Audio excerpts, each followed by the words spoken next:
Hello and welcome. I'm Leigh Ann Gerrans and you're watching W News, broadcasting live from the Al Arabiya headquarters. These are our top stories. US President Donald Trump defends sending more troops to LA, saying without them, the city would be burning to the ground.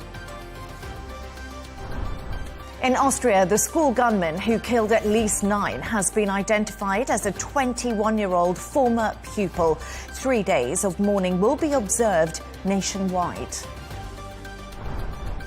Palestinian President Mahmoud Abbas is calling for Hamas to disarm. Today, we're talking with Ahmed Fatou, Fatah's spokesperson from Ramallah.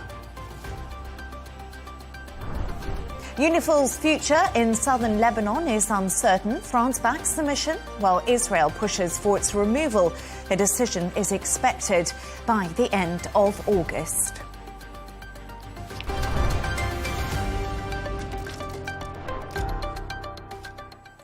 Now, US President Donald Trump has ordered the deployment of about 700 Marines to Los Angeles to respond to immigration protests. 4,000 National Guard troops have been mobilized since the beginning of the protests. Last week, protesters took to the streets after immigration and customs enforcement officers raided areas with a large Latino population. Our correspondent Tony Waterman sent us the latest from Los Angeles. Things are very quiet in LA this morning. We have some cleanup crews trying to get graffiti off buildings around this demonstration zone. But just a couple of hours ago, this was the scene of intense clashes between police and demonstrators, some of whom were throwing projectiles at law enforcement officials, including what appeared to be at one point fireworks. Police were able to push this crowd back, eventually breaking it up using rubber bullets, flashbangs, and tear gas. And they really whittled it down to this core group of demonstrators, many of whom were later arrested. But this area right here has really become the main concentrated area of demonstrations. This is a federal immigration building, and behind it is a federal detention center where some of those immigrants who were detained in last Friday's raid have been held. This building is now being protected by National Guard's troops.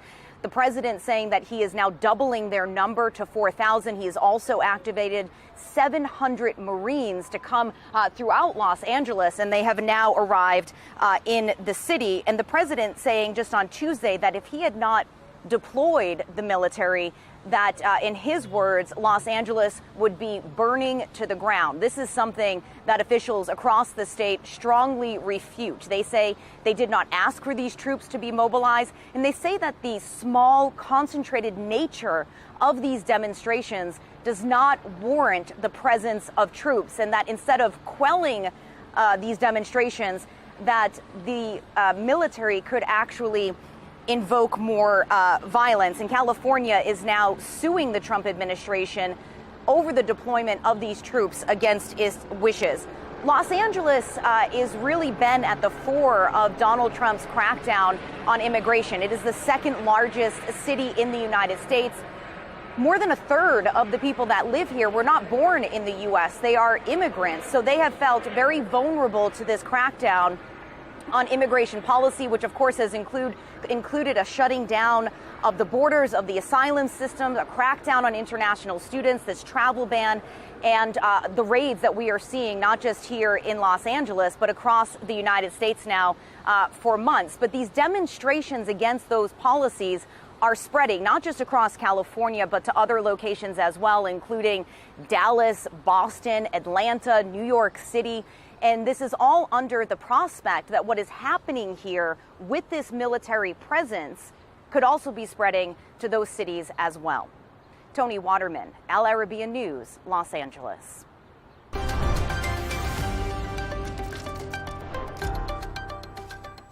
Now, in a letter addressed to the Saudi Crown Prince Mohammed bin Salman and the French President Emmanuel Macron, Palestinian Authority President Mahmoud Abbas has stated that Hamas must surrender its weapons and allow the deployment of Arab and international forces in Gaza.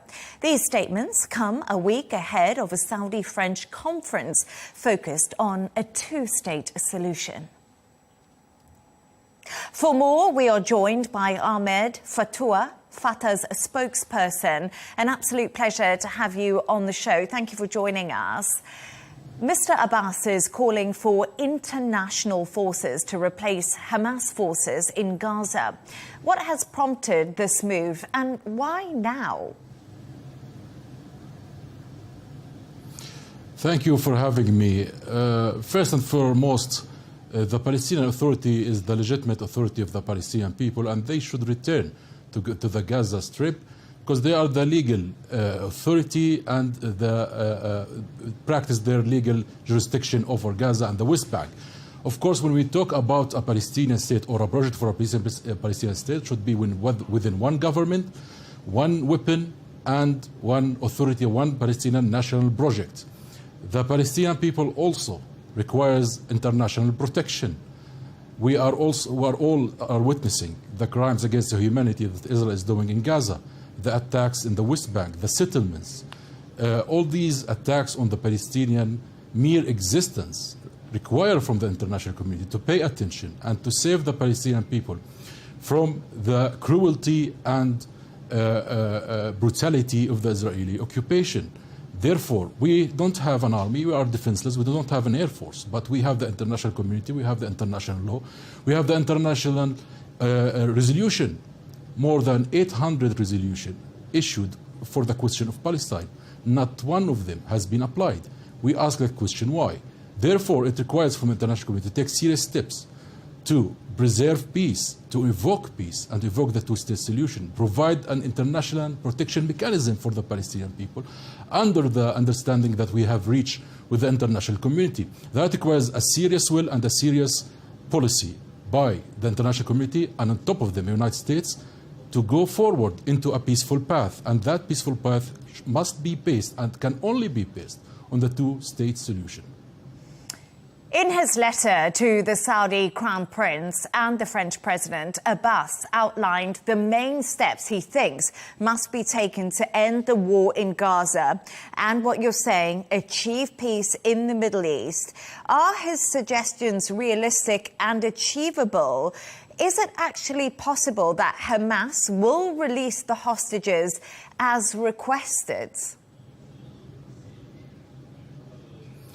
Of course it's possible. Everything is possible if we have the will to go into peaceful negotiations and drop weapons. Israel cannot continue the process of bombardment, indiscriminate bombardment and disproportionate killing of the Palestinian people and starving 2 million human beings. That is a catastrophe. Let's go for negotiations and peaceful negotiations. We have seen that 2 weeks of negotiations in January have released more than 100 hostages. Therefore, the peaceful approach is actually the only approach, is the fruitful approach.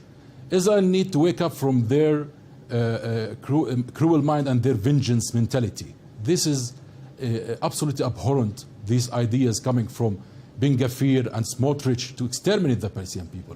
We should go for a peaceful approach, and Hamas has to step down from power and go with the Arab reconstruction and peace plan, where we have said, and which is approved, by the way, by the Arab League, by the EU, and the OIC, the Islamic Organization Cooperation. Therefore, we go with that plan that states for a ceasefire, first and foremost, the release of all hostages in both sides, and to go for a Palestinian Authority committee to run Gaza until we go for election, and also to reconstruct Gaza and make funds, international funds to the reconstruction. Then to go straight forward into the two-state solution, because we have to admit the inevitable. This is not an issue between Israel and Hamas. This is an issue between the occupation and the occupied. This is affecting the entire Palestinian people, not only Hamas and their groups. But Ahmad, therefore, Israel needs to admit and recognize Palestinian rights to exist. So I just wanted to ask you a question. Yes. We're talking there about a resolution and what needs to be done. Are you in contact with Hamas? Is Hamas prepared to release the hostages? Is Hamas prepared to leave Gaza? Because Israel says they will continue their offensive until this is happening. What are we hearing from Hamas? Well, the Hamas leader recently, Al-Hayy, announced that they want to step down of power. I hope they are serious, and I think they are serious in this gesture. It requires more, of course, understanding between Fatah and Hamas. Egypt is involved as a mediator, and to increase these talks, these national talks, to come into realization that the Hamas control over Gaza is only giving a pretext to the Israeli occupation to continue its war and to continue its genocide. Hamas cannot continue in this endless loop. They have to admit the fact that they failed in their coup against the government in Palestine since 2007. They entered Gaza into 5 wars. And now the genocide that took place after October 7, for their unstrategic thinking, now to go out from this trap of death that Israel has planted, is to to give up their power and call for the Palestinian Authority, the legitimate Palestinian Authority, to come back to Gaza, and therefore remove all pretexts in front of Netanyahu's table, because he wants an endless war, as you are full aware, for his issues, internal issues, and to continue in power. We have to be smart here, and Hamas need to think clearly, because each day passing, more of our children and women are dying. Of course, Israel is the first responsible of these deaths, but Hamas also can put their hands with the Palestinian Liberation Organization and give the negotiations to the PLO. They are the legitimate entity, and they have the experience and the legitimacy to do and manage these negotiations in the best way possible. Not to make it as a negotiation between Israel and a party, no, but between Israel and Palestine. Ahmed Fatua, Fatah's spokesperson, it was great to have your insights. Thank you so much for speaking to us.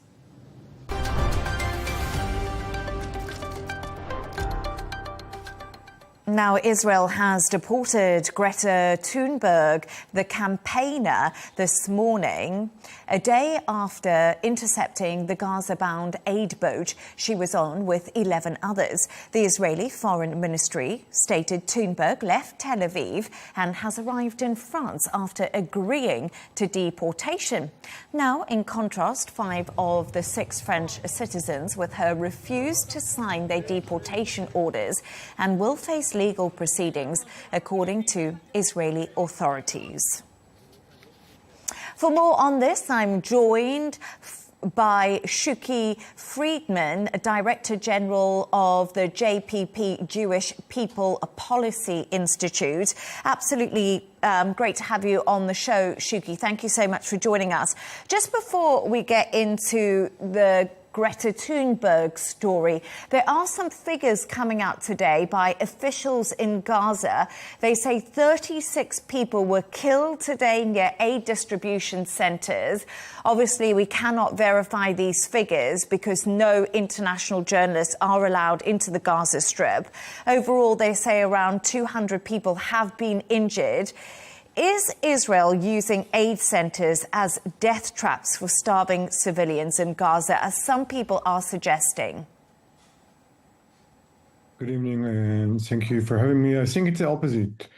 What happened today, I really don't know, because there is no reliable information. And based on the previous event, about 2 weeks ago, where Hamas reported 25 or 30 being killed, and being figured out that no one had been killed. So let's assume that it's another lie of Hamas. But the more important thing is that what happened in Gaza today is Hamas took in hostages 55 Israelis are still there, 20 are alive, but also 2 million citizens of Gaza, which he's using as hostages to remain in power.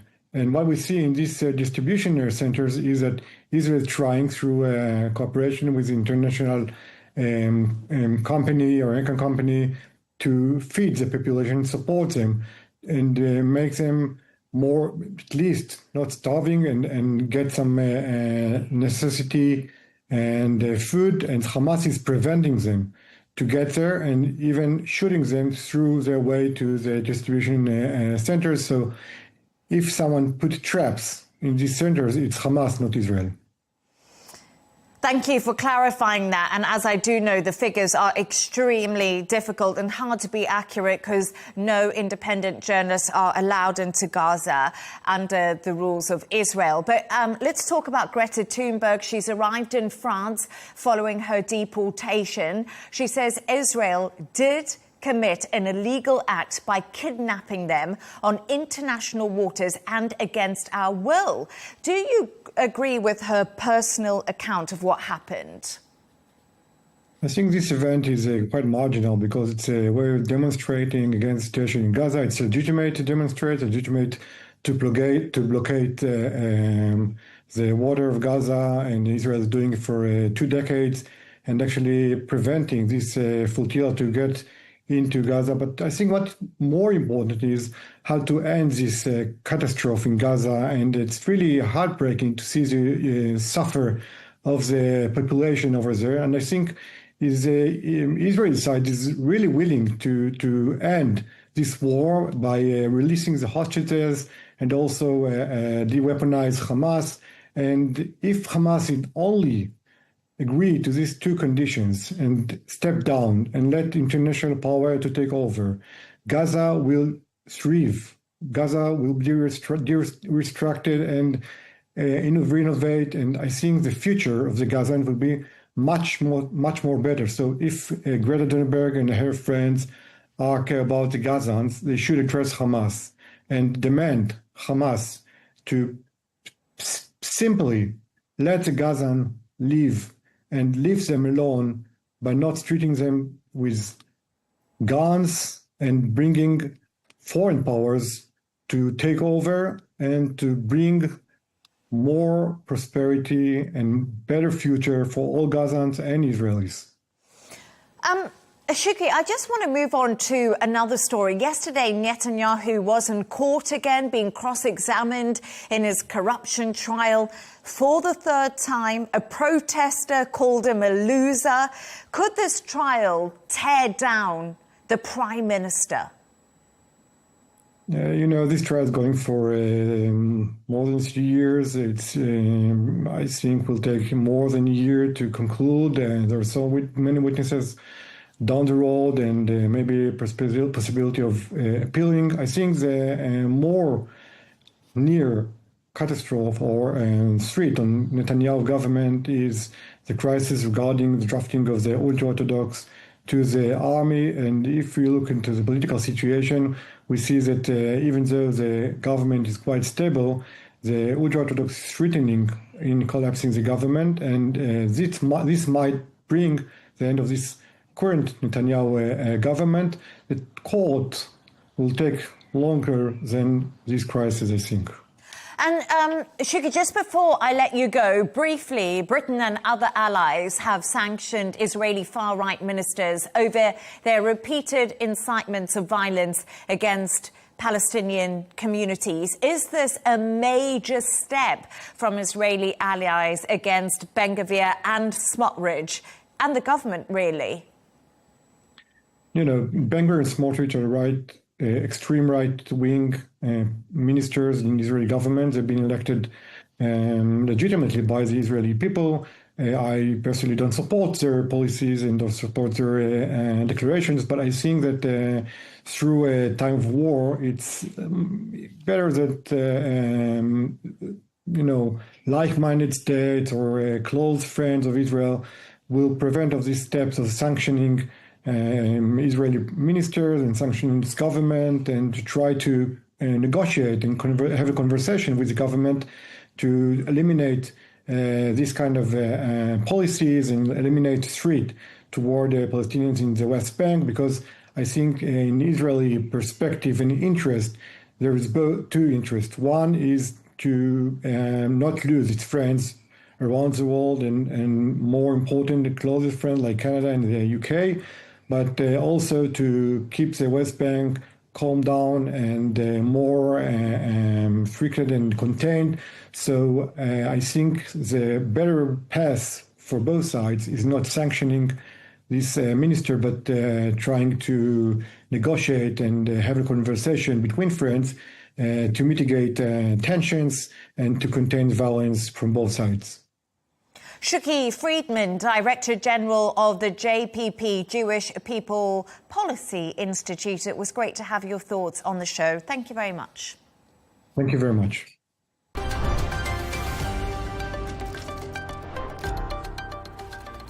Now let's take a look at some of the other stories making the headlines today.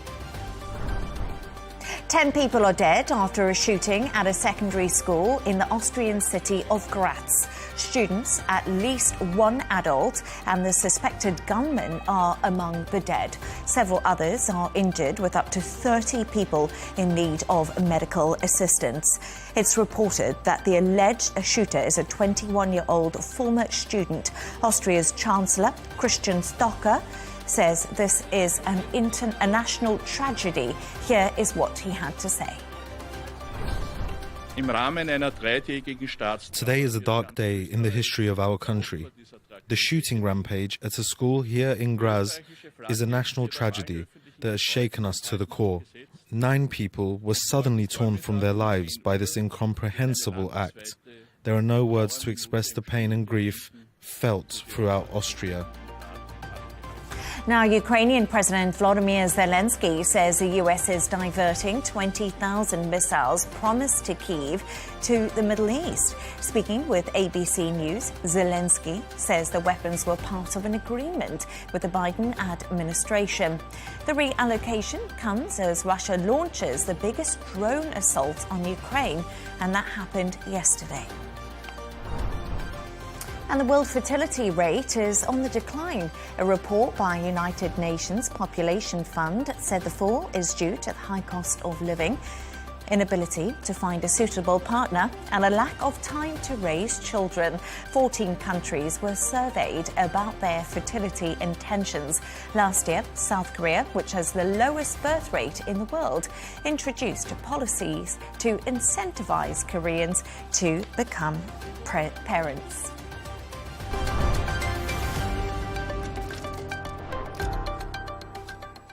Now, with the United Nations interim force in Lebanon's future in south of the country uncertain, peacekeepers are reporting attacks by rock throwers during a patrol, calling it unacceptable. Israeli media says the US and Israel want UNIFIL's mission to end. However, the UN Security Council will vote on its renewal by late August. I'm now joined from Paris by international affairs journalist Harold Hyman. Absolute pleasure to have you on the show, Harold. Prime Minister Nawaf Salam has condemned the repeated attacks on UNIFIL peacekeepers and is actually now calling for action. Who is committing these attacks, and what does it mean for the security in southern Lebanon? Who is committing the attacks? I wouldn't know any better than the latest dispatches, but the suspicions are generally directed towards partisans of Hezbollah. Don't know if it's the case in this instance. And the UN has not been able to fully accomplish its missions for the longest time, for decades. And they barely can move without being followed by the Hezbollah, and they don't normally push very hard. This is before the Gaza war, but they don't push very hard to get at the weapons caches because they would suffer fire and intimidation. So this seems to be in the same vein, but the game has changed, and Hezbollah is not as powerful, not nearly as powerful as it was a year ago. So that brings me to my next question, because you said, you know, the UN haven't pushed back so hard, these peacekeepers, to get hold of the weapons caches. But how effective has these peacekeeping efforts actually been? Because as you describe, that we are still seeing Hezbollah presence in the south of Lebanon, and some argue that this was able to happen under their watch. Well, that's it. They're watching. They can't really intervene. This is the drama of the UN peacekeeping forces in all theaters. they don't have clear mandates. And when they do, they perform beautifully. But if they don't, they can't really move. And they don't have equivalent weaponry to Hezbollah. They're not really supposed to be a force that engages. They have to have a political aspect. And the political aspect is going up to Hezbollah and saying, please remove your weapons. And they come back and they're still there. And what are they supposed to do? They could engage in a war, but they're not supposed to. They're not expected to. So in a sense, militarily, this is ineffective. But this was never really supposed to be a hardcore military operation of the UN. We're not in, Congo in 1965. What is happening now is that the Lebanese armed forces, the official forces, are beginning to have some success in disarming Hezbollah, and in part because the Israeli Air Force and the Israeli army have done so much harm to Hezbollah. So this is combined something that they can now participate in. The blue helmets can now come with the Lebanese armed forces, and actually back them up. So it's delicate, but it's beginning to have some effect. And let's not forget that the Israeli strikes are undoubtedly tied to this process, even though the Lebanese President Joseph Aoun is continuously condemning the Israeli strikes, and so is the Quai d'Orsay, the French Foreign Ministry. But that doesn't mean that the Israeli strikes are ineffective. They are effective, and this allows the Lebanese armed forces to do something, and therefore the Blue Helmets can then enter the stage. Harold, you said that this is a delicate situation. France is working extremely hard to extend UNIFIL's mission in southern Lebanon, but the US and Israel have an opposing view. What actions can we actually expect from Donald Trump and Benjamin Netanyahu? Do you think they'll say these UN peacekeepers are just not needed anymore? They very well might. Now, Israel has no weight in the UN on this question. And the U.S. has complete and total weight. But the behind-the-scenes feeling is that all the allies of the United States, well, most of them, France, UK, Canada, Germany, Italy, they're all pushing for the United States not to destroy the international system that was based on the various UN resolutions, even though they're interpreted extremely differently, and the presence of the UN. Because the dogma in France is, the doxa, shall we say, is that Israel, Palestine, Lebanon, all these are international issues that were UN-based, that were to be handled by the UN from day one. The U.S. is trying to eliminate that affiliation. The U.S. ambassador to Israel, Mike Huckabee, is doing everything he can to scuttle that tradition. And so the United States would like to get rid of it. The Israel governments, and certainly the Netanyahu government, do not like the UN for various reasons. And so if they could get rid of it, they would, but they're going to have to pay a price because all their allies are there saying, no, don't do it. And then there are other peacekeeping missions throughout the world, and they would take a toll. So there is great pressure on Washington not to do it. So either Donald Trump defies everybody, which he is wont to do, or they somehow find some sort of in-between agreement, and they have till August to figure this out. Harold Hyman, international affairs journalist. Absolutely fascinating having your insights. Thank you for joining us. Thank you.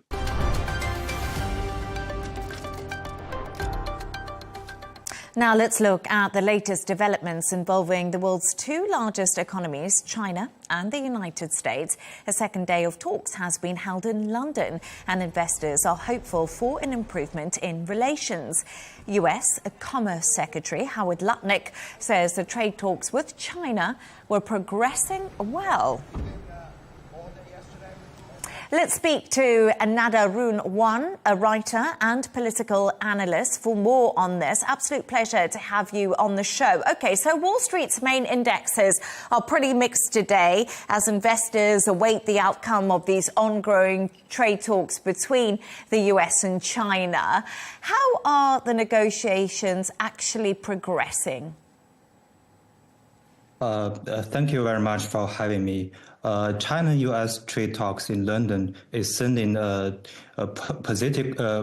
positive signal to the global economy, and it has received positive market reception. This round of trade talks in London is to implement the consensus reached by the Chinese president and the U.S. president in their phone talk a few days ago. It is a direct outcome of the Geneva discussions in May, when both sides agreed to establish a consultation mechanism to continue negotiations.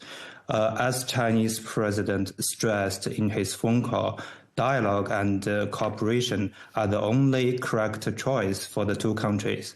I think the London talks is a good use of the economic and trade consultation mechanism, and the two countries can make efforts to seek win-win results in the spirit of equality and respect for each other's concerns. A lot of topics and issues will be confirmed, I think, in this round of talk in London, like fentanyl problems and technological sections, and also the rare earth products. I think from the China's side, concerns over U.S. technological sections were likely raised during the talk, and China wants to see some of these restrictions lifted, and China also expected these communication channels between the two countries to be expanded and normalized to reduce misunderstandings and rebuild mutual trust. In nature, China and U.S. economy and trade cooperation benefits not only the two sides, but also the other countries in the world, and match the expectations of the international community. Nada, can I just intervene there and actually just just get to one question? Since Donald Trump's first term in office, the US-China trade deficit has been high on the agenda. What is China's answer to narrowing this huge trade deficit with America? Or is Trump's tariffs the only solution? You've spoken to me about the relationship that these talks can provide, but what's the solution? As I said, China has made a lot of efforts to reduce the bad effects caused by the trade war, and to develop trade cooperation with other countries. And also China now also has a lot of other measures to against the trade of tariff wars that the U.S. launched against China. And also, but for this time, and at this time, China's position remains principled and pragmatic. But China also is also willing to ensure the stability of the supply chain of rare earth products. And as the Chinese government always emphasized that there is no winner in the trade war or tariff war, and I think the ball are now on the U.S. side, and I think the action will define the future. And like you say there, China wants to de-escalate this trade war because we know that it bruised global markets when it did happen. Imports and exports rely on a good trade relationship between the US and China on a global scale. If a resolution is not reached and the trade war escalates, what ramifications will this have globally? On the Chinese side, China don't want to see this happen in future, and China has made its best efforts to avoid happening this and make efforts to get agreement, reach agreement with the U.S. side. But if the agreement cannot be reached, and also China will stand and will develop the relationship or the trade relationship with other countries, like countries in ASEAN and Brazil and other developing countries, and to defend the free trade.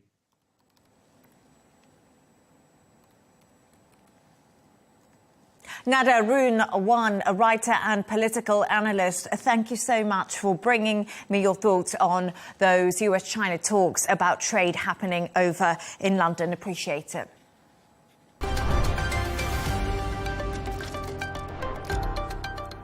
Let's take a look at the top business news now.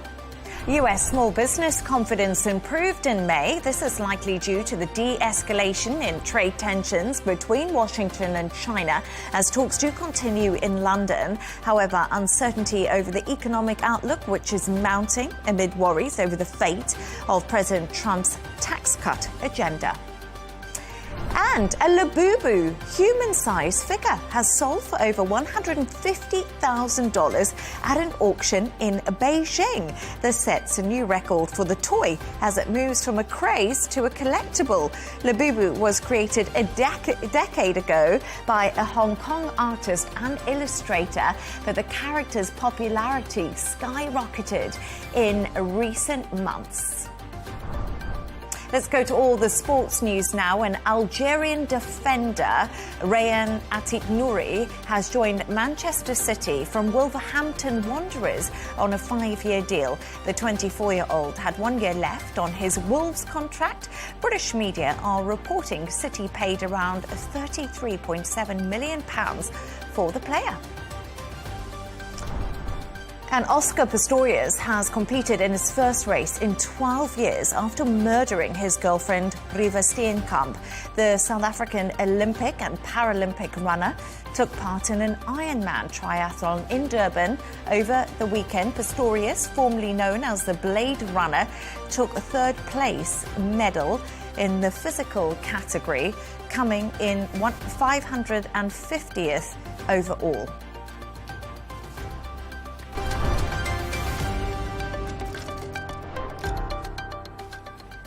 And a reminder of our top stories. US President Donald Trump defends sending more troops to LA, saying without them, the city would be burning to the ground. In Austria, the school gunman who killed at least 9 has been identified as a 21-year-old former pupil. 3 days of mourning will be now observed nationwide. Palestinian President Mahmoud Abbas is calling for Hamas to disarm. We did speak to Ahmed Fatou, Fatah's spokesperson, a little bit earlier on in the show. UNIFIL's future in southern Lebanon is uncertain. France backs the mission while Israel pushes for its removal. A decision is expected by the end of August. And that's all from us on W News. Don't forget to subscribe to our YouTube channel and also follow us on X. Counterpoints with Melinda Nucifora is coming up next. Plus, of course, we'll be back in a couple of hours' time with a W News Extra. Goodbye and thank you for joining us.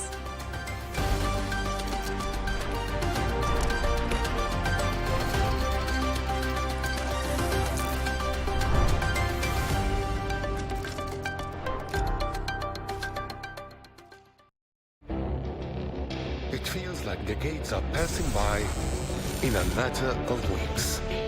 Seismic shifts in the world order. Never, ever will be part of America. With so much happening and so much noise. Whether it's political upheaval, Canada has been ripping us off for years. Economic shifts or social movements. And no one wins from tariffs. I think America can be more friendly to the rest of the world. For in-depth analysis and all the latest developments across the globe, to have an inclusive policy together. The meetings with Hamas gave me some hope. We're in another nuclear arms race. The most important development straight to your screen. Welcome to the dressing room. I'm on my own. I need backup. And an insightful look at the issues shaping our world today. It was not going to happen, that war, and it happened. Join us on Arabiya News, where the world talks.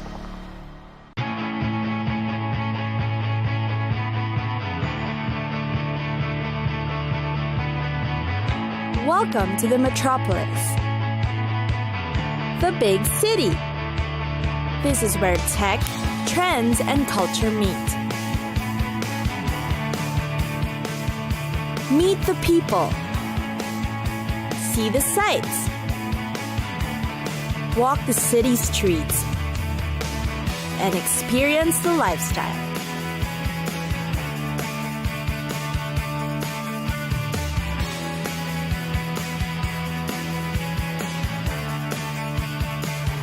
This is your first-class ticket to the cities of the world.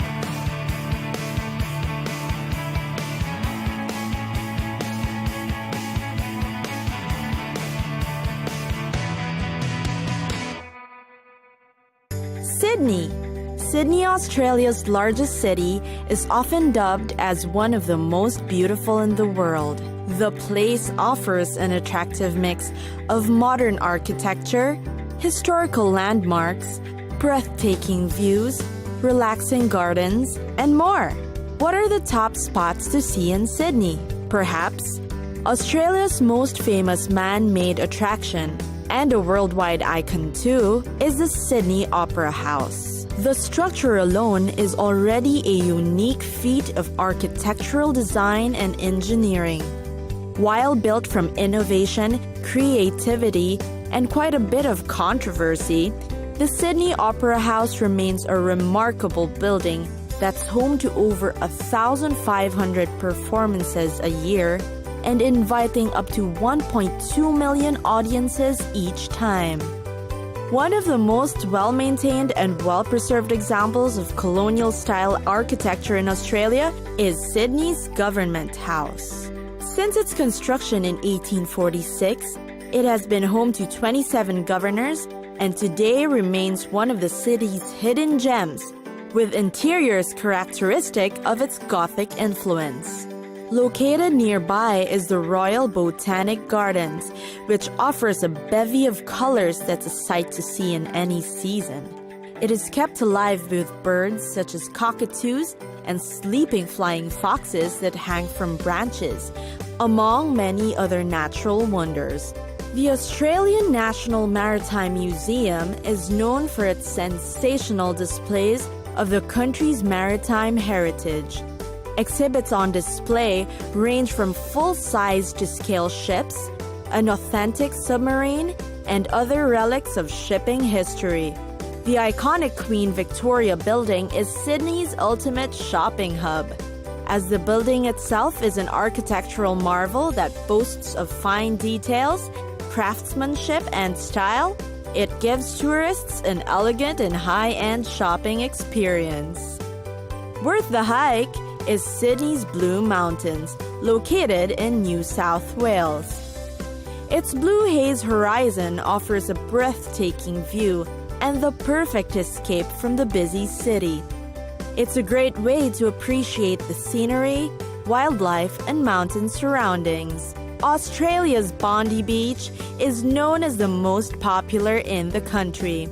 It's close to the suburbs and easily accessible, which allows tourists and locals alike a spontaneous visit.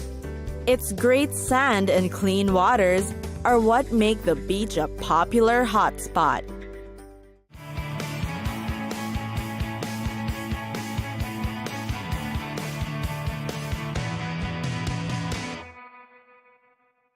Guangzhou. When in China, visit Guangzhou. Guangzhou was once called Canton. It is the capital of Guangdong Province and is the host venue for the busy Canton Fair. Thousands of tourists Visit the city for a number of reasons: the wonderful scenery, the local culture, and the authentic cuisine. The Pearl River, the third longest river in China, is certainly a breathtaking view. The Nansha Wetland Park is a great relaxing place to experience the natural beauty of Guangzhou.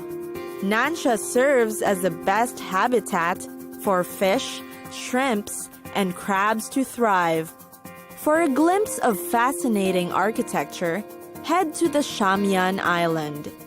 With amazing buildings and structures alongside cutting-edge works of art, you'll definitely appreciate the diverse yet marvelous design.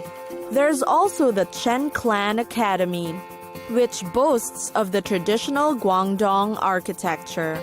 It features one of the best preserved ancestral halls, representing the fascinating folk art of southern China. In the middle of the city, find the Sacred Heart Cathedral on Yaid Road, facing the Pearl River. It's quite amazing to find such a place amid the old busy city and noisy surroundings. For a dose of entertainment, catch a classic Cantonese opera while in Guangzhou. The best traditional performances are usually held in the Jiangnan Theater in Haizhu District. When it comes to food, China's 8 regional dishes is well represented in Guangzhou. Their food is known for its tender and slightly sweet taste. You must try Guangzhou's authentic dim sum or have morning tea time with friends and family. Guangzhou has a lot to offer shoppers too. The Canton Fair is the largest trade fair in China, selling a wide variety of goods. Find health products, computer accessories, and garments at the fair and at reasonable prices. You may also find services to help you book hotel or travel requirements here. Another must-see shopping street is the Jiangnan Avenue North, located at the approach bridge of Haizhu Bridge. The street is full of wedding dress shops. Every time the bus passes by this wedding dress street, girls wish that the bus could slow down so they can get a better view of the dresses on display.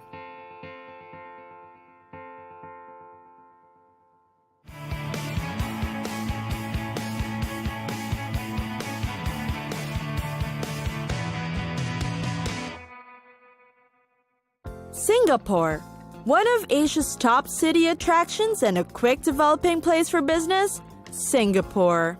The city's unique cosmopolitan culture is a harmonious marriage of the old and the new. You'll see high-rising modern skyscrapers alongside heritage buildings all around this island city. Transportation is also fast and efficient for the locals and tourists. The award-winning Changi Airport provides connections with over 100 airlines flying to more than 200 cities around the world. Because of its pro-business environment, more than 7,000 multinational companies make Singapore an often visited city for work-related transactions. For visitors, Singapore's attraction lies in its good impression as a safe, clean, and efficient place to be. One of the most popular tourist spots is the Singapore Flyer. It is the world's largest observation wheel outside the United States.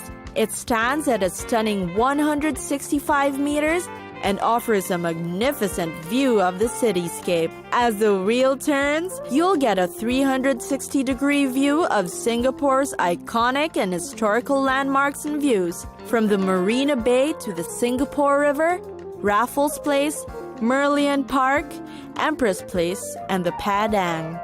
On the other hand, set your sights on the historical structures resting within the modern city. The old Chinese buildings in Chinatown, Muslim characteristic of Kampong Glam, and Little India's district are still popular among tourists. Also known for their history are the Chimes, Dalhousie Obelisk, Merlion Park, Old Parliament House, National Museum, Asian Civilizations Museum, and World War II sites like Battle Box, Changi Chapel and Museum, Fort Siloso, and Kranji War Memorial. Visitors of the city can enjoy the best of Chinese, Malay, Indian, and Eurasian cultures through the many traditional and religious festivals that fill the Singapore calendar. Proof of its multicultural feats are the hawker centers scattered throughout the island city. Singapore's first 1960s themed food street, the Singapore Food Trail serves up a wide selection of local hawker delights. A melting pot of a city, Singapore is a place where individuals of different races live harmoniously together.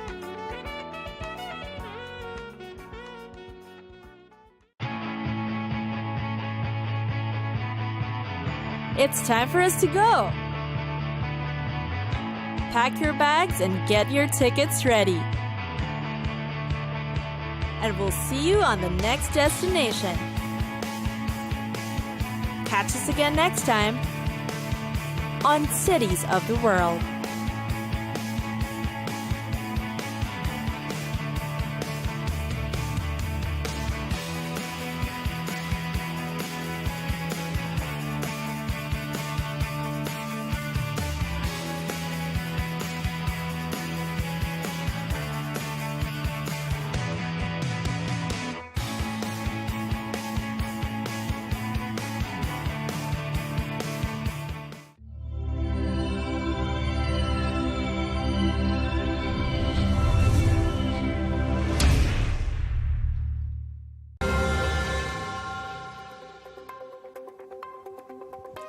A manufactured crisis or a real state of emergency?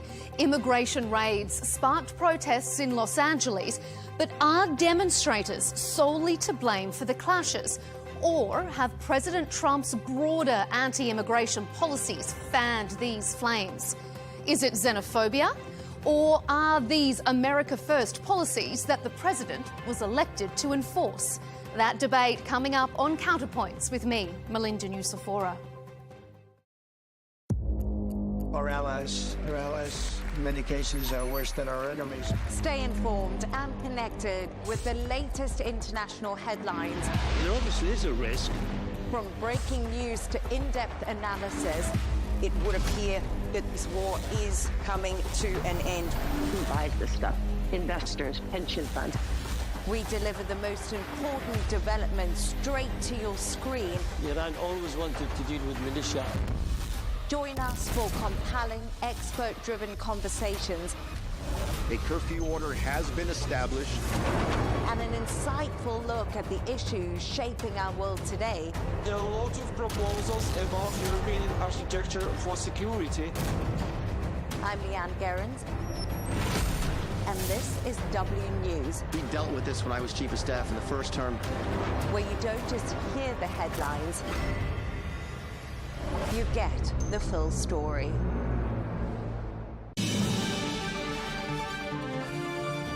The Pulitzer Prize-winning American journalist and former managing editor of the Wall Street Journal, Karen Elliott House. Well, as well as having spent decades covering the Middle East, Karen has just written a new book entitled The Man Who Would Be King. It is a portrait of the Crown Prince of Saudi Arabia, Prince Mohammed bin Salman.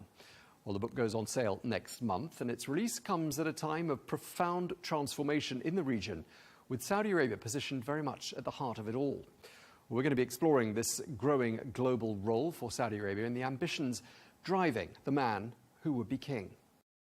The conversations you had with the Crown Prince, I mean, what was perhaps the one thing that really stood out for you, that really surprised you? Was there anything that made you say, wow, I was not expecting to hear you say that?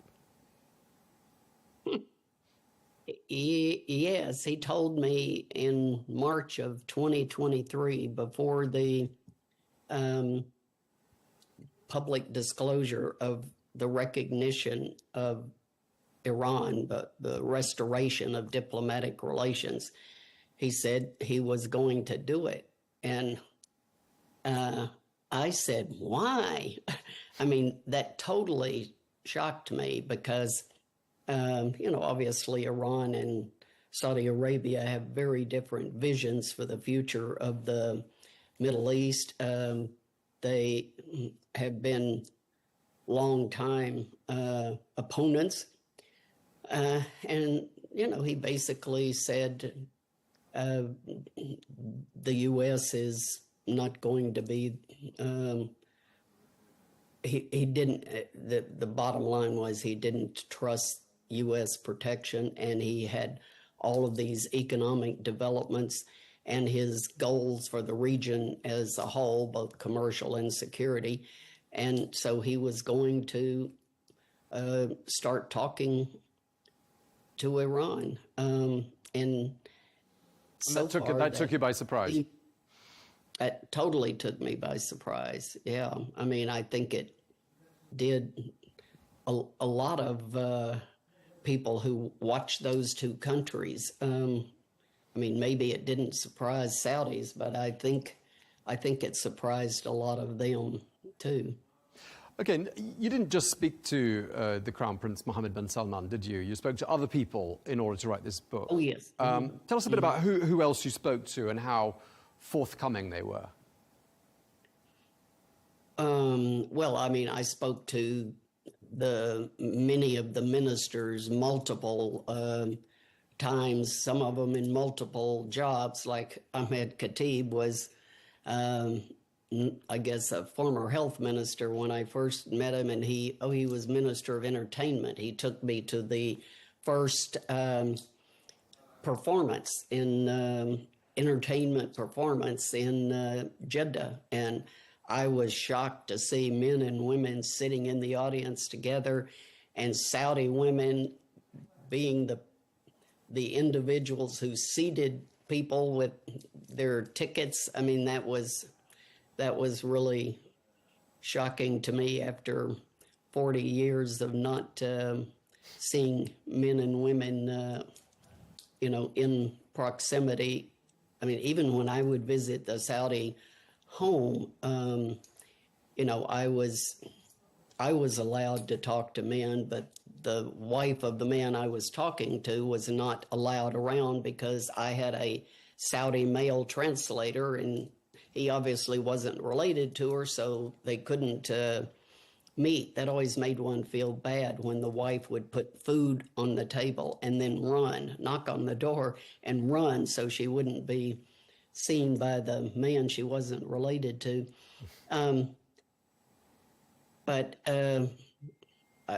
I forgot what you asked me. No, I was asking you who else you spoke to in order to write the book. Oh, yeah. How forthcoming they were. So, I mean, the Minister of Planning, his economic advisors, the Minister of Khalid Fallah, who in many forms as Minister of Energy and Minister of Investment now.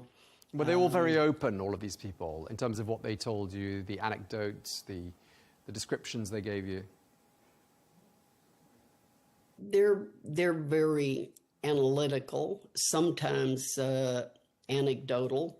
The Minister of Commerce told me he had known the Crown Prince since he was a young boy, 10 or 12. I spoke to the man at the Cabinet of Ministers who hired the Crown Prince for his first government job in 2007 when he had just graduated from law school, and apparently the top graduates, or he just graduated from King Saud University, and the four top graduates were entitled to work at the Cabinet of Ministers. This man interviewed him, and my favorite quote from him was that with most of the people, 1 + 1 = 2, but with the Crown Prince, 1 + 1 can equal 3. That he has this ability to see beyond what's in front of his face, the kind of visionary aspect.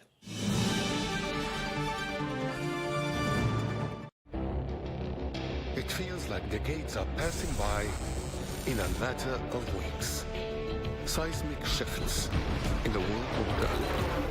Never, ever will be part of America. With so much happening and so much noise. Whether it's political upheaval, Canada has been ripping us off for years. economic shifts, or social movements, And no one wins from tariffs. I think America can be more friendly to the rest of the world. The in-depth analysis and all the latest developments across the globe. To have an inclusive policy together. The meetings with Hamas gave me some hope. We're in another nuclear arms race.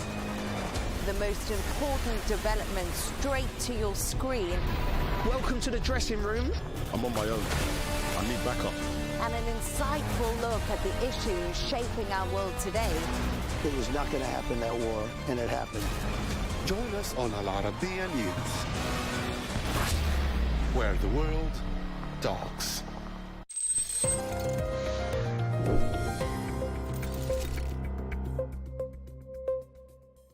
Did you ever wonder what space travel does to the human body? I'm Joanne Soria, and I'm going to walk you through the answer to that question and what risks astronauts face, as well as the challenges that come with long-term missions beyond Earth's orbit. Ignition, and with SpaceX, go NASA Crew 10. Our bodies evolved over millions of years to function perfectly on Earth, with its gravity, breathable air, and protection from cosmic radiation. Space, however, is a completely different environment, and changes begin to happen as soon as a person arrives in outer space. Here's what a lead flight surgeon has to say about this. There's an adaptation phase that happens right away when you get up to space. The components of that are some motion disturbances that can lead to basically a kind of motion sickness in some people. And then the other factor is after that, or the process that your body undergoes to adapt to this new environment that doesn't have gravity in it. Without gravity, radiation, protection, and natural environmental cues, astronauts experience a range of physiological and psychological changes that can impact their health. Unlike on Earth, where our atmosphere and magnetic field shield us from space radiation, astronauts are exposed to high-energy cosmic rays. This exposure can damage DNA, increase cancer risk, and affect the nervous and cardiovascular systems. In low Earth orbit, the Earth's magnetosphere provides some protection, but astronauts traveling beyond, say to the Moon or Mars, face much higher radiation doses. Long-term exposure could lead to neurodegenerative effects, immune system suppression, and accelerated aging. Just look at these before and after photos of Sunny Williams and Butch Wilmore, who spent several months in outer space. So if you're worried about aging, I don't recommend a trip outside of planet Earth. And what about gravity? I know it might be cool to float in space, but gravity is crucial for how our bodies function. Gravity pulls fluids downward, and without it, bodily fluids shift toward the head, causing facial swelling and increased pressure inside the skull. This can lead to vision problems, a condition known as spaceflight-associated neuroocular syndrome, or SANS. Gravity also keeps our muscles and bones strong. Without it, astronauts experience bone density loss and muscle atrophy. Research has shown that astronauts lose about 2.1% of bone mineral density in their lower leg bones after a 6-month mission, and some never fully recover. Even the brain is affected. A 2023 study found that astronauts who spent at least 6 months in space experience expansion of the brain's cerebral ventricles, which could have unknown long-term effects. Then there's a toll on mental health. During long space missions, astronauts live in confined spaces with little social interaction and no exposure to nature, which can really affect their mental health. This isolation can lead to stress, sleep disturbances, mood disorders, and cognitive decline. So the longer the mission, the greater the risk. For example, astronauts traveling to Mars could spend years in deep space, facing extreme isolation and psychological effects of being millions of miles away from home. But the journey doesn't even end when the astronauts return. Recovery depends on how long they've been in space. For short missions, most effects reverse quickly. But the longer missions, some issues persist, and it can take months to regain full strength. According to Dr. Gilmore, most of the body systems recover in about 45 days. And the body systems, most of them recover back to their baseline in that 45-day period. The one that takes a little bit longer is the bone and reabsorbing calcium that may have been lost. That can take onwards of a year, maybe a little bit longer sometimes, to regain the total amount of calcium back that might have been shed while they were in space. Research from the 2021 Inspiration 4 mission found changes in brain, heart, muscle, and immune function after just 3 days in orbit. Another study in 2024 revealed that astronauts experience headaches more often than previously thought, with nearly all participants reporting them during long-duration missions. And despite decades of research, there's still so much we don't know about how space affects the human body. We don't fully understand how spaceflight impacts lung function, for example, or cognitive abilities, and long-term mental health. Mitochondrial dysfunction appears to play a key role in space-related health problems, but the exact mechanisms remain unclear. What about pregnancy or giving birth in space? One of the biggest unknowns is how space travel affects human reproduction. So far, most studies have been conducted on animals, like mice, but we have little data on how human fertility and embryonic development would be impacted in microgravity. If humans are to colonize space, we need to understand how spaceflight affects pregnancy and fetal development over generations. We now know about all these challenges that astronauts face in space, but scientists are working on ways to protect them. Scientists are developing mitochondrial-based countermeasures, improved exercise regimens, and enhanced shielding from radiation. And as space agencies and private companies push the boundaries of human spaceflight, understanding and mitigating these health risks will be crucial. Space exploration is one of humanity's greatest frontiers, but to conquer it, we must first learn how to protect the most important part of the mission, and that's the human body.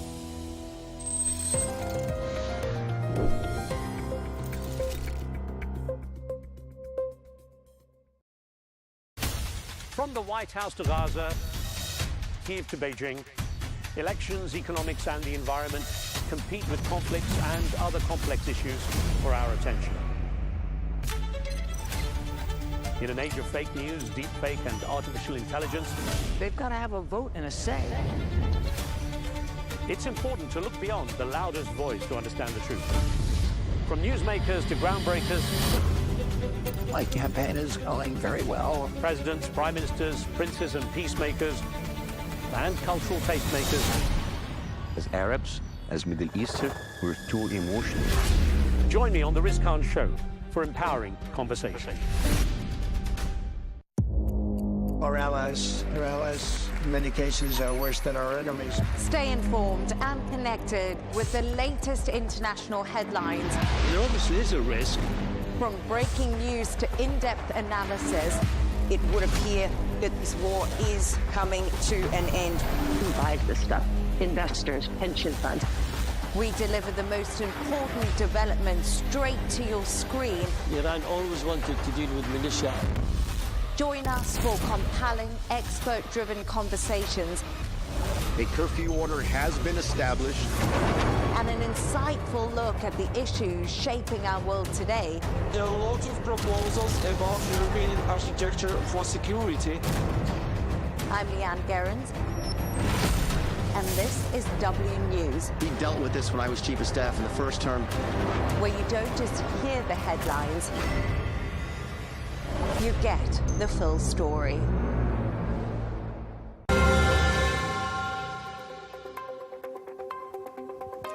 A manufactured crisis or a real state of emergency?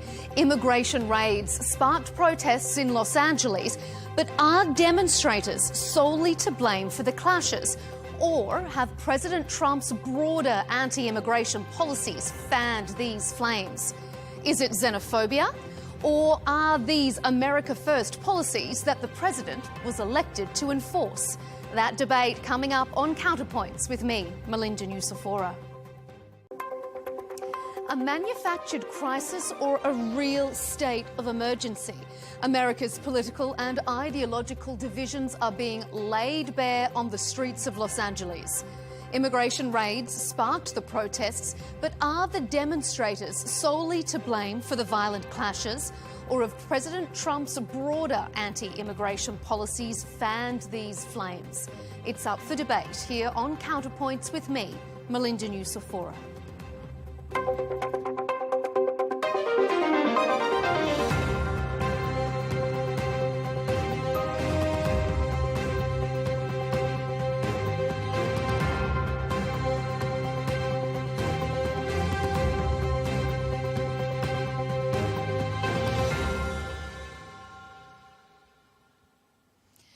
Welcome to the land of liberty. Historically, a nation of immigrants where free speech is protected by the Constitution. It's a shame that you guys are trying to start a civil war on your own people. What's heartbreaking the most because they're making it seem like they're really bad people, like criminals, and when they're not, when they're just trying to work hard for their own families. He's going to try to go to so that he has a martial law. He even alluded to civil war at one point. President Trump made the highly controversial decision to call in the National Guard, arguing LA's protests against immigration officials were violent. Their arrival sparked more anger, which led to more violence, which in turn gave ammunition to the White House to argue migrants are causing chaos across America. So is the use of the National Guard in this instance justifiable? LA Mayor Karen Bass doesn't think so. But what we're seeing in Los Angeles is chaos that is provoked by the administration. When you raid Home Depot and workplaces, when you tear parents and children apart, and when you run armored caravans through our streets, you cause fear and you cause panic. And deploying federalized troops is a dangerous escalation. The immigration raids targeting undocumented workers coincide with the introduction of tough new US travel restrictions. People from 19 countries are now either partially or totally banned from entering the US.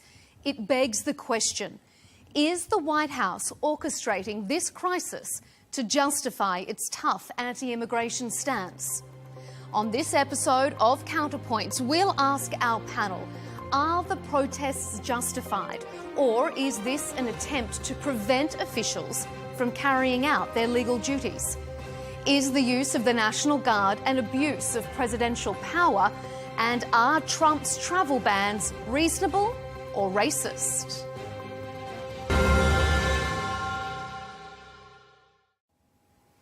To discuss the LA protests, the Trump administration's response and the wider debate on tackling immigration, we're joined by Steve Bennell, also known as Destiny, who's a YouTuber and political commentator. And on our panel as well, Lily Gaddis, a cultural commentator who hosts the Gaddis Report for the Australian National Review. Thanks to both of you for joining us here on Counterpoints. Well, President Trump was elected on a promise to crack down on illegal migration in America. And he says that's exactly what he's doing. Here's a a social media post from his Truth Social site where the president wrote, "Los Angeles has been invaded and occupied by illegal aliens and criminals," he wrote. He went on to say his administration would do everything necessary to liberate Los Angeles from the migrant invasion and put an end to these migrant riots. Now, the protesters are rallying against ICE enforcement, many concerned about the agency's tactics and actions and its impact on the broader community.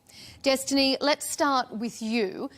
Do you think these protests are justified in any sense when you consider the president has a mandate to crack down on illegal migration?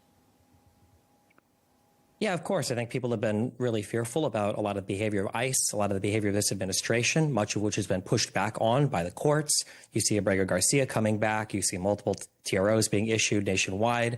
I think that protesting the administration and their actions, I think is totally fine. I think it can also be wholly consistent with enforcing a border and enforcing immigration policy.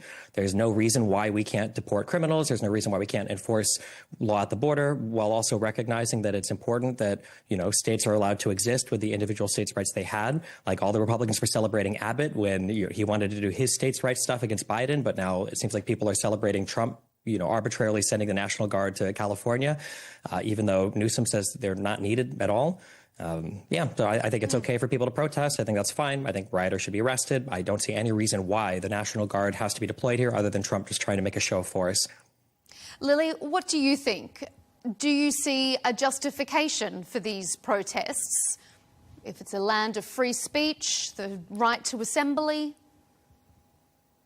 Right. Well, I absolutely agree with, people's right to free speech. I want people to be able to go out on the streets and protest and rally in a peaceful, nonviolent way. As long as you're not breaking the law, then I don't see a problem with it. That's an important part of living in a democracy. That's an important part of living in the United States, where we have those sort of freedoms. But what we're seeing is the opposite of that. We have people throwing Molotov cocktails. We have people attacking the ICE vehicles, and it's a violent protest. So I think Trump's response is definitely warranted. When you have vast amounts of people trying to, kill ICE agents, who knows, or cause as much damage as possible, and you have a civilian populace that you also have to protect, sometimes the police are simply not equipped for that. So in certain instances, it is a good thing to bring out the National Guard and have a strong show of force so that people do not feel comfortable with violating other people's rights by being violent, by attacking ICE vehicles and anything like that, which is illegal, which is not free speech, and which is not the right to protest, because they're engaging in violent attacks against these people. They're not just speaking their mind. What about the notion, Destiny, I'll ask you first and I'll come back to you, Lily, for a response, that these protesters were provoked? It's almost as if it's been orchestrated for the protests to fail, so to speak, because there is so much provocation. That's one criticism that's been levelled against the Trump administration. I think they're being provocative with the National Guard, of course. I agree, rule of law is important. You can't have people engaging in violent acts, but you absolutely don't need to send the National Guard for every single protest. The first protests were a few dozen people. I think the second protest on June 7th, was like 105 people or something. It was like a little bit over 100 people. Why are we deploying the National Guard for this? I feel like the deployment of the National Guard was so arbitrary. It was almost self-defeating by Trump. Gavin Newsom pointed out that Trump was truthing out that the National Guard had managed to quell all of the rioting and it was incredibly successful in its mission. And Trump had posted that truth on Truth Social before the National Guard had even made it to the ground. So I think that it is definitely provocative. I don't think people on the left should be taking the bait. There's no reason to burn stuff down or do anything like that. But I wish that Trump would stop constantly turning the temperature up on every single conversation just to try to take eyes away from his failed trade policy, his failed international policy, his failed policy in Gaza, his failed domestic policy, like everything else. I wish that he could just try to govern for real instead of just constantly being a provocateur in every single arena. What do you make of that, Lily? Is this an attempted distraction by the president to try and cause some chaos in one area so that people aren't really looking at where there may have been some stumbling blocks? I think there is a valid argument to be said that it could be a distraction, because right now we have the New York Times breaking that Palantir is collecting all of people's data, and now that we're possibly living on the brink of a police state and a surveillance state governed by AI, that's a major story that people should be looking at. We're also on the cusp of a war with Iran. This deal with Iran is coming to the last days, and this is what people should be focusing on. They should be focusing on trying to keep us out of this war and trying to make sure that, the powers that be that are controlling our government do not amass any more power or bring in Palantir to surveillance all of us. So in that case, I would agree. I don't think it's necessarily about other things, but I think the main things that people should be focusing on right now is the Palantir takeover and this kind of subversion of the Trump administration through these tech bros and through the PayPal mafia. That's what people should be looking at. And we should also be looking at this potential war with Iran, which is the deadline's coming to an end. What do you make, Lily, of the argument that the rage that is being expressed on the streets in Los Angeles is justified when you consider that it is life and death for some of these people that are being forcibly removed from the United States, in some cases illegally? Well, I mean, if that's the argument, then you could make the same argument for anyone who's being arrested for any crime. Like, say you get a DUI and now the cops are going to arrest you. Does that warrant an outrage because people don't want people being arrested for breaking the law? I mean, at the end of the day, like, if you didn't want to be deported, if you didn't want to face that fear of being deported, you should have come in legally. It's there. The option is there to come in legally. But these people decided to break the law, and now they are facing the consequences of it. And I believe that they feel like if they throw a big enough fit, if they cause enough, wreak enough havoc on the towns that they're doing this in Los Angeles at the current moment, that they're going to get their way and they'll make the Trump administration back down. But that's not what people voted Trump for. They voted Trump in to get rid of this illegal alien problem, because we have millions of these people in our country. They are bringing drugs. They are bringing fentanyl. They are driving the crime rate up. It's taking away jobs from the American citizen. And these are all things that people want the Trump administration to crack hard down on. So I think it is important that, people keep their eye on the ball and are not distracted by people throwing a fit. Destiny, what do you make of that? And what do you make of the idea that if these people are in the US illegally without the appropriate documentation, isn't it an expectation that they will be caught and dealt with, and that this is something that President Trump was elected to do? I mean, it's the risk that you run, but I really wish that we could just have an honest conversation about immigration, about illegal immigration, about what to do with the people here. It just seems like endless hand-wringing sometimes from some people, and then endless virtue signaling from other people. I would say the virtue signaling right now is coming from the conservatives. If we want to do something about immigration, then we need to have a comprehensive plan for how to allow people to come into the country, how to document the people that are currently here, and then how to control the border better. But it feels like conservatives just want to crack down on illegal immigration and then do nothing about actual immigration. Earlier Lily said that there's a legal way to come in. There is, and the wait list is 20 plus years. The reality is most people, especially if they are feeling economically destitute, or if they feel like there are way better opportunities in this country, which there are because this country is awesome, the people are probably going to illegally immigrate. I just wish that we could have a better conversation about what to do with the people here. We're not deporting 13, 15 million people. Most of the people in this country don't even want that. They might say it now, but when apartment complexes start emptying out, when businesses start losing their workers, when the unemployment falls even lower, when inflation starts to take off even higher, people aren't going to be happy with that. There has to be a realistic path towards how do you document the people here? How do you control what's happening at the border? But in order to do that, you have to go to Congress, you've got to talk to the people, and you have to actually hammer out some incredibly sophisticated and difficult to work on legislation. And nobody wants to do that right now. They just want to do executive orders, and they want to have, ICE running around and having dramatic, Twitter moments on social media. And I don't know, it just feels like that's all we're doing right now. Lily, what's your take? I mean, the idea that about 10% of the workforce in California is made up of migrant workers. Clearly there is a need. That state is very open about the fact that it relies heavily on migrant workers. So undocumented or not, doesn't the community need them?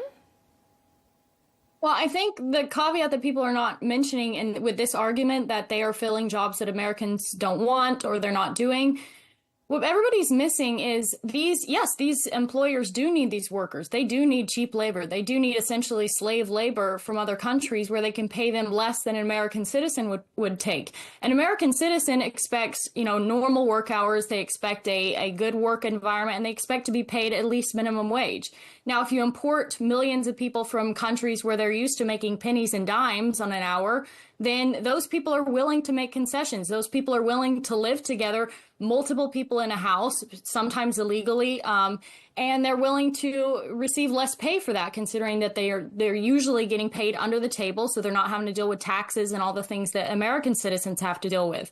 So that's a major issue right there, and I think that's why Trump's cracking down on the employers that are incentivizing this thing, because it's not only taking away jobs from Americans who would be willing to do those jobs at a decent pay rate, but they're not going to take those jobs if they're getting paid pennies and dimes. But these employers have been taking advantage, really. I mean, if you want to if you want a virtue signal for the immigrants, this is exploitation. They're essentially bringing in slave labor to do jobs at half the wages that an American would do that. So I think, yes, maybe temporarily the economy would suffer a bit, but we would get back on track, and then Americans and employers would have to work that out to where they work at a rate that would satisfy both the employer and the worker.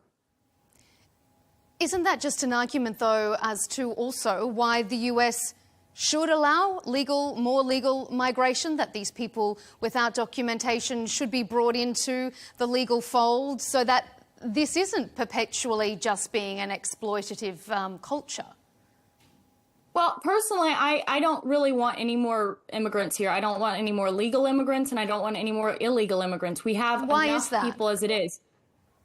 Well, because it makes Americans suffer. It not only affects the culture, so it changes the demographics of the country, which will affect the white people who live in this country, but it's also going to affect, things like housing. Now Americans are struggling with housing. The cost of housing is going way up because now we're competing with millions of other people. So it hurts your economy. It hurts the everyday person because now they're struggling with these people and they can't find houses. They're competing with people at slave labor. And even if we did have someone come in and they were taking normal wages, that's still taking a job away from an American citizen. I would rather that job be done by an American citizen than someone who just got here and they're here for economic opportunity rather than they're fleeing a dangerous situation, which is the majority of these immigrants. Destiny? Usually you can tell when the person you're arguing with or a person who's presenting arguments is being dishonest is when they're trying to present a thing that can give you like the pros of every side of an equation.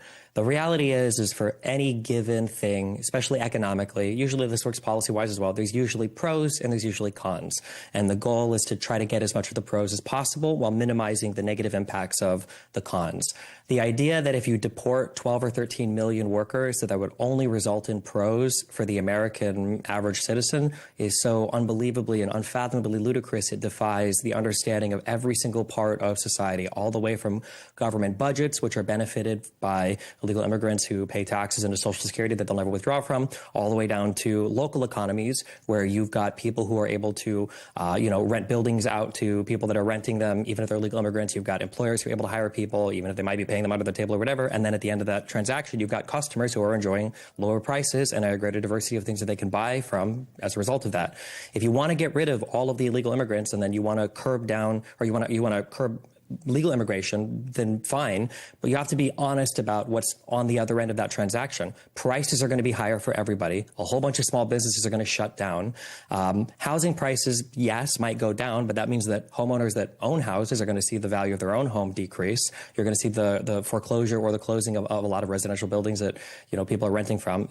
I think that if you want to make that argument, I think it's an interesting argument to have, but it's so unbelievably boring when people try to argue that you can get the pros of every possible side of an equation if you just do the one thing that they like the most. I've never heard anybody make the concession that, yeah, we're going to deport 15 million people and it is going to be economically painful, but I think that economic pain is worth whatever other project I think America should be or whatever idea I have about what immigration should look like. Lily? Well, I mean, I did say that there would be short-term economic, mishaps to that. The economy is going to suffer. But again, in the long term, what is better? Is it better to replace the native population with migrants coming from other countries, which is now going to drive the quality of living down, the quality of work life down? Because if you're competing with illegal immigrants or legal immigrants who are used to coming from countries, again, where they get paid hardly anything, now Americans are going to have to make those concessions. Now Americans are going to say, you know what, it's fine. I'll shack up with 10 of my cousins and I'll live in a tiny house with tons of people and I'll work for slave wages as well because this is what I'm competing with because we're outnumbered at this point. Another thing is, what nobody wants to talk about is you lose the racial demographics in your country. Is it wrong for a person in our country to want a country that's majority white? Is that a wrong thing? And if you replace the native populace with people from other countries, that is going to change that culture. So it's no longer going to be the United States or America as we know it. It's going to look like a reflection of the UK, look like a reflection of all these other European countries who tried mass migration, and look how it's failing. People but are being America attacked is in the a street. country of They have migrants, no rights. though. America is a country that was founded by migrants. Was it, though? I mean, who are the founders? They were white Americans that came over here, and then they would. Unless it's the Native Americans, which I don't necessarily think that America probably wants to pin their cultural responsibilities on. Destiny, what's your take on this? Sounds a bit like the Great Replacement theory. I mean, if somebody wants to have the argument for maintaining a white majority country, then fine, but at least be honest and have the argument. It's not an economic argument. It's a racial demographics argument. If you're willing to make dramatic sacrifices in terms of where the U.S. sits at in the world, right now we are the leading country in the world, economically, militarily, diplomatically, well, I guess we'll see by the end of this presidency. But we enjoy that status right now. And as a result of that, we enjoy a great deal of other things as well. You know, people might laugh at the GDP go up number, but our standards of living are incredibly high in the United States. You know, we're spoiled by a whole bunch of goods and services. You've got a whole bunch of teenagers on Twitter right now who are complaining about oppression because the 4-payment loan they took out on their burrito taxi app is all of a sudden, you know, unable to be paid by them because they're not getting enough allowance from their parents. I mean, I would argue these are good problems to have. If you want to try to shoot for some ethnically homogenous society, I mean, I guess my first question is, who are we even trying to look like at that point? Like, are we envious of Japan that's been in stagflation for the past 3 decades? Are we envious of what, Iran, of North Korea? Like, who are these ethnically homogenous countries that we're so jealous of their economic and cultural output? I mean, I don't know. Again, but if you want to have that argument, that's fine, but just don't conflate it with the economic one. This is an economically ruinous argument, or at least it's a loser of an economic argument. But again, that's fine, but just be willing to take both sides of that. I'm willing to suffer, not just in the short term. It will be a long-term decreased standard of living. It will be a long-term decrease access to goods and services from the average American person. And that doesn't just mean fancy new iPhones. It might mean an instrument for your child to go and practice on for school, or it might mean newer textbooks for a class, or it might mean internet access for people in rural areas. You know, if you're willing to accept a lower turnout on all of that stuff in exchange for a whiter country, whatever that means, I guess then we could talk about who counts as white or not. We have to go to the Eastern Europeans and figure that one out. Then fine, have that argument. Lily, so pick up on one thing that Destiny said there. What is this racially homogenous country that you think America should be emulating? What's the ideal here? Who should we be looking to as guidance? I don't think we have to look to anyone else. I think we can do it on our own. We did it on our own for a long time before we started mass immigrating from other cultures that are not compatible with the West. Back in the, Ellis Islands days, who were we importing people from? They were white Europeans from Ireland, from Scotland, from England, and that those people assimilated well. Those people came into our country and they wanted to be Americans. If you to go back to the LA riots, if you take a look at the pictures coming out of there, what is it? It's a lot of illegals flying the flags of their native country. Why are you here then? If you're protesting being sent back to your country, why are you flying the flag of that country? These people clearly do not want to assimilate. They clearly do not care about our culture. They are not part of our culture, and they don't want to be part of our culture, as they make it very clear. They love to display their flags of their country that they came from. They love to keep their little subcultures homogenous, and they do not want to blend in with ours. They will simply want to take over ours. And then the white people who live here, who have historically lived here, and black people, you could argue, it's actually, if you want to talk about black rights, these illegal immigrants are invading the areas that have been predominantly black, and now they're forcing people out. So that in and of itself hurts not only white people, but black people who have been here for a while as well. Destiny, I'll let you have the right of reply on that, and then we'll move on to our next section. Yeah, I mean, the idea that these immigrants came through Ellis Island and immediately integrated is kind of comical. I mean, people hated Irish people when they came over. There were slurs referring to Irish people. There are still jokes about Irish people. I just had a friend the other day tell me that they were an Irish twin because they had a sibling that was incredibly close in age, and there's a joke that Irish people made a whole bunch of babies when they came over. Italians were literally, you talk about MS-13, what about the mafia? What about the mob? They came over, they made ghettos. You could go to New York City today, and you could visit Little Italy, and you can visit these small, ghettos that are primarily made up of certain groups of these types of people, of Italians, of Irishmen, of Irish people. Yeah, they did organized crime. It took a while for them to integrate, but they did. And I think to some extent, ironically, one of my favorite things about I guess, far-right people or I don't want to say racist or xenophobic, whatever you call them, right? But the people that are in favor of this like majority white immigration pattern, I think at times, I think they display unknowingly like some of the best of the United States' ability to integrate different types of people into its society and culture. Like if you would have gone back 100 years and then you would say today, oh no, people who are Irish and Italian are going to be seen as white, literally the exact same as anybody who came from Scandinavia or any Anglo-Saxons or people from Britain or whatever, they would laugh at you. They'd be like, no, these are totally different types of people. But now they're basically integrated. And yeah, I think we do that exceedingly well with all sorts of different types of people in the United States because of the way that we allow people to come into this country. Okay, let's move our attention and our focus away from race and migration just a little bit and focus on the presidential powers that were used during these past few days. So calling in the National Guard is usually the purview of state governors, but not in this case. President Trump's decision to send in the troops has been described by the Californian Governor, Gavin Newsom, as an alarming abuse of power and a serious breach of state sovereignty. So one former US Secretary of Labor has called this the first stage of a police state. Lily, do you think he's right? I mean, if you want to look at police state, again, I would go back to Palantir. Those are the people that want to have power every aspect of your life. That's what it says on their website. It's like AI automation for every decision of your life or whatever. Those are the people. Those are the people. The tech bros, the PayPal mafia. That's who you need to be looking at if you're worried about. For the moment, we're debating the National Guard. So, if you could focus on that, do you think that this particular use of the National Guard, the cracking down on protests in this regard, is it the first stage of a police state, as the former Secretary of Labor Robert Reich says?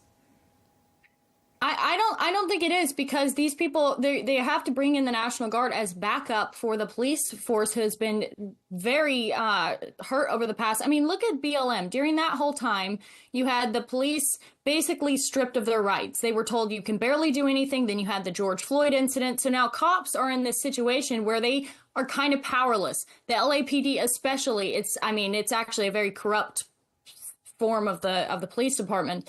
But the LAPD has been completely disarmed. The citizenry does not want them to do their job, so they really can't, or they are not equipped for these sorts of riots, and they're kind of demoralized as well, just because of the years of propaganda against them and throwing, people like Derek Chauvin in prison for those sorts of things. So I think the National Guard coming in is justified, considering that these are very violent protests. They're burning down cars. They're throwing Molotov cocktails. They're throwing bricks. They're attacking police officers. They're attacking the National Guard. They're attacking the ICE thing. So how is that not warranted? If you have a police force that's somewhat debilitated, I feel like they just simply need backup. And by the way, they're not shooting people and mowing down people in the street. They're using non-lethal force. They're using pepper spray. They're just giving some backup for people in a state that is very far left-leaning, as well as full of immigrants, where they, realize that there might be a fight there, so they had to bring in some backup. They might not be shooting with bullets, but they did purposely shoot an Australian journalist in the leg while she was live on air. Destiny, what's your understanding or your interpretation of what you're seeing? Is this the first stage of a police state? Unless I missed something that came out recently in the executive order that Trump cited to deploy the National Guard, the U.S. code that he referred to very specifically was one where you needed the states to actually, the governors to make the request for the National Guard assistance. USC 12406, you have to have the request of the governor to send the National Guard down to help. So him sending it down unrequested, again, to quell a relatively small number of people, right? This is the LAPD, California Highway Patrol. They have a lot of resources available to them. I have no idea. Well, I'm sorry, I shouldn't say that. I have no idea why he would send them down. I know why he sent them down. Like, he's sending it down in order to provoke people, with the goal being to somehow, invoke some kind of violent protest or some kind of violence against the feds, so that he can, continue to pile on forces into California, a state that he's already threatened to withhold emergency funding from when it comes to FEMA, a state that he already played emergency funding games with it when it came to the wildfires in Los Angeles. Yeah, there's a time and a place for the National Guard needing to be deployed. This is not it. Newsom said it wasn't. The mayor of New York said it wasn't. Or I'm sorry, the mayor of LA said that it wasn't. So there's absolutely no reason here other than to trample on the rights of states. But I mean, MAGA completely abandoned their whole federalism argument as soon as Trump won the popular vote. And now all you hear them say over and over again is he has a popular mandate, he has a popular mandate, he has a popular mandate. So the same party that was obsessed with saying we don't live in a democracy, we live in a republic, is now the most like democratic majority rules, majority vote people, I guess, that have ever existed in the United States in my lifetime. Lily, President Trump has joked outside the White House that if it was under his purview, he would arrest Gavin Newsom. I mean, is that really something we would expect to be hearing from our president during a situation like this? I mean, I don't really care about jokes. They made whole rallies about grab her by the pussy, a joke that Trump made a long time ago. Why are we arguing about jokes? Unless he's acting on this, I don't see why it's a big deal personally. I think it's pretty. You think it's okay to say that he would arrest the governor of California without saying or any allegations as to why? Well, first of all, it's a joke, so I think people are allowed to make jokes. That's his freedom of speech to make a joke about that. But again, it's not like that would be entirely unwarranted as well. I mean, look how Gavin Newsom handled the fires. The water was turned off. They just allowed the state to burn. I mean, he has been an extremely incompetent governor, so I'm sure lots of Californians would even approve of that. But again, I don't even know why we're arguing about a joke. Unless he's doing something, I'm not interested in really arguing about a joke. Locker room talk? What? Okay, are we going to go protest more about grab her by the pussy? Like, please. Destiny? I just want to say real quick, I think it's really important to always observe the multiple stages of MAGA, and it's incredibly important for everyone to realize it. When you bring up something horrible that a MAGA person has done, the first step is always saying, oh, I don't know, I haven't heard about that. For some reason, they know every single intimate detail about, say, Hunter Biden, a person who wasn't elected. They know everything about his life. But then when it comes to, like, massive, huge things that the president of the United States is doing, they're unaware of it. So they'll say, I haven't heard about it. And then the next thing they'll say is, oh, it's just a joke or whatever. Who cares? It's not a big deal. But the most important thing, and they've demonstrated this time and time again, is the third part, which Lily did do, and that's that they will defend it. So even though they're saying they haven't heard of it, even though they're saying it's just a joke, if it does come to pass, they're not going to turn around and go, oh my God, I thought he was just joking. This is horrible. They're going to defend exactly what it was. So don't ever let any MAGA person get away with the, oh, they're just joking thing. You always have to ask them the next question of, oh, well, if he would actually follow through with it, would you defend it? Because the answer to that will almost always be yes. Okay, Lily, well, do you want to answer that? I'm not MAGA. To be fair, for the clarification, I'm not MAGA. I'm a nationalist. So I'm actually not a huge fan of Trump. If the governor was arrested, if I can pick up on what Destiny was saying, do you think that would be acceptable? If he went through due process and it was found that he was either a traitor to his country or he had done something illegal, if he went through the due process, then absolutely. If he didn't go through due process and they just arrested him, then I would be opposed to that. Okay, let's get back on track with the National Guard focus.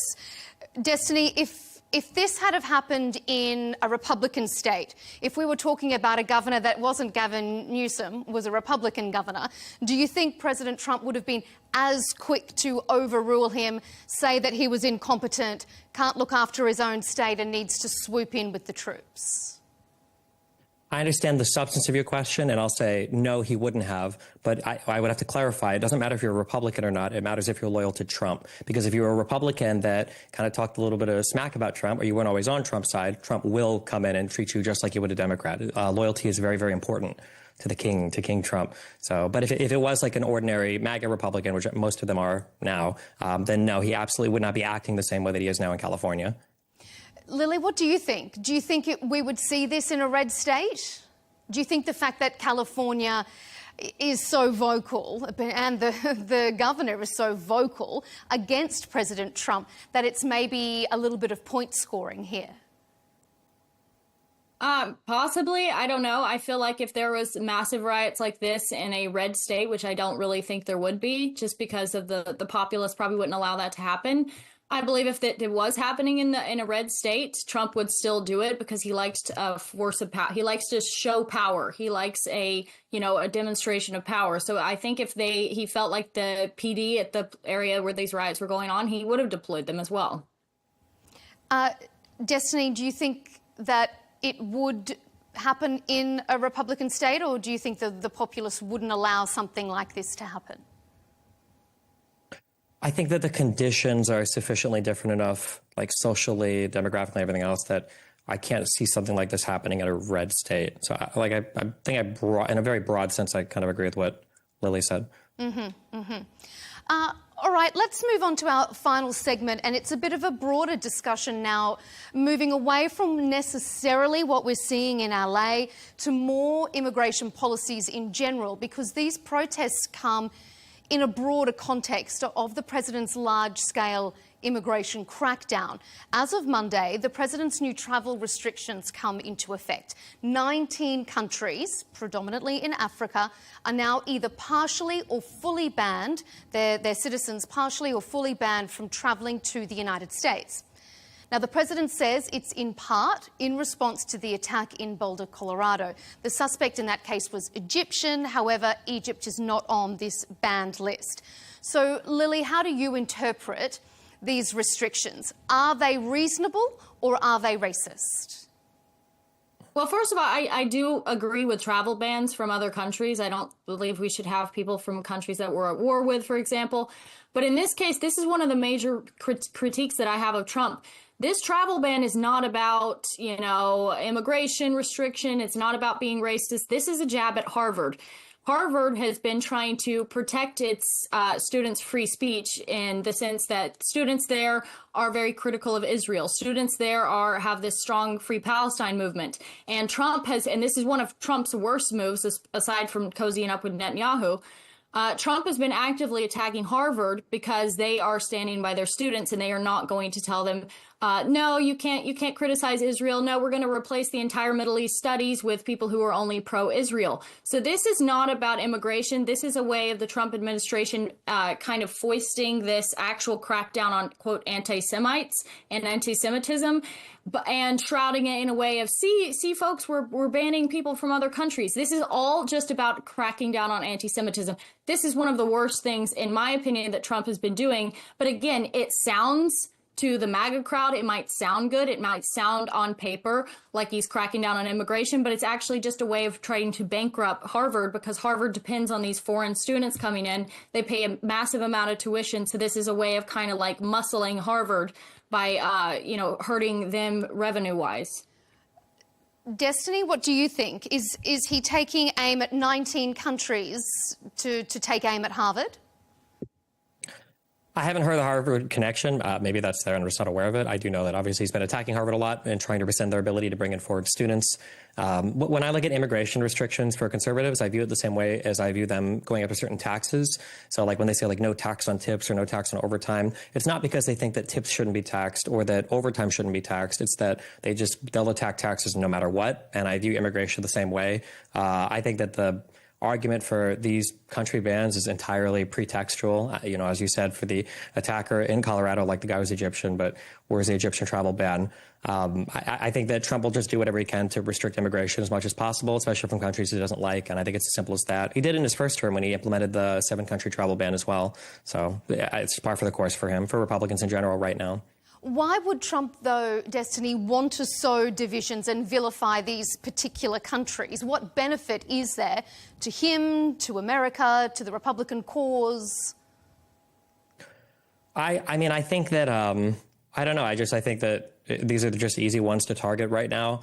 A lot of people don't like this. I don't read Trump as like a very racist person. He just doesn't come off to me as a person who is like obsessed with like race. He comes off as a little bit more like xenophobic or nationalistic in general, populist in general, where he just doesn't want a lot of immigrants coming to the United States. And I don't necessarily think it's from like I don't want brown or black people coming like from that perspective. I just think he's just kind of xenophobic in general. It's the feeling that I get.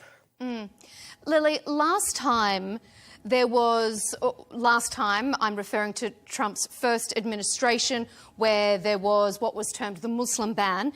There was intense shock and outrage at those travel restrictions. It sparked immediate backlash and there were protests at the airport, but not this time around. It's almost as if, is it that people agree, do you think? Is it that they don't care?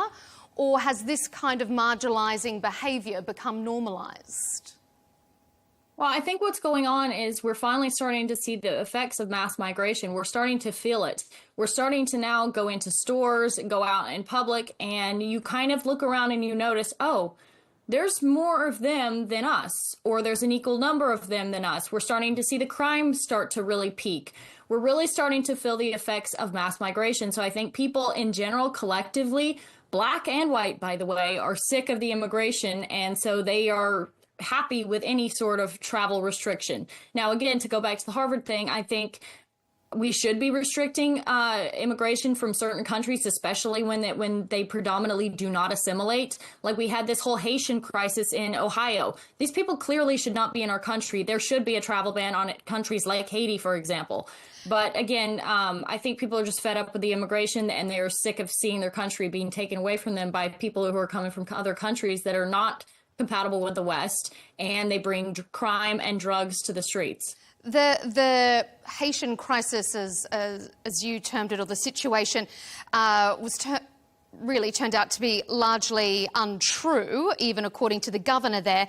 And according to the 2024 report from the American Immigration Council, of the 19 peer-reviewed research papers between 2017 and 2024, there has been no correlation between an increase in migrant populations and an increase in crime rates. So why do you think that that is something that is very easy to roll out? Because there are no figures to support that argument.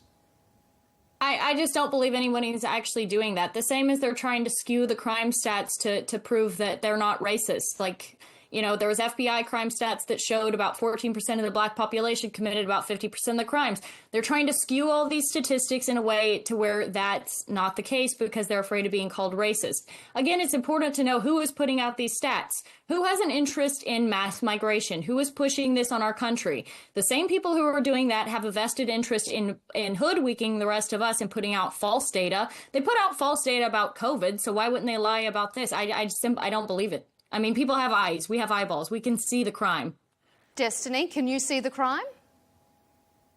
No, I didn't see any Haitians eating dogs either. I think even Vance was on, I don't know if it was CNN or what, where he said that, you know, if we've got to make a story up to get people to care about an issue, then so be it. I mean, yeah, we don't live in like the same reality anymore. I think there's a whole alternative media environment right now that has kind of been created by the MAGA and MAGA adjacent crowds to kind of fabricate a reality to make people think whatever it is they want to think about things. You know, it's funny, Lily brought up the COVID stuff. I hear this said over and over again on Joe Rogan and other shows that, well, look at what they said about the conspiracy theorists. Like most of us turned out to be right.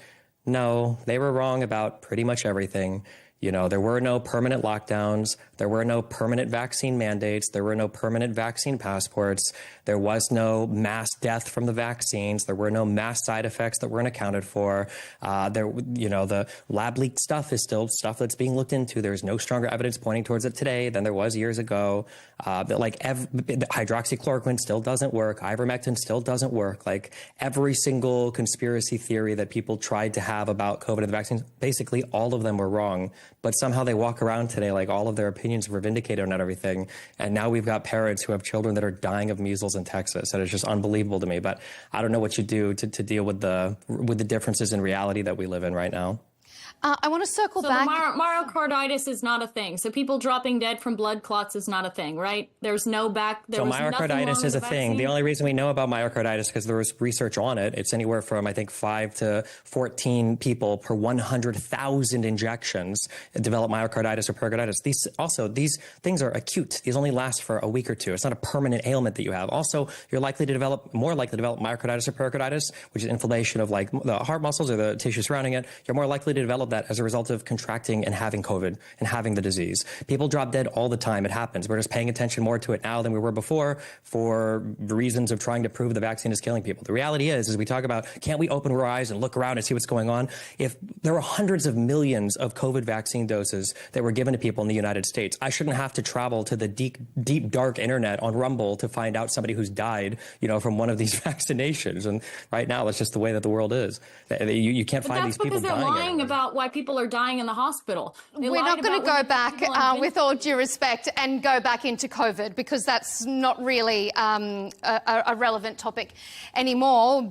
My goodness, we had that debate plenty enough during the time. I just want to circle back, Destiny, to something that Lily said earlier when she was talking about these travel bans being a way of preventing people entering the country and criticising Israel. What do you make of that connection?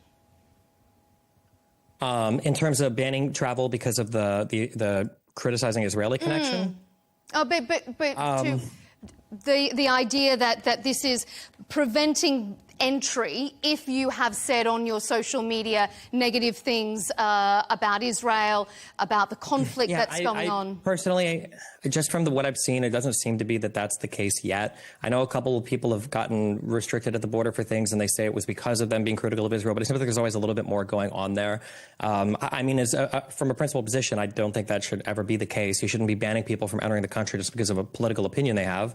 To the chagrin of a lot of people, you know, further right of Trump. Trump is a massive Israel simp. A lot of older people in the United States just are, just by virtue of being older and remembering, you know, the heroic tales of Israel, you know, growing up. Obviously, the way that we view Israel in the world today is a lot different, just based on who their current enemies are. So, I mean, yeah, I'm always opposed to viewpoint partisan bans on travel or freedom of speech or anything like that. Because Marco Rubio himself was the one that was like, if we see you at the border and you say you're here to be critical of Israel or whatever, we're going to chuck your social media. He's the one saying it. I mean, we don't have to speculate about this. You can go listen to the transcripts of him saying this himself. It's clearly a way of trying to quell anti-Semitism, which is apparently on the rise. I don't know why. Destiny? I'd have to look at the exact Marco Rubio quote. He might have said something like that. I was in D.C. for a week with my son on a field trip, and then I've been sick, so I haven't seen all the crazy. It's hard to keep up with the crazy stuff from this administration. I feel like I've heard Rubio say something like that. I remember it, but I mean, I would just say, insofar as if he said stuff like that, like I would obviously disagree with it. If he was implying that he wouldn't be okay with people coming in who were, you know, trying to do violent protests or something against Israel, it's a little bit more understandable. But it shouldn't matter if it's against Israel or if it's against Iran or Britain or any country. Like, you don't allow people into the country that are going to behave in a violent manner. You shouldn't disallow people into the country just because they're criticizing, you know, whatever your favorite country is, whether that's Israel or whatever else. So, Lily, I'll let you have one last reply there to what Destiny has said, and then we'll wrap it up.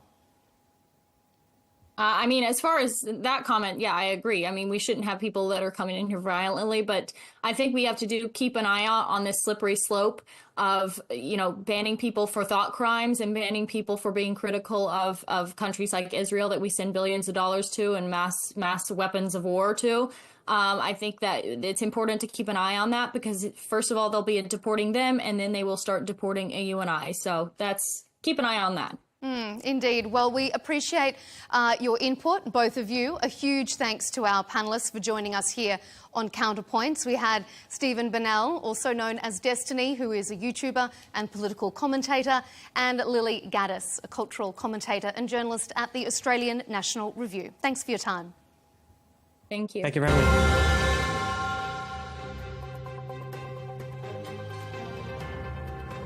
And as always, thank you to you at home for joining Counterpoints with me, Melinda Nucifora. Remember to subscribe to Al Arabiya English on YouTube so you don't miss any of our debates. You can also find us on X and TikTok. We'll see you next time.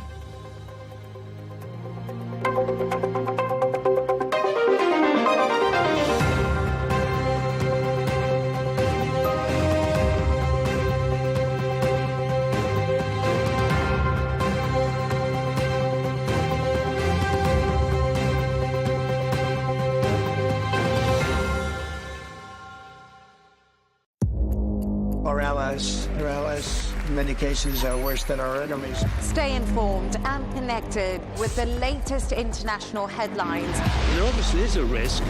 From breaking news to in-depth analysis, it would appear that this war is coming to an end. Who buys this stuff? Investors, pension funds. We deliver the most important developments straight to your screen. Iran always wanted to deal with militia. Join us for compelling, expert-driven conversations. A curfew order has been established. And an insightful look at the issues shaping our world today. There are a lot of proposals about European architecture for security. I'm Leigh Ann Gerrans. and this is W News. We dealt with this when I was chief of staff in the first term. Where you don't just hear the headlines, you get the full story.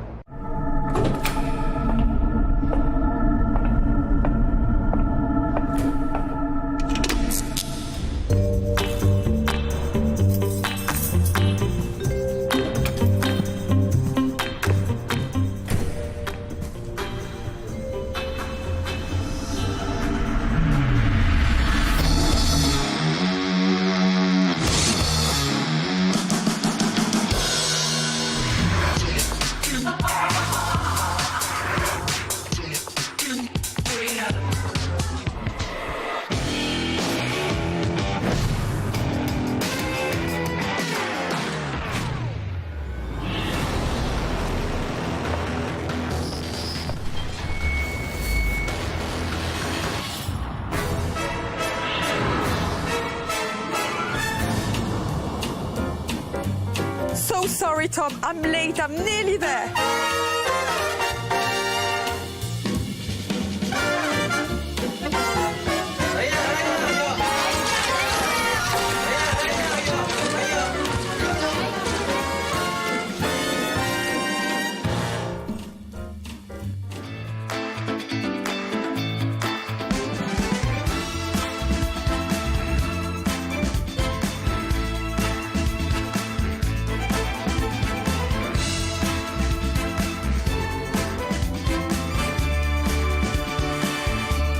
Always a pleasure to speak about a Wes Anderson film because I want to be a fly on the wall on those sets. It's so colorful, it's so carefully, meticulously planned. So tell us about the atmosphere on set first. It's an amazing working atmosphere. You just really focus and you just keep going and everything gets very dialed in, and as an actor you kind of get spoiled. You don't want to go back to, to real life. The other way of working, yeah.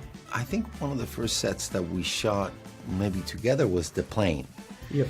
And it was, you walk into this plane that is built on a set. It's not a plane, it's just a section of a plane. And the details, the carpet, everything was period, was like, like it was like a 50s plane, and it's quite amazing. All the details, like you were saying, it's almost like, I think when I watch a Wes Anderson film, I feel I can touch it. Exactly, it's very textured. Yes, I saw you doing like that. That's exactly how you feel, like almost like you could grab it and put it on your shelf. At this moment, rescue workers are laboring to recover and identify the remains of Jaja Korda, international businessman, maverick in the fields of armaments and aviation, among the richest men in Europe. Because the characters are also so carefully written in detail, how much input can you have onto, what you as Benicio want to infuse in the character? A lot. I mean, it's me. But it isn't. Wes expects you to bring everything you can. But he lays out a great character that, for me, that was full of contradictions, with a hell of an arc. So you just gotta keep an eye on, where it's going, But you get to bring yourself into it, I mean, it's like within the limitations of Wes's blocking and Wes's vision, you have to bring yourself into it. Yeah, I found that Wes really pays attention to what you're doing as an actor. And it's not prescriptive. He doesn't say, do it this way. He watches what you're doing, and he sees what he likes, and he sees what is not helpful. But he's watching you carefully. You can always, feel when a director is really watching you, and then you start to really try things and try and make them happy. You might think, you might see Wes's movie, and it's a comedy, and it's maybe theatrical or something, but you got to be truthful. Yes. He expects you to be real. Yeah. Which is it's great. It's great for an actor. And this one is a beautiful reflection on the sense of family and heritage, I guess, isn't it? I mean, I'm Lebanese, so Phoenician scheme is very familiar to me. Yes. Did he discuss it with you? Because I think his wife is Lebanese or something like that. Yes. Yeah. Dedicated to his father-in-law. Yeah, that's why I saw it at the end of the film. There's kind of a dedication. Yeah, I love that. It's a beautiful dedication. Corda Land and Sea Phoenician Infrastructure Scheme, my most important project of my lifetime. Our objective, disrupting, obstructing, impeding, crippling Corda's enterprise in any manner possible. Get the hand grenades. Today, tonight, and tomorrow, we rendezvous with every Titan and pretend we agree what we already agreed. But in fact, we don't. We can't. And when there's so many of you on an ensemble set, how much does it, kind of elevate the job? Because, you turn up on a set and everyone is at their best. Everybody kind of comes through at various times, and it's like their moment, to come. They're like, okay, I'm going to come and do my thing in this Wes Anderson movie. So they're bringing, such a new energy every time, and you get to see those characters come alive and go, oh my God, this is what you're going to wear, and that's what you're going to look like, and the sequence comes alive in front of your eyes. So it's like constantly regenerating. I really believe that the better the actor, the better you'll be. So, it's just a pleasure to work with all the cameos in this film, because they're all terrific, and they just made me better, made the film better. That's really true. Yeah.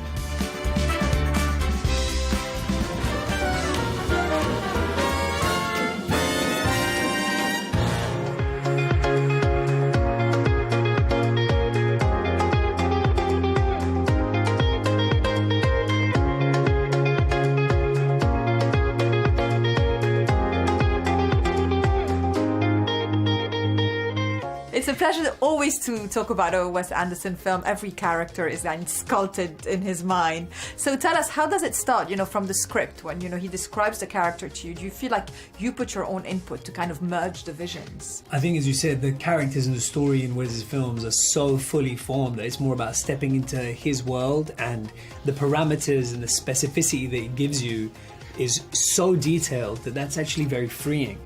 So many decisions are made that actually stepping into it can be strangely very liberating, and you get to explore within those parameters. Having those limitations can actually make it feel like a more creative process in many ways. Something that's really interesting is he creates an animation for the whole movie. So you get to watch that. I know you were speaking about that before. Yeah, you do. It's true. I've actually had, up until this point, never seen a storyboard before. Yeah. And then to be presented with a two-dimensional, simple, wonderful version of the entire film that's animated with Wes's voices doing all the characters. It was beautiful and it was amazing. And because of that, we knew what we were doing. We had a plan. And then the geniusness of Adam Stockhausen, who is responsible for taking all of the written material and making it a reality, creating this world, because of the detail, because of the level of concentrated, minute details. The room exists. Everything is real.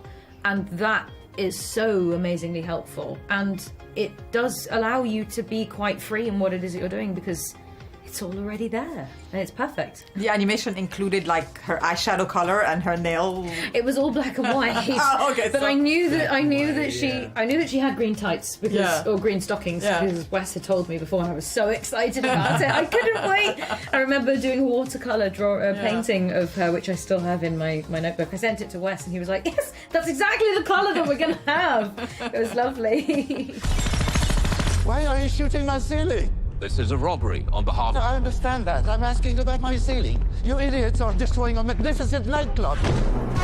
One thing you'll never know, because you can't. The truth. I suppose I'm moved by this absurd performance.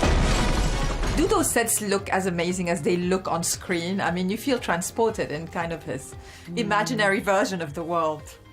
They look amazing. Yeah. I mean, they're extraordinary, but they're really functional. They're not sort of merely decorative. No, they're real. They really bring you into the world, and each one feels an enhancement to the story. Yeah, he's a masterful filmmaker. Today, tonight, and tomorrow, we rendezvous with every Titan and pretend we agree what we already agreed. But in fact, we don't. We can't.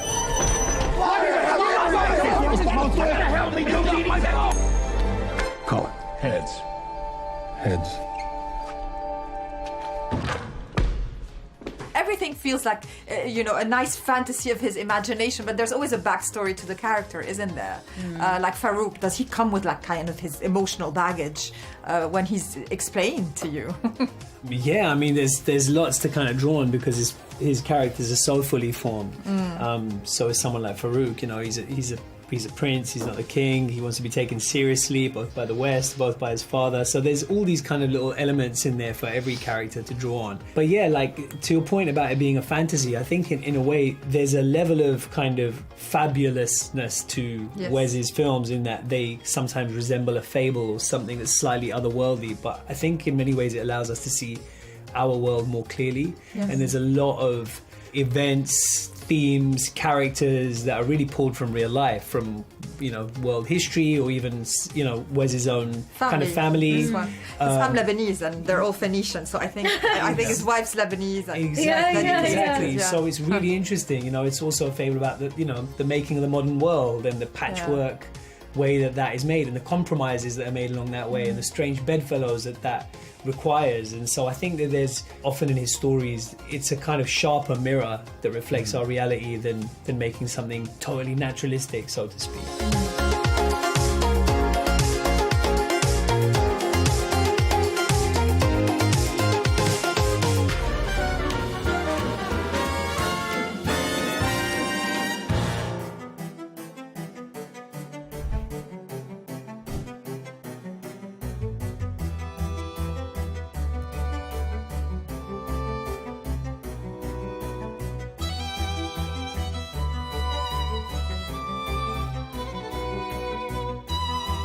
It really is an honor.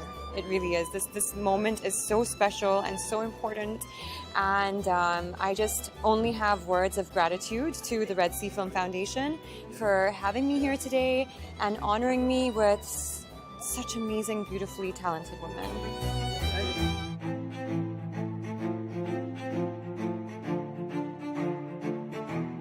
Are we matching or what? We are. Yeah.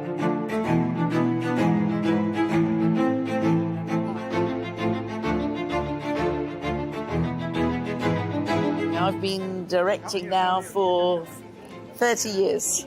I was the first Indian woman to make a feature film in Great Britain. And even today, there's still not that many, not many of us. So we have to keep going, and events like this are fantastic because they celebrate us.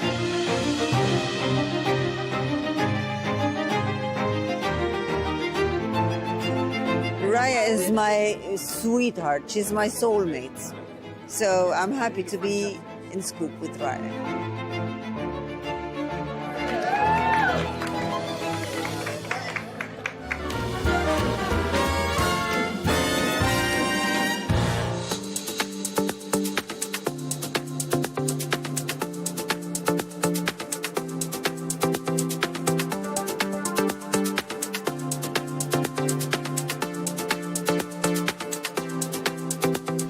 Welcome to the show, first of all. It's so nice to have you together. Thank we you. can talk about girls in film. Yes, absolutely. So this will be like the theme. First of all, you'd met each other before, or is it all about women in cinema for you and how you met? No, it's the first time that we meet. First time we've met, and we've found so many similarities. So much in common. Yeah, just two different countries, but so much in common, Yeah. so many similarities, but one thing, and I think one thing that remains very, very consistent is our love and passion for film. Absolutely. Yeah. First thing we spoke about. Yeah, exactly. Like, how many films have you done? How many films have you done?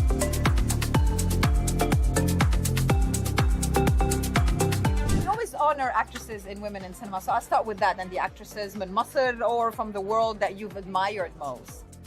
I've grown up, I think, on a lot of old Hollywood as well. So if it was like Vivian Leigh Oh my God, I or love if her. Gone with the Wind, that was like a film I think I rewatched so many times. And then of course then transitioning into Bollywood, one of my first films being Devdas with Aishwarya Rai, and just Which was here in Cannes. Yes, they debuted in Cannes. So that was, I think, just women, strong, beautiful, talented women that you grow up and you aspire to be. I must say, for me, I take such pride coming from a country that has amazing female actresses, Suad Hosni, all the way up to my love and your love. Your BFF. This is the one you were telling me. She was telling me about her. She shares my sweet dreams. Yeah. And I think definitely we just come from a culture that really celebrates Arab women and what they've done in cinema.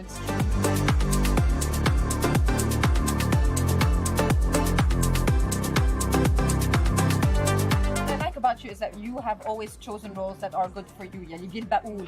Things that you feel like you can give your own pathos to. How much importance did you always give to that in your role? Always. I think it's so important to be authentic and to do things that speak of my generation and of the women of my time. And this is why I always continue to do shows and make shows and films that we speak the same language, and I feel sometimes it takes one to know one. So I needed to come from that generation to be able to give them what they want. And for you, Jacqueline, also, now it's a great time also for Indian cinema because it's not only about the fluff of Bollywood. There's so many interesting movies that you're part of. Yeah, it's not the spectacle as much anymore. I think when we started out, and even what I grew up watching, and I was also very inspired by, was that. And I also went through. It's been 15 years now. I've been in the industry, same. as you. You really see the evolution of how it's moved from that to a much more storytelling substance, deeper content, and that's the beauty of it right now. It also there's just so much more opportunity in that respect for women. My final question is about women in cinema. How important is it for you that there are events that kind of showcase women, support women, shed the light on the talent of women? I think it's important because women out there need to know what is possible and that they're being supported. That's the only way you can encourage talent into the industry. When you're supported, and you feel safe, that's when the real magic happens. Yes. So I think it's very important, and that's why, being here for, the Red Sea Film Foundation with so many like-minded women with such great work, having done such great work, it also just kind of boosts it boosts you up to think, okay, there's still so much that we can do. And I want everybody to know about that. Yeah. And you've defied stereotypes because you've always been yourself. There's no one like you, but you also support your fellow actresses. Absolutely. I've watched the Red Sea Film Foundation create this amazing platform called Women in Cinema year after year. And I look at my peers when they were here, Tara Ahmed, Salma Boudef, Asil Omran from the Arab world, and all these other women. Razan Jamal was here as well last year. Yes. And it's just so beautiful that this foundation is able to tell these women, we see you, we hear you, and we're here to celebrate you. And it's just so beautiful. Yeah. It's an honor to be here. With you tomorrow. Yes. Thank you. Thank you. Thank you.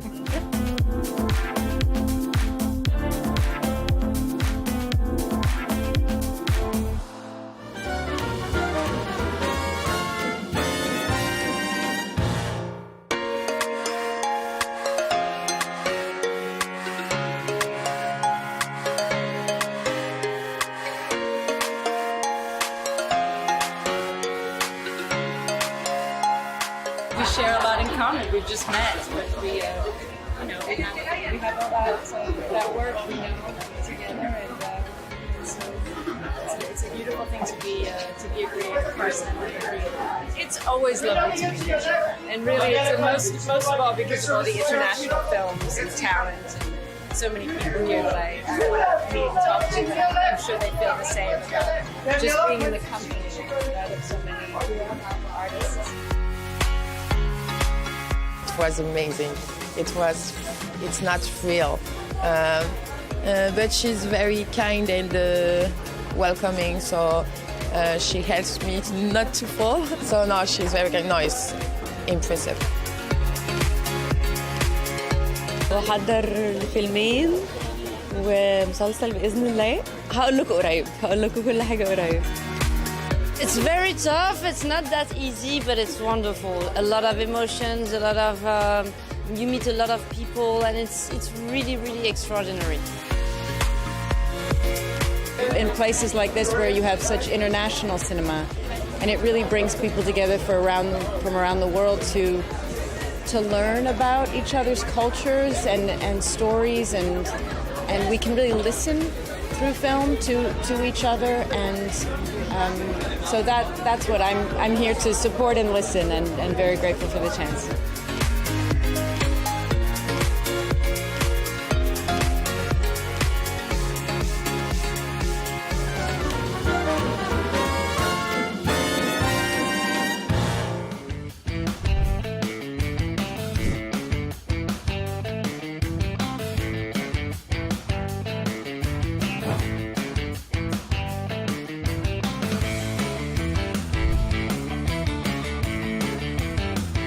My daughter is very jealous. She adores Lilo and Stitch. She's 9, and it's totally, we're all Stitch obsessed.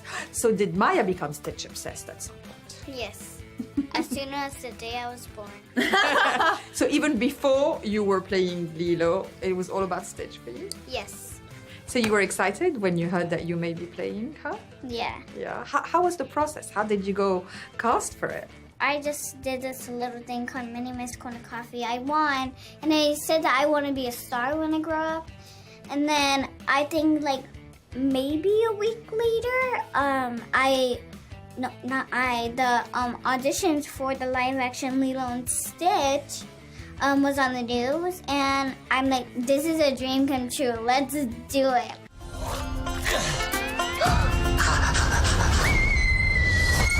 So cute and fluffy. He is your responsibility. Got it. We promise. Yeah. It was very important that the chemistry worked Absolutely. as well. You know? I mean, that's like the main part of everything, really. Yes. So, yeah. Were you worried about anything, or as soon as you saw her, you think, that's... I was like, I mean, obviously I hadn't gotten the role yet, but I was relieved, and I was excited, and I was like, this girl is gonna be Lilo. I can call it right now. I can call it right now. There you go. Hey, I changed my mind. What's that? I like you as mom, too.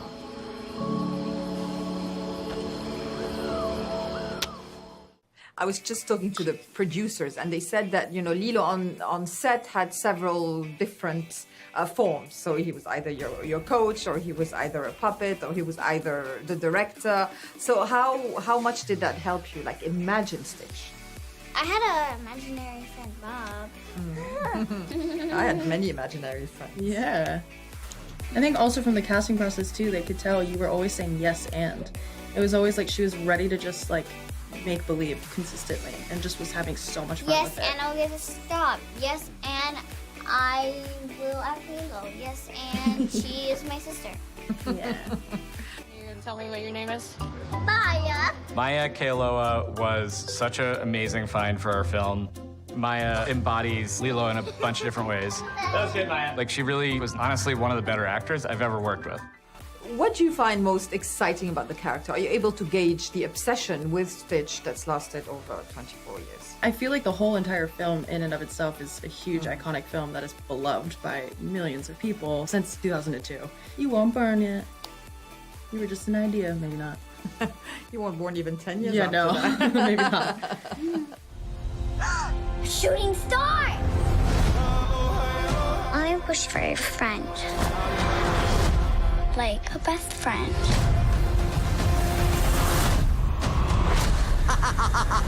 What the hell? Have you seen it already with an audience? Yes. And how was the reaction, and how did you feel? I started hyperventilating as soon as the thing played. And did you enjoy watching yourself as Lilo? Yeah. Was that weird to see you on a big screen? No. Really? Ah. That's how stars are born. Thank you so much, you girls. It's such a pleasure to talk to you. Same. Thank you. Oh my God. No. Dogs on the table. You sure that's a dog? Stitch, we are so obsessed with you. We love you so much. You are our favorite thing. Don't you want to say something, Lola? Hi! Hi, Lola. As we've seen in the movie, at some point, Lilo teaches you a bit of Hawaiian dancing. What is one of your favorite moves that she has taught you? Oh!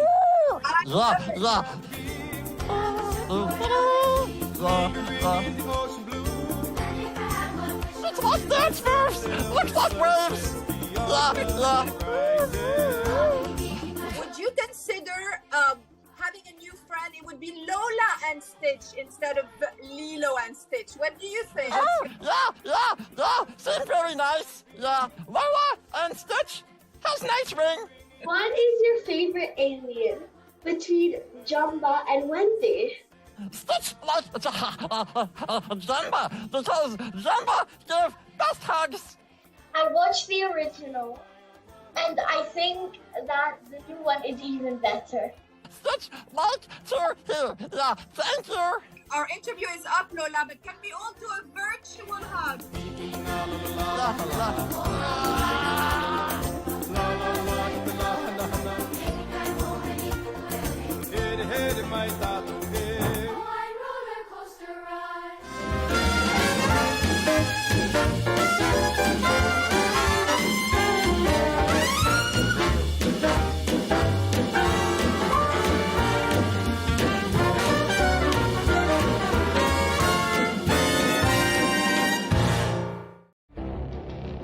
It feels like decades are passing by in a matter of weeks.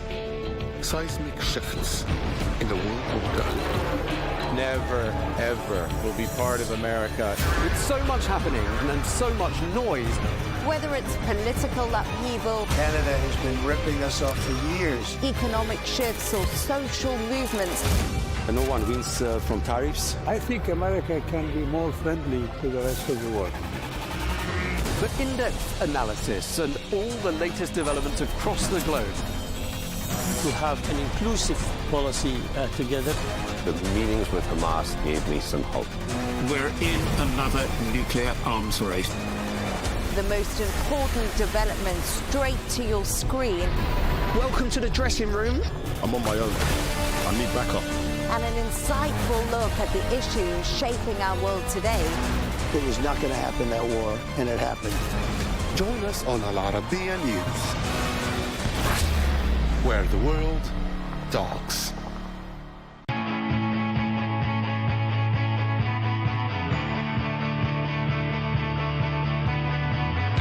Welcome to the metropolis, the big city.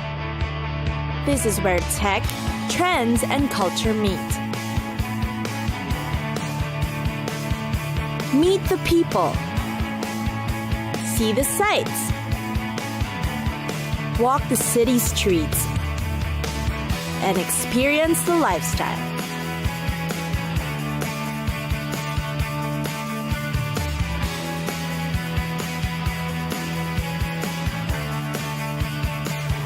This is your first-class ticket to the cities of the world.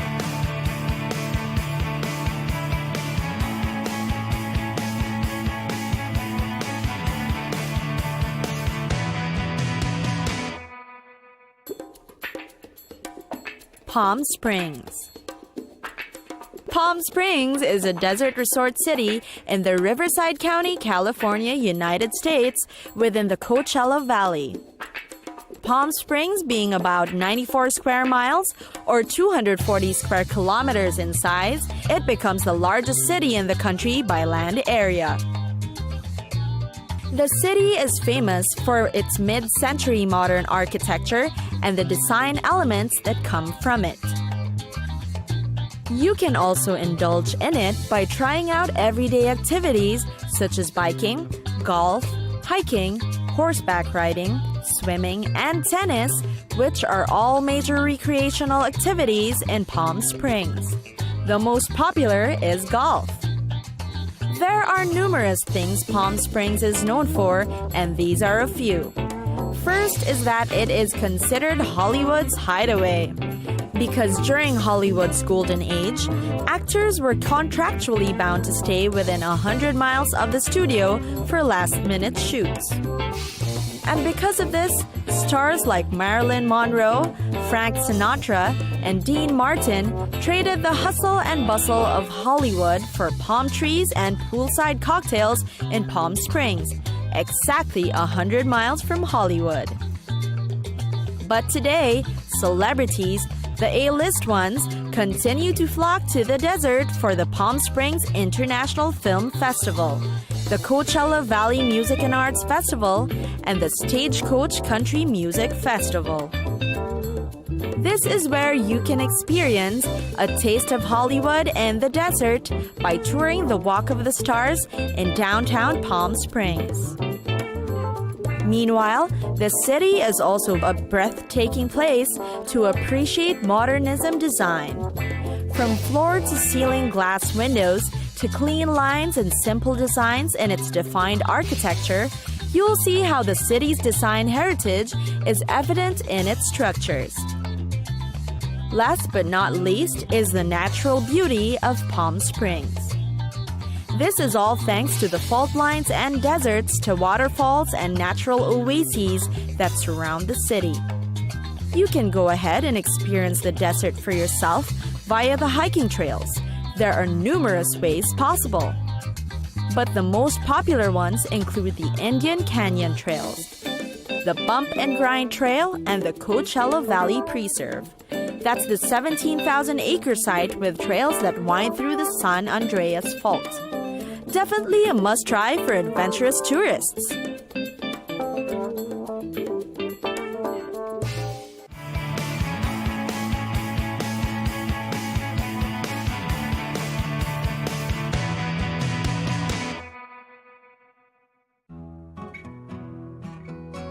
Siem Reap, the Cambodian center of culture.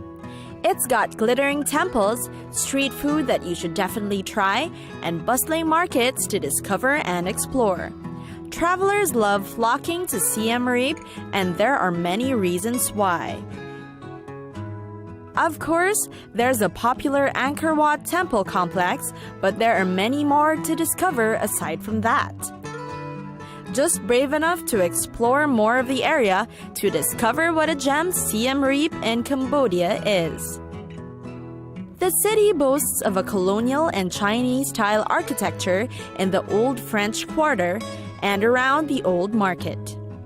Here, there are the museums, traditional Apsara dance performances, a Cambodian cultural village, souvenir and handicraft shops, silk farms, rice paddies in the countryside, fishing villages, and a bird sanctuary near the Tonle Sap Lake.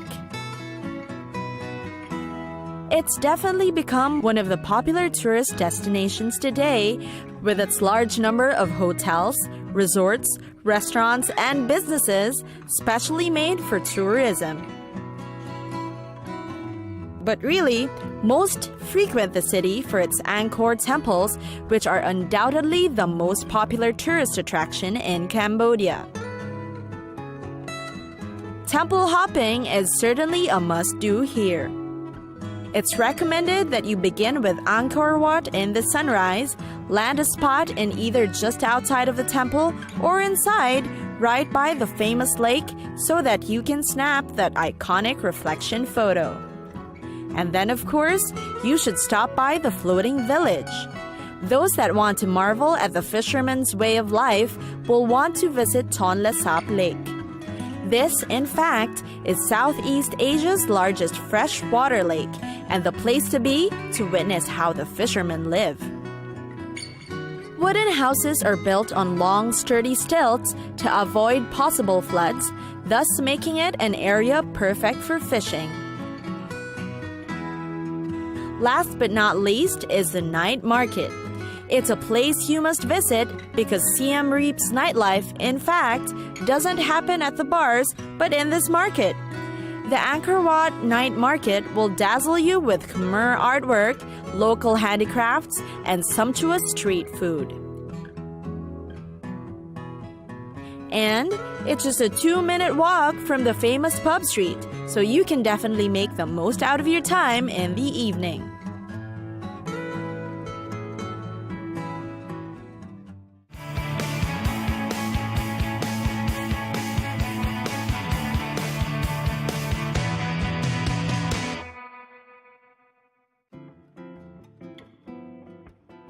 Prague.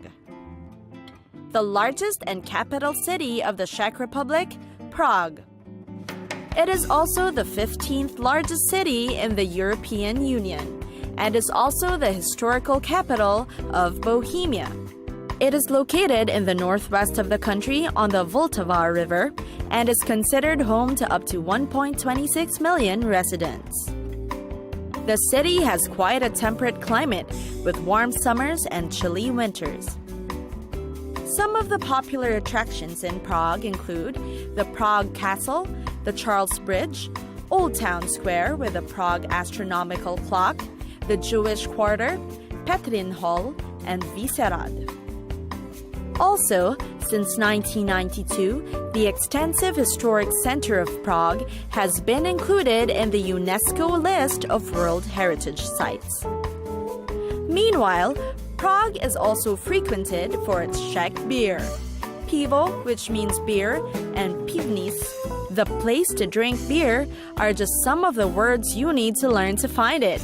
Prague, after all, is one of the places in the world where beer is cheaper, even more affordable than fruit juice. Prague is a city with a very medieval feel. It is crammed with narrow alleys and cobblestone streets, which have become great sights to see too. The best way to get around Prague is on foot, so it's best to wear the proper shoes for walking. The sidewalks in Prague are paved with exquisite mosaics of white, gray, and red granite cubes, and its full bumps jotting corners and deep grooves. So tourists have to be careful while walking and sightseeing at the same time. Prague is also termed the City of 100 Spires. Stand on the Letna Hill and you'll see a forest of towers stretched before you. Water towers, church spires, donjons, and steeples reach towards the sky. Rows upon rows of drab prefabricated high-rise apartment blocks stand tall on the periphery, reminders of the social realism style. Indeed, Prague prides itself with several thousands of towers and spires. Last but not least are its historical hotspots. The Charles Bridge bristles with statues and is a popular hangout for visitors. This is where they want to listen to the buskers and buy souvenirs from the hawker's stand.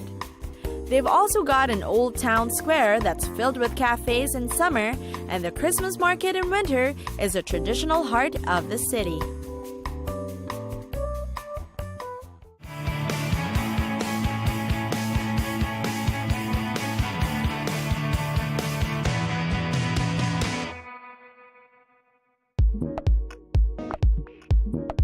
Las Vegas. Officially named the City of Las Vegas, but more often called Vegas. It's the most populous city in the state of Nevada, the county seat of Clark County, and the city proper of the Las Vegas Valley. You've probably heard of it because of its popular gambling, shopping, dining, and nightlife hotspots. But more than that, it is known as the leading financial, commercial, and cultural center for southern Nevada. It was in 1931 that Nevada legalized gambling, and Las Vegas took the lead to make the place to be for that. Soon after, Vegas went on to make a name for itself as one of the thrilling places to be when you're looking for a place to bet. It's not just about the casinos. You'll find slot machines, poker machines, and many convenience stores right at the airport. Then, of course, there's the Strip, the city's iconic thoroughfare, where you can gamble as you please. There are more game machines, sports, books, table games, and more to choose from. There's the blackjack and the craps, and the roulette and keno. Beginners and frequent visitors alike always have a fun time in Vegas, guaranteed. Another of Vegas's top attractions, quite literally, are the showgirls. They walk on stage with huge feathered headdresses, wear high heels and sequined bikinis. Definitely not a sight to miss. In fact, the showgirls have become emblematic of the city. They can be spotted for a performance in the Jubilee, one of the Strip's ongoing production shows. Speaking of the Strip, it was once known as the Las Vegas Boulevard. It's about a 5-mile stretch where you'll find some of the world's largest hotels. And finally, one of the top things Vegas is known for, the celebrities. Celebs in Vegas come to town for many reasons: to attend events, host parties at nightclubs, or even grace the stages in the shows themselves. Vegas is a place to be to bump into celebs, from the A-list types to the reality show stars. They love to frequent the place to get caught by the paparazzi. And then, of course, the visitors come to the place to get a glimpse of them.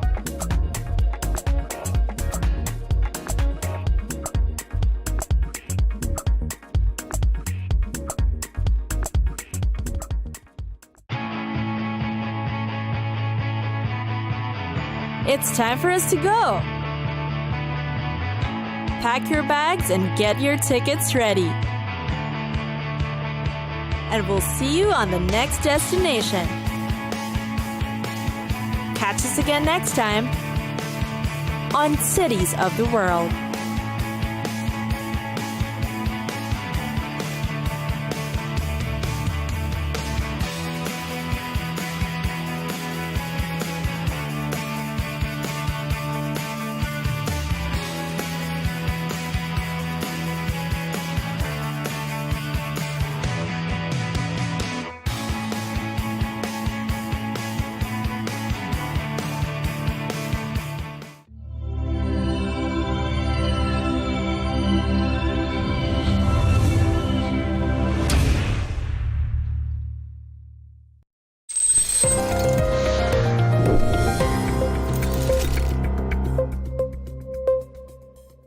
Collecting aid in Gaza has become a deadly mission. In just 3 days, at least 27 Gazans were reportedly killed by Israeli fire while trying to access food and essential supplies, according to eyewitnesses and local authorities. Large crowds had gathered near a humanitarian aid distribution site in the southern city of Rafah. What was supposed to be an aid mission quickly turned into a bloodbath. Let's hear it directly from the people of Gaza. It's not humane. This is a bloodbath with bits of food soaked in it. We go there to die. They fire bullets and use quadcopters to target us. Death is everywhere. They encircled us after allowing us to come in and then shot at us. Gunshots were fired at us and people fell dead on the ground. If they truly want to feed us, then why are they slaughtering us? If someone wants to distribute aid, then they shouldn't kill people. It's like they've put us in a designated place to shoot at us. Women are being shot and children are being taken to the hospitals. What's happening to us is unfair. We don't want the food if they plan to kill us. Shortly afterward, Israel announced it would halt aid operations in the war-torn Strip. The Gaza Humanitarian Foundation, or GHF, a U.S. and Israeli-backed aid network, announced it was temporarily suspending its operations. The Israeli military declared that the roads leading to the aid sites would now be considered combat zones. As a result, Gaza's humanitarian crisis is deepening by the day. The United Nations condemned the loss of life and the injuries suffered by the Palestinians seeking food and called for immediate, unobstructed humanitarian aid access to the Strip. The UN also renewed its call for the release of all hostages held by Hamas, along with a demand for an immediate, lasting and sustainable ceasefire. How has Israel responded? Israeli authorities continue to deny allegations that their forces opened fire on civilians attempting to collect aid packages. Despite the suspension of the aid distribution, Israeli airstrikes have continued across the Strip. According to local authorities, at least 16 people were killed in a single strike on a tent sheltering displaced families.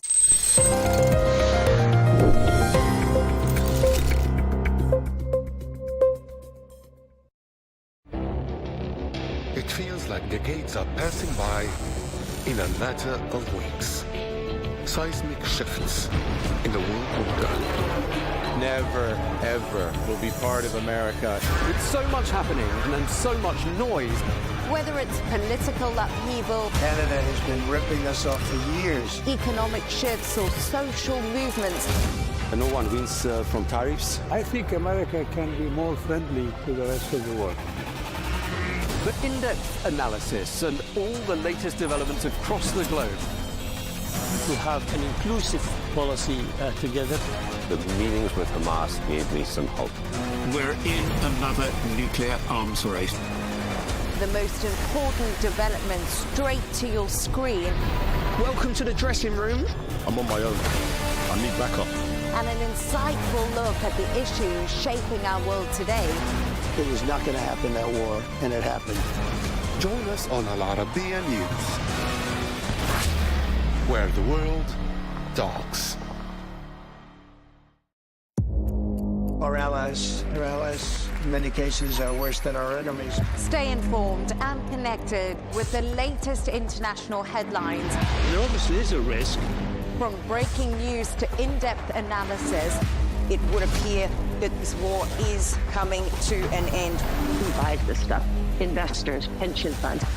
We deliver the most important developments straight to your screen. Iran always wanted to deal with militia.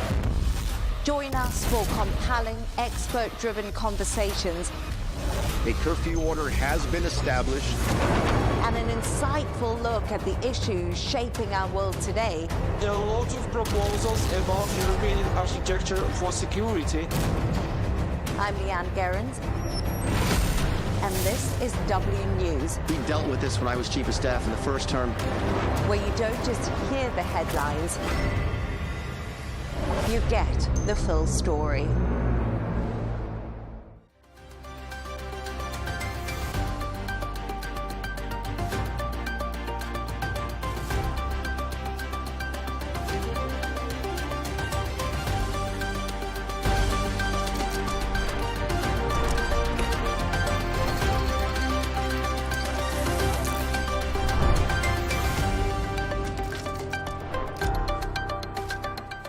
Hello and welcome. I'm Leigh Ann Gerrans and you're watching W News Extra, broadcasting live from the Al Arabiya headquarters. These are our top stories. President Trump defends sending more troops to LA, saying the city would be burning to the ground without them. 11 people, including the suspected gunman, are dead in Austria after a school shooting. 3 days of national mourning will follow. And Palestinian President Mahmoud Abbas calls Hamas to disarm as the UK places sanctions on 3 Israeli ministers.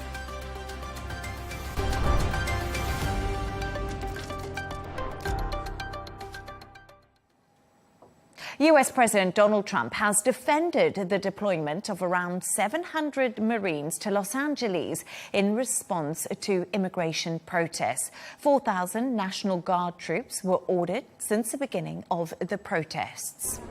President Donald Trump has told reporters Los Angeles was under siege until troops got there. Take a listen. If we didn't get involved, right now, Los Angeles would be burning, just like it was burning a number of months ago with all the houses that were lost. Los Angeles right now would be on fire. It would have been bad. Last night they had total control. If we didn't have the military in there, the National Guard, and then we also sent in some Marines, we had some bad people. We have people, they look in your face and they spit right in your face. They're animals. And these are paid insurrectionists. These are paid troublemakers. They're agitators. Our reporter Tony Waterman also sent us the latest from Los Angeles.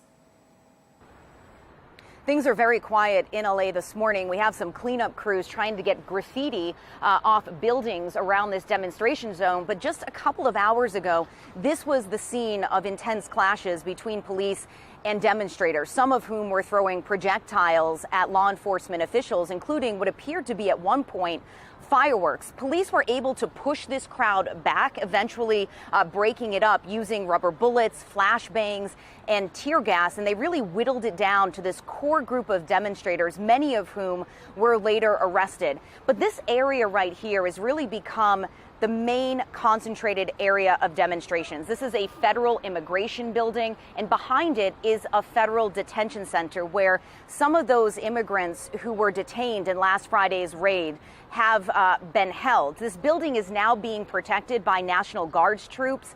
The president saying that he is now doubling their number to 4,000. He has also activated 700 Marines to come throughout Los Angeles, and they have now arrived in the city. And the president saying just on Tuesday that if he had not deployed the military, that in his words, Los Angeles would be burning to the ground. This is something that officials across the state strongly refute. They say they did not ask for these troops to be mobilized, and they say that the small, concentrated nature of these demonstrations does not warrant the presence of troops, and that instead of quelling these demonstrations, that the military could actually invoke more violence. And California is now suing the Trump administration over the deployment of these troops against its wishes.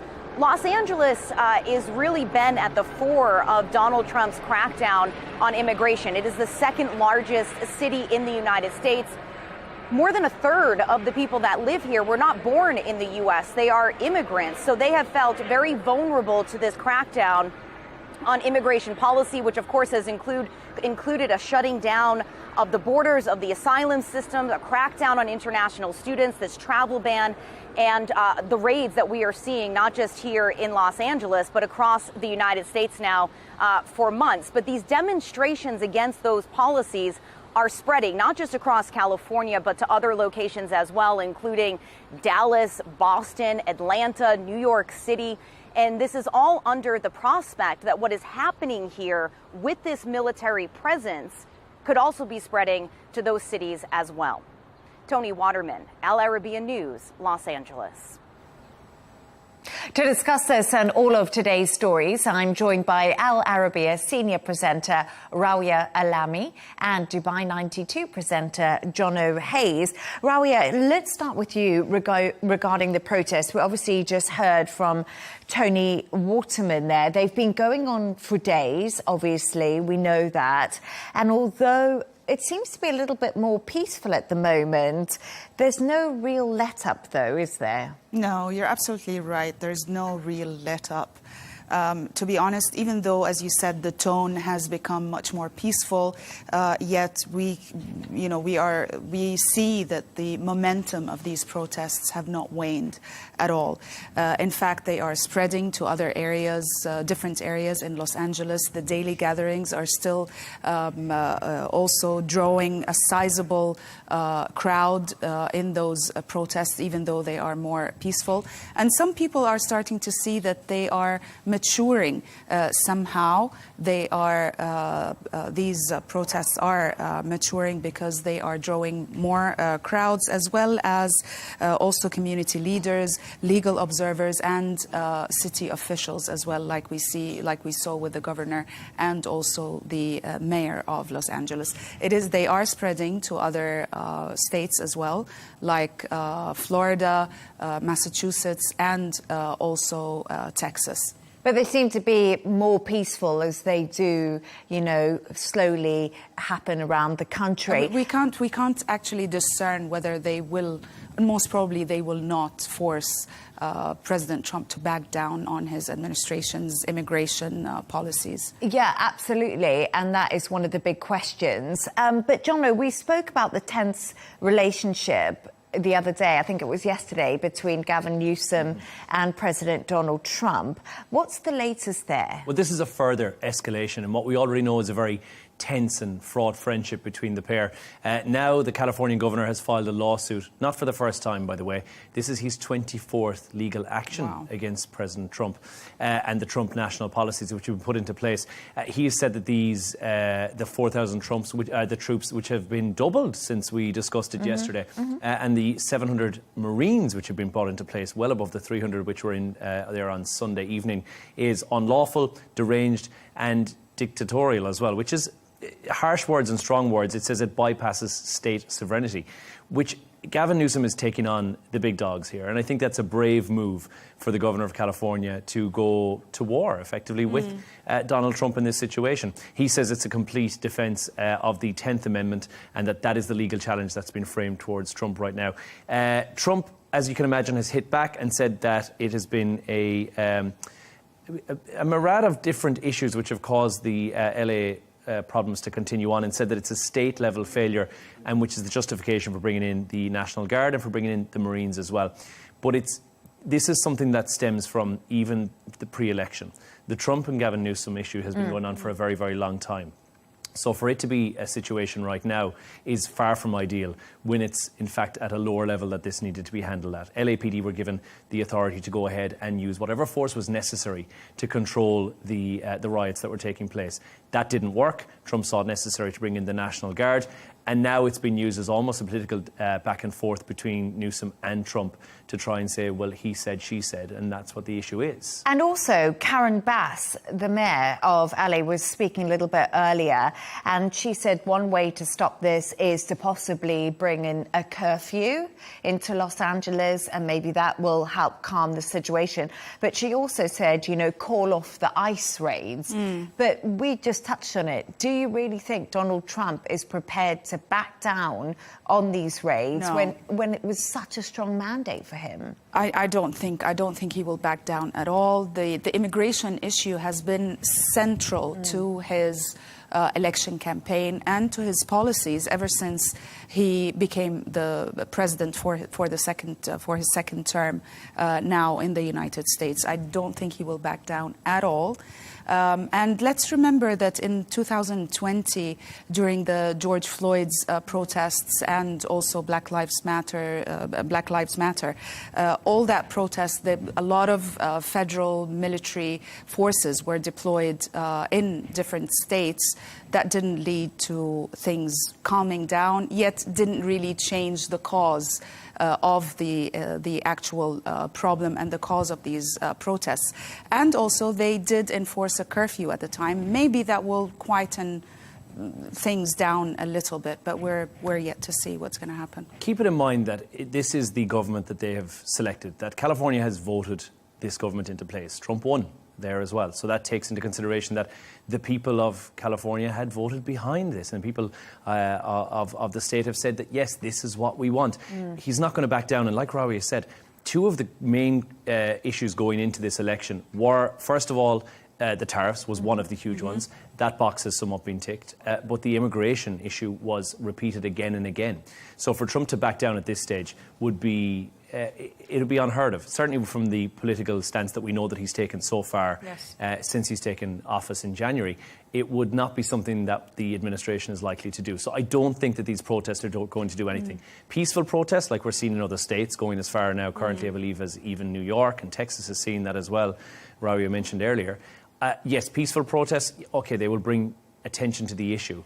But it's certainly not going to make the administration back down on something that is so pivotally important to the White House right now, and how Trump wants to see this moving forward. So I don't envisage changing anything whatsoever. Peaceful protests will likely continue. Yeah, they can be just, I mean, maybe they're just an expression of opinion, and also to show protest, especially in Los Angeles, considering that it is majorly a migrant-based community over there. So. Oh, yeah, absolutely. And like Donald Trump was speaking today, just doubling down on everything, saying that they have some bad people in custody. He said if the National Guard was not sent into Los Angeles, it would be burning. So he's been like, you know, the police were unable to handle it once again. He's just reconfirming what we've heard him say before. But also, you know, there's a human cost to this too. It's people's lives, it's immigrants, and like you said, California has a big immigrant community, and I guess that there's also that fear of what comes next. Will there be any difference? Will the immigrants be able to stay in the country? There's a lot of unknown. And I think that unknown will continue until this particular chapter is closed off. And this is not a short sprint of a race. This is certainly going to be a marathon through the next 3-4 years of the administration. I don't think it's something he's going to solve overnight. The legal paperwork that's involved in the back end of these deportations is astronomical. And so the first step has been taken. Let's not be silly. We know that the ICE administration office had been completely graffitied. And I don't doubt for a second that had the National Guard not been there, or at least a stronger show of force than the LAPD, that building would not have been ransacked like a lot of businesses had been overnight in the first initial phase of this. We saw cars being burnt out, autonomous cars, but nonetheless, cars being burnt out. And now the federal property and the agents who are also at work there are in need of some protection because they have got a job to do, regardless of what your opinion is on agreeing or disagreeing with it. That job has been set down to them by their boss, i.e. the Trump administration, and they're just trying to carry out that job. No, thank you so much for your thoughts on that. And I'm sure that we'll be discussing this again at some point. But let's move on to another story now. 11 people have been killed in a shooting at a secondary school in the Austrian city of Graz. 6 women and 3 men are among those dead, including the suspect who police believe killed himself in a school bathroom. The suspected gunman was a 21-year-old former pupil.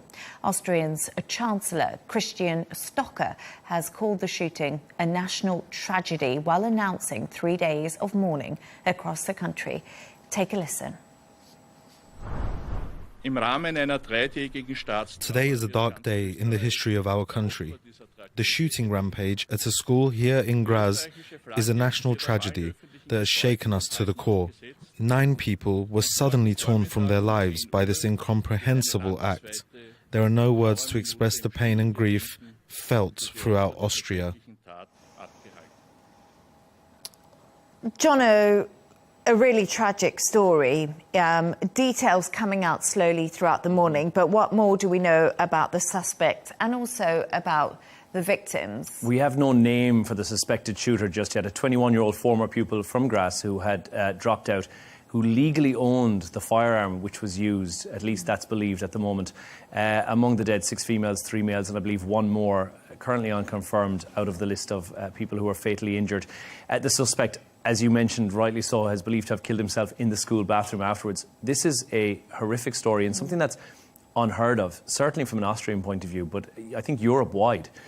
Rather unheard of for a school shooting on this level to take place, which is terrifying, but also I think a lot of questions are going to be asked afterwards as to how this has happened and what the story is behind it, especially if it was legally held as a firearm by the gentleman who, as of the moment, remains nameless until the police identify all of the particulars of the case. Yeah, absolutely. Shocking events unfolding in Austria, something we were discussing earlier backstage. You just do not expect to happen in Europe. A lot of the time we see these big shootings happen at US schools.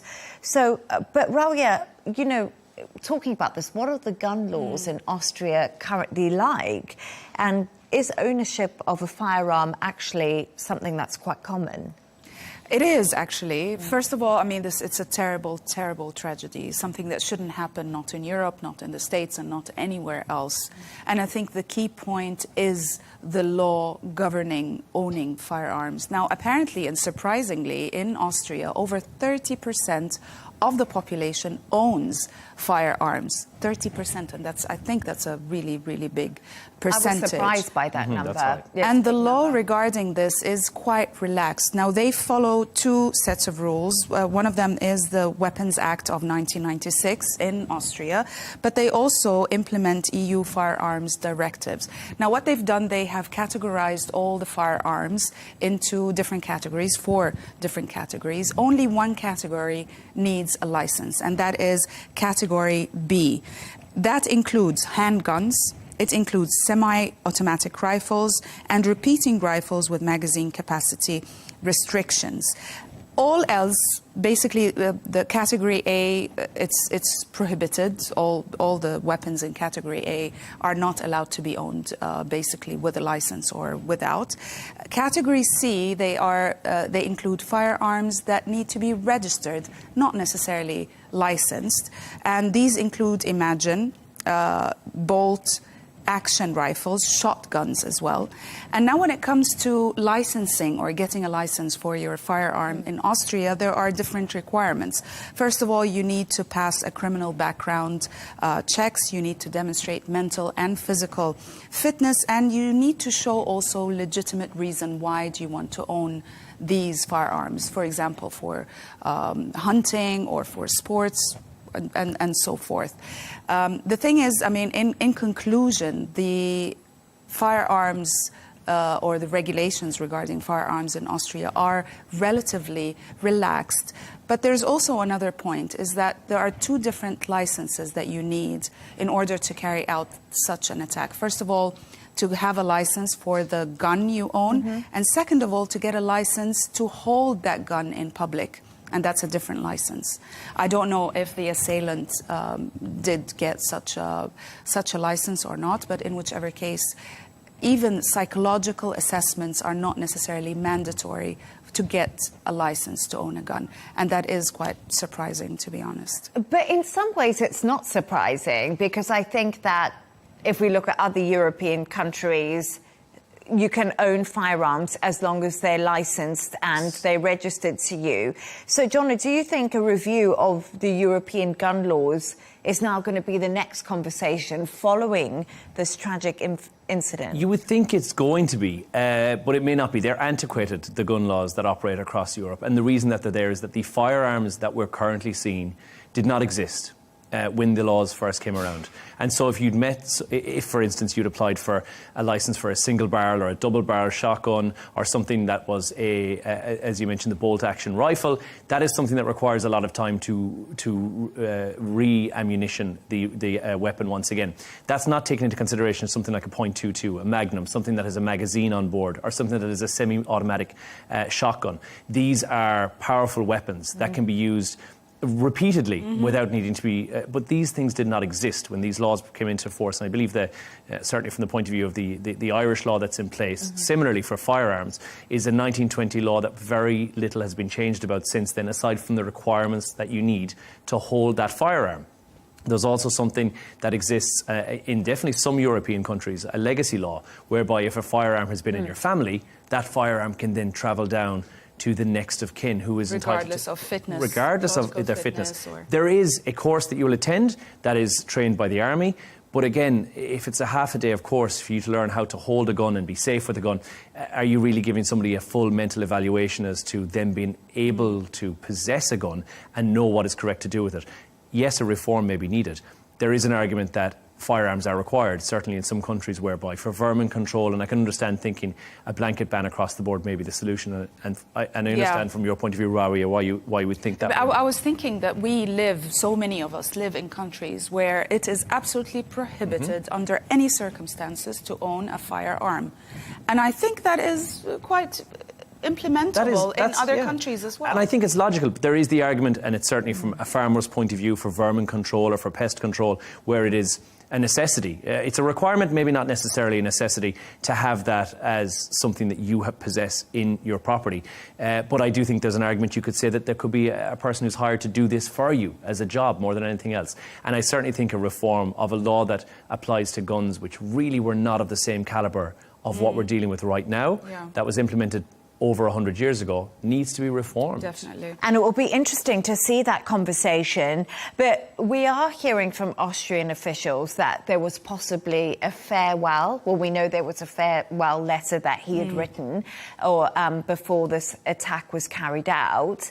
And, you know, just looking at the volume of people here fatalities, I'm guessing we're preempting things, but it seems to be very premeditated in many respects. It does seem to be planned, to be honest, especially if he had left a farewell note. We still don't know a lot of the information about what exactly happened. The police haven't released all of those details. But yeah, it does seem to be premeditated, planned. Some of the information that have leaked that the assailant was also attended the school, and he was apparently a victim of bullying at some point during the school. But I would like to go back to a point that Jono mentioned earlier, that it's unheard of. Such a shooting is unheard of in Europe or even in Austria. In fact, it is quite surprising that such an attack is a rarity in Austria, considering 30% of the population actually do own firearms. Apparently, this is the deadliest attack since the Second World War in Austria. Apparently, 2 other incidents have happened, one in '96, where 6 people were killed, and one in the year 2020, where 4 people were killed. But generally, it's considered truly a rare attack, a rare event that such a shooting will happen at a school. What's less rare, Austria. which is unfortunate, but what's less rare is knife crime, which of course we know is on the up as well. But I think there's, like we said, there's probably 2 conversations that emerge from this. The first of all is a conversation about bullying in schools, which then becomes a bigger issue. Problem, and secondarily, the gun control issue that seems to be almost non-existent. And again, I think Europe hasn't required there to be a reform in gun law because we haven't seen a European scale of this, of a school shooting like this, and it's almost unheard of. Yeah. So there will be, maybe not reform, but certainly discussions had. Yeah, definitely a conversation indeed. But just one other thing, that they are appealing for blood donors in the Austrian city where it happened. So that does indicate that a lot is still needed within the hospitals, and there's still people critically injured. Yeah. But it's a really interesting conversation. Thank you so much. Thanks for your thoughts there. Moving on now, in a letter addressed to Saudi Crown Prince Mohammed bin Salman and the French President Emmanuel Macron, Palestinian Authority President Mahmoud Abbas has stated that Hamas must surrender its weapons and allow the deployment of Arab and international forces into Gaza. These statements come a week ahead of a Saudi-French conference focused on a 2-state solution. Earlier, I caught up with Ahmad Fatouha, Fatah's spokesman. I began by asking him about a move to replace Hamas forces in Gaza. First and foremost, the Palestinian Authority is the legitimate authority of the Palestinian people, and they should return to the Gaza Strip because they are the legal authority and practice their legal jurisdiction over Gaza and the West Bank. Of course, when we talk about a Palestinian state or a project for a Palestinian state, it should be within one government, one weapon, and one authority, one Palestinian national project. The Palestinian people also requires international protection. We are all witnessing the crimes against humanity that Israel is doing in Gaza, the attacks in the West Bank, the settlements. All these attacks on the Palestinian mere existence require from the international community to pay attention and to save the Palestinian people from the cruelty and brutality of the Israeli occupation. Therefore, we don't have an army, we are defenseless, we don't have an air force, but we have the international community, we have the international law, we have the international resolution, more than 800 resolutions issued for the question of Palestine. Not one of them has been applied. We ask the question, why? Therefore, it requires from the international community to take serious steps to preserve peace, to evoke peace, and evoke the 2-state solution, provide an international protection mechanism for the Palestinian people under the understanding that we have reached with the international community. That requires a serious will and a serious policy by the international community, and on top of them, the United States, to go forward into a peaceful path. And that peaceful path must be based and can only be based on the 2-state solution. Everything is possible if we have the will to go into peaceful negotiations and drop weapons. Israel cannot continue the process of bombardment, indiscriminate bombardment, and disproportionate killing of the Palestinian people and starving 2 million human beings. That is a catastrophe. Let's go for negotiations and peaceful negotiations. We have seen that 2 weeks of negotiations in January have released more than 100 hostages. Therefore, the peaceful approach is actually the only approach, is the fruitful approach. Israel need to wake up from their cruel mind and their vengeance mentality. This is absolutely abhorrent, these ideas coming from Ben Gvir and Smotrich to exterminate the Palestinian people. We should go for a peaceful approach, and Hamas has to step down from power and go with the Arab reconstruction and peace plan, where we have said, and which is approved, by the way, by the Arab League, by the EU, and the OIC, the Islamic Organization Cooperation. Therefore, we go with that plan that states for a ceasefire first and foremost, the release of all hostages in both sides, and to go for a Palestinian Authority committee to run Gaza until we go for election, and also to reconstruct Gaza and make funds, international funds to the reconstruction. Then to go straight forward into the two-state solution, because we have to admit the inevitable. This is not an issue between Israel and Hamas. This is an issue between the occupation and the occupied. Okay, Rawiya, we just heard there. What do you make of what the Fatah spokesman actually had to say earlier about a peaceful approach, and Abbas calling for international forces to replace Hamas? Let's start with what the Fatah official said. This is not new talk. This has been said before. These suggestions have been put forward by the Palestinian Authority before, and great. Talk is great, but how are you going to implement this? If 1 year and 9 months of a deadly war in Gaza did not manage to force Hamas to give up its arms and to, give the power to any other party, whether it is the Palestinian Authority or not, then I don't know how Fatah or the Palestinian Authority are going to achieve what they are suggesting. And it's quite interesting because every time I do an interview with Fatah, they're not speaking to Hamas. Of course they're not. There's no communication there. So, as you said, talking's great.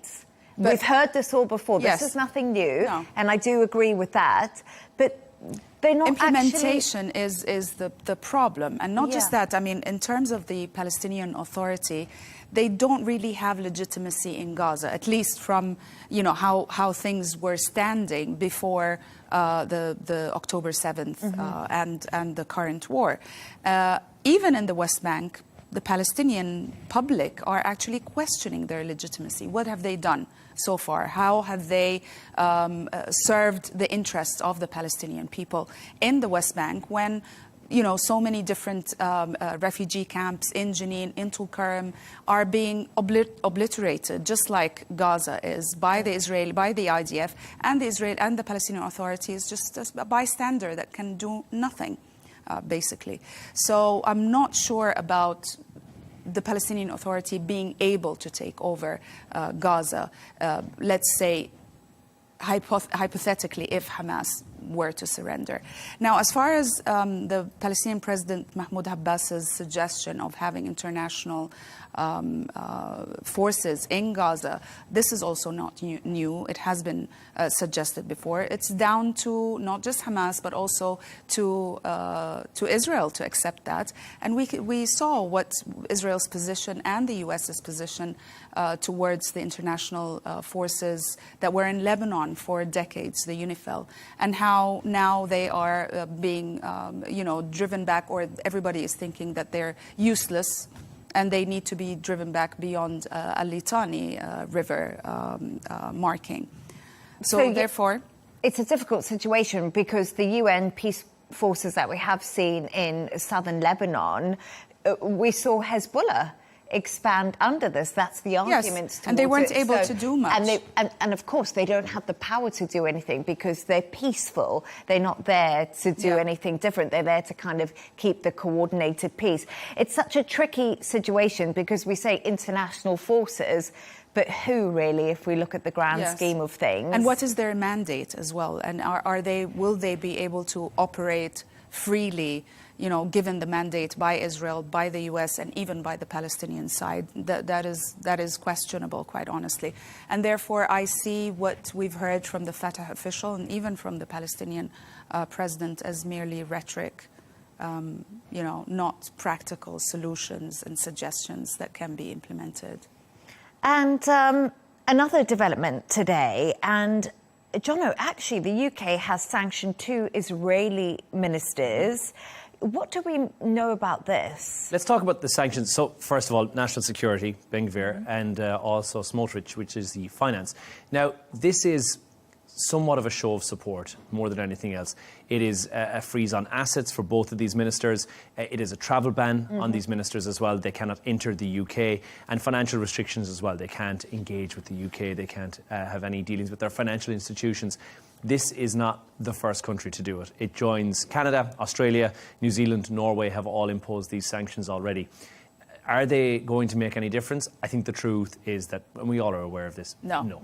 It's not, and neither They don't Ben care. Gvir nor Smotrich care about this. And from the right wing's point of view, are they going to now withdraw support from Netanyahu and say, we'll take a step back, actually we need to reconsider it, let's have a think and see what we... Absolutely not. That's not what this is. What it is more nations showing support and saying that they no longer support this. They no longer support these ministers and say that we're going to impose sanctions upon them. It will have no real knock-on effect, so to speak, but the broader context is it's an international response to the ongoing humanitarian crisis, which again, and we've said this before, Rawi, we've said anything that brings attention to it is great. Is a good thing. Is a good thing. Yes. But there's a bigger concern here. There's political war crimes which still have to be investigated. That it's a bigger conversation that needs to be had. That is not just sanctions and against two Israeli ministers. They're not going to solve anything.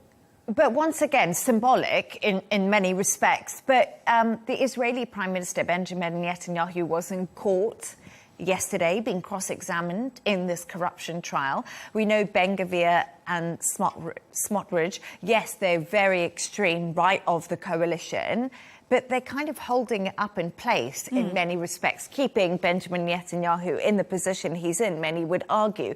So are the cracks now starting to show in the coalition that Benjamin Netanyahu is the head of? Are we going to see any movement there? I doubt it, to be honest with you. I mean, there is certainly a massive crack within the Israeli society. We see it every weekend as they demonstrate. We see the controversy regarding a lot of the Israeli policies in Gaza and outside. And people are questioning, Israelis I'm talking, are questioning their government's policies.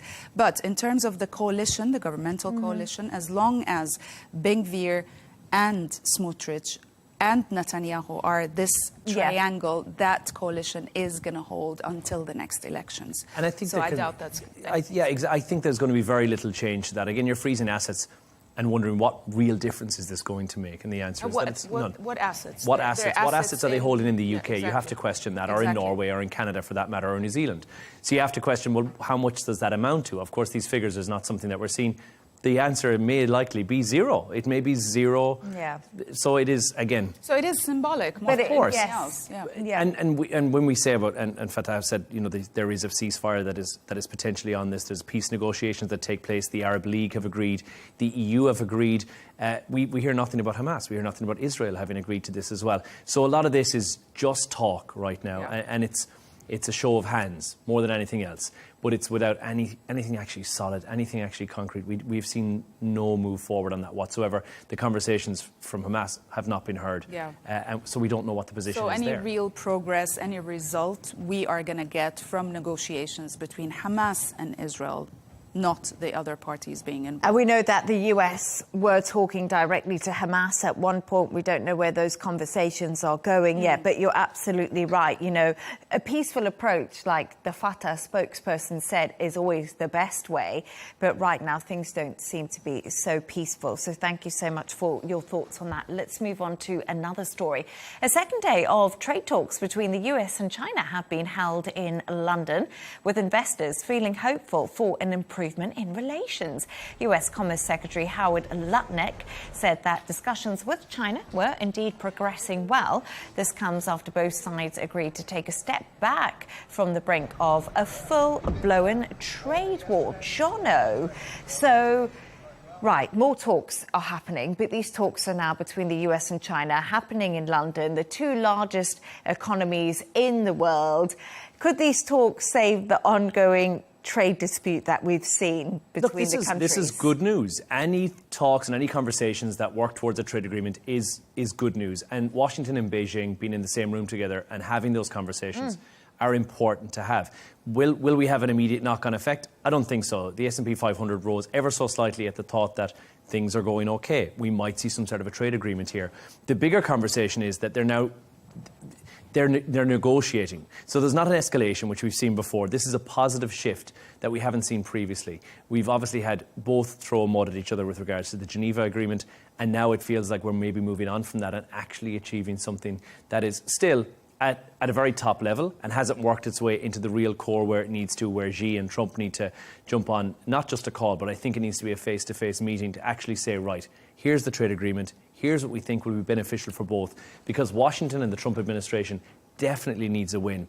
And China needs the US more than I think a lot of us realise just how much China needs the US. Despite diverting the economy quite a lot during Trump's first term, I think it's still absolutely necessary, but not just necessary for China, it's necessary for the whole global markets. We saw they just got a complete bruising when, you know, the tariff war ramped up between the two.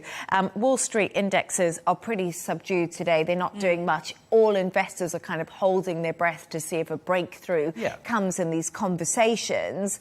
But do you think China actually feels like it has more leverage over the US in any kind of way? I'll get to that in a moment.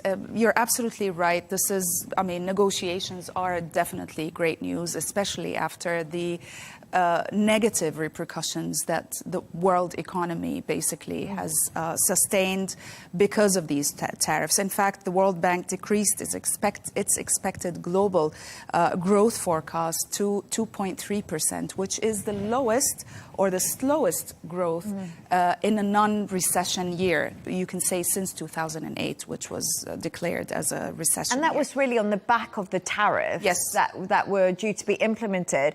But I wonder if we see tariffs being agreed at a lower rate, if that will still be the outcome. It would be interesting to see what the World Bank forecasts for this entire journey since the introduction of the new tariffs. There have been, the global markets have been up and down. So uncertain. Exactly, so uncertain, up and down, depending on the news that's coming out of the negotiations and where things are standing. But you asked me about whether China feels that it is at an advantage, basically, when it comes to the U.S. In those negotiations. What it does, I think, feel that it has a bit more leverage in certain areas, like, for example, the rare earth minerals. And it is using that power, in fact, effectively, because it is looking at the permits that are required to export these rare earth minerals, but on case-by-case basis, basically. So recently they have given a 6 months temporary license for the Chinese suppliers to supply some of the big automobile manufacturers like GM and also Ford, yet they are withholding these permits, and they're making the Americans very frustrated because the process of getting these permits are taking a very, very long time. Yet at the same time, the U.S. also has a lot of leverage. Even though you said that China has indeed diversified its trading partners in the past few years, yet they are still very reliant on the U.S. market. In fact, since May, 35% is the decrease in Chinese exports year on year. That's only last month, the numbers from last month. And the U.S. has also leverage when it comes to semiconductors, when it comes to also AI chips. But then we'll see what's going to happen. That's just another play on globalization, right? Because if you think about it, protectionist economies haven't been a thing for a long time. It's all been interlinked with the globe. Globalization has been the way that the economy...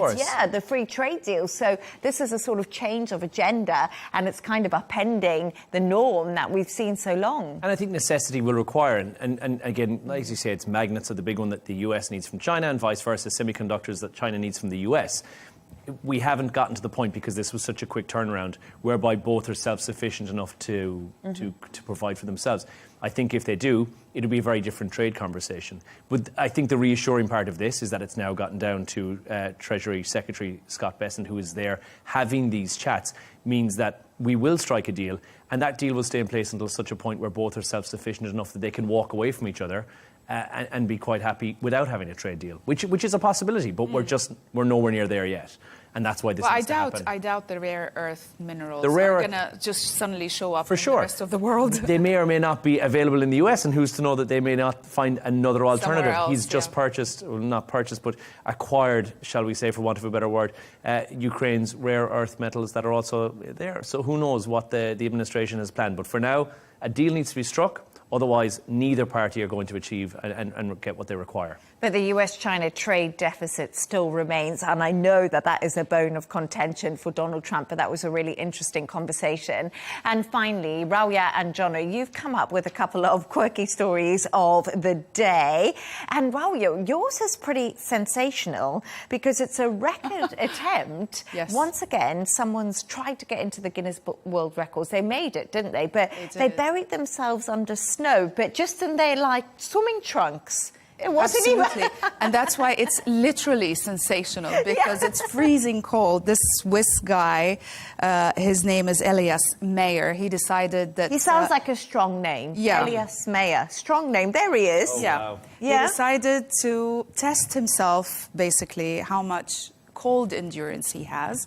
Now, the previous record was set, Guinness World Record was set in 2022 when another guy attempted, basically, this record, and he managed to stay 1 hour and 45 minutes and 2 seconds under the snow. This time, Elias managed to stay for 2 hours and, I think, a few seconds. Imagine, I mean, look at him. He's completely submerged, apart from his face. And when he finished, he actually said that the cold didn't really bother him that much. It wasn't really the cold, it was the weight of the ice on his body that really sort of got him sore. I don't believe him. And made it difficult. I don't believe I don't know how you don't die from hypothermia. I was just wondering. Or maybe it's because his head's not covered. You know, am I just making But is that up? not heat escapes through your head? Yes. You're the expert. Leigh Ann mentioned yesterday that she's done an ice bath 2 Once. weeks ago for the first time. Once. And how long did you last? Like 1.5 minutes. It was literally 177. I don't know why, but I just hate being cold, and that cold when it gets into your bones. But a little bit about Elias. He is a competitive powerlifter, so he's got like...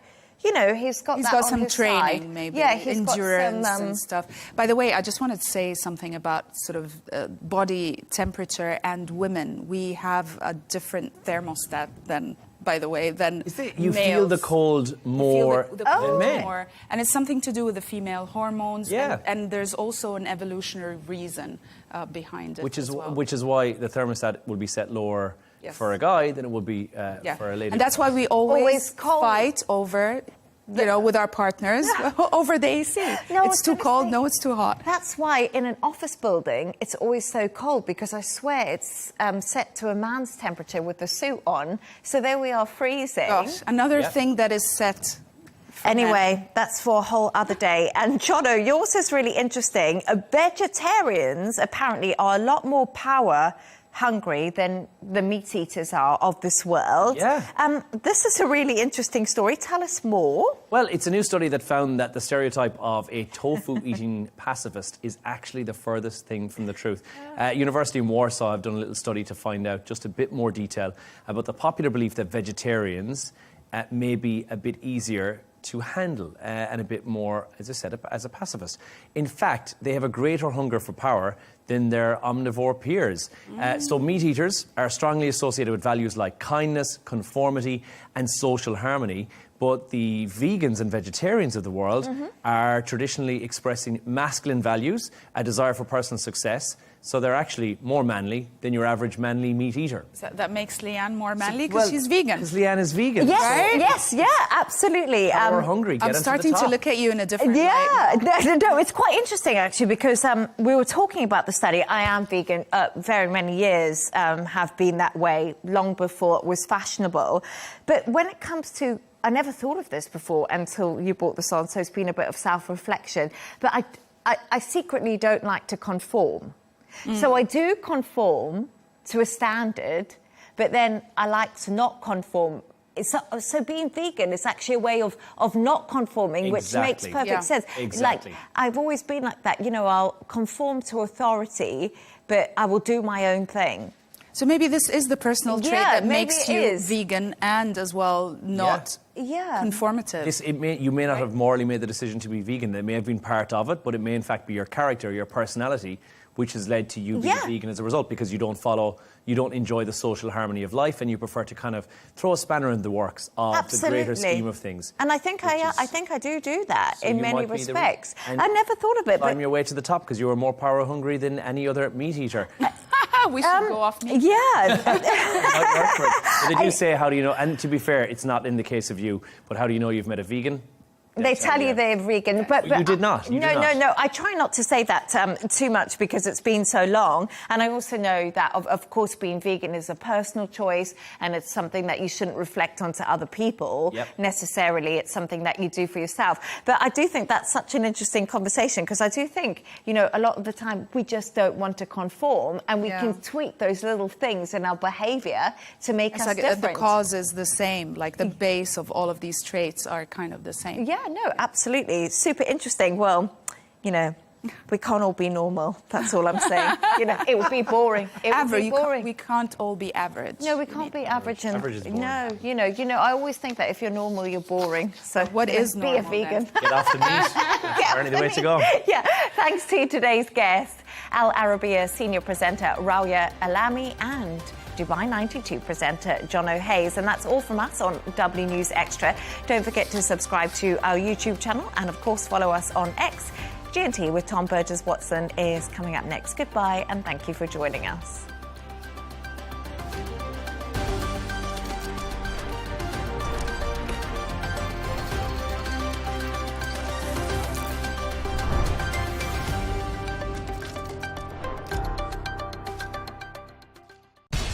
We have to take care of our people, and we're going to take care of our people first. For in-depth analysis and all the latest developments across the globe, make sure you join us every weekday. President Trump is trying to negotiate a ceasefire. With so much happening, so much information, and so much noise, International law will have no part in his administration. it can be hard to keep track. Tariffs will just fuel inflation. We're going to fight these tariffs. But you can count on us to tell you what you need to know. We stand by your side. Join me, Tom Burges Watson, for Global News Today, right here on Al Arabiya News.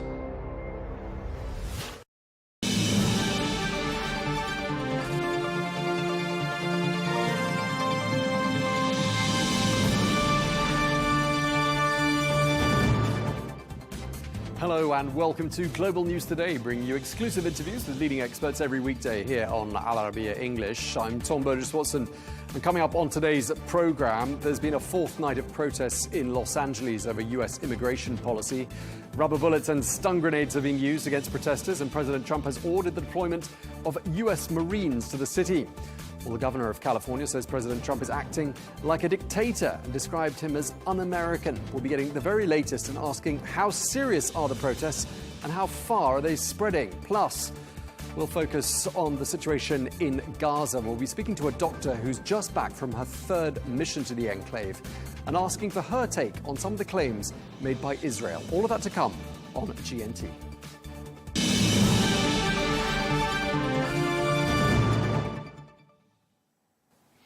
Hello and welcome to the programme. We begin with the protests in the United States, and Los Angeles has seen a fourth night of protests and disturbances, this over US immigration policy. Well, last night the situation's reported to have been calmer, but previous days have seen rubber bullets being used against protesters. There have also been images of police officers being attacked. Well, President Trump has sent thousands more troops to Los Angeles. However, the unrest is reported to have spread to other parts of the United States. Meanwhile, we've heard from the governor of California, who described this move as fulfilling the deranged fantasies of a dictatorial president. That's what Gavin Newsom said there, accusing President Trump of acting like a dictator. Well, this is the first time since 1965 that a president has sent National Guard troops to a US city without a governor's approval. Well, taking it to Truth Social, President Trump said the alternative to doing this would be to let Los Angeles burn to the ground. Well, President Trump went even further. He even called for Governor Newsom's arrest. He's an incompetent governor. Look at the job he's doing in California. He's destroying one of our great states. And if I didn't get involved, if we didn't bring the Guard in, and we would bring more in if we needed it, because we have to make sure there's going to be law and order. You had a disaster happening, and they now admit it was a disaster. I watched the chief yesterday, who's a good man, by the way, and he said, well, we're lucky we did this because they were overwhelmed. You saw what was happening. So we did the right thing. Everybody agrees to that.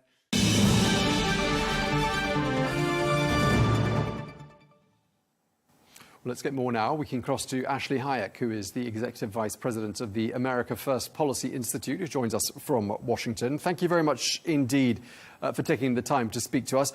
First up, how does the America First Policy Institute view this decision to deploy US Marines and National Guard troops to Los Angeles? Well, this is the right decision because unfortunately in California, which is my home state, there is a lot of incompetent leadership, and it starts at the top with Governor Gavin Newsom. This is a man who's called for decriminalization of policies, who have allowed these criminals to take over the city of Los Angeles, who are allowing the people of California to be completely targeted by these criminal actions of these alleged so-called peaceful protesters, when we're seeing they are looting, they are attacking law enforcement officers, when the administration is trying to do their job. So President Trump has done the right thing by bringing in reinforcements. The funny thing is if you look back a couple years, Gavin Newsom had asked for the National Guard to come and support California. But now that President Trump is in office, he's backpedaling very quickly because he knows that this solution will work. When it comes to Marines, I mean, people won't be used to seeing Marines on the streets of the United States. They're trained to use lethal force, not to provide domestic peacetime law enforcement. I mean, is their presence really justified there in California right now? Well, I'll start by saying I'm married to a Marine, so I'm a little bit biased here. And the Marines do an incredible job bringing some sort of policing. And what's happening is the president's saying, look, if we don't get this under control, we'll bring in the Marines. And so just by taking that action, we're seeing that everything is starting to calm down. And so the strategy is working. I'm hoping that peace will be restored and that ultimately the people of California will have security and safety once again, when unfortunately Gavin Newsom was not able to provide that. Clearly, Gavin Newsom, the governor of California, very angered or very upset about this decision to send in the Marines and the National Guard, saying this is the act of a dictator, not a president. He said, this is a day I hoped I'd never see in America. The President of the United States has just as well called for the arrest of a sitting governor, because, of course, President Trump said he wouldn't rule out the idea of calling for his arrest. I mean, is he right to call for Governor Newsom's arrest, do you think? Well, if you go back to the origination of that conversation, there was a journalist who had asked Tom Homan about whether or not people who were participating and are basically crossing that picket line would be arrested. And he said, yes, of course, if somebody is taking action against our law enforcement officers, then yes, there will be action. Even if that is Gavin Newsom, it doesn't matter who it is, you cannot attack a law enforcement officer. And so that's where that conversation was coming from. I love how the media likes to take that out of context and twist the president's words, but we're used to that. That's what we're used to seeing. Just like we've been told that it's a peaceful protest. Well, the American people have woken up. The left want to control people. We want freedom, stability, and peace. And so if Gavin Newsom cannot see that, then shame on him. He really shouldn't be governor. And the president was right. He's done a terrible job. His crime was running for governor. If you look at what's happened with the wildfires in California, if you look at what happened to the Palisades, if you look at the fact that California has been an illegal sanctuary city, meaning that criminals can roam freely, that they won't work with ICE to make sure that these criminals are off the streets and not victimizing legal citizens in California, that's a huge problem, and shame on Gavin Newsom. And in terms of where we go to from here, what would to you look like a successful outcome when perhaps at which point the troops can be stood down? Well, hopefully the rioting will stop. The law enforcement can do their job. ICE can go and do their job and get the criminals off the streets, and that there can be a de-escalation by the left and an acknowledgement that this type of criminal activity, these riots should not be tolerated, and that there is unity amongst government, and that the federal government is able to do their job, and we can all work to protect the American people. And what do you say to those in Los Angeles, particularly officials who say that things were calming down until the idea of deploying troops was put on the table, and that's made things worse and is going to make things even worse later on down the line? How would you counter that argument?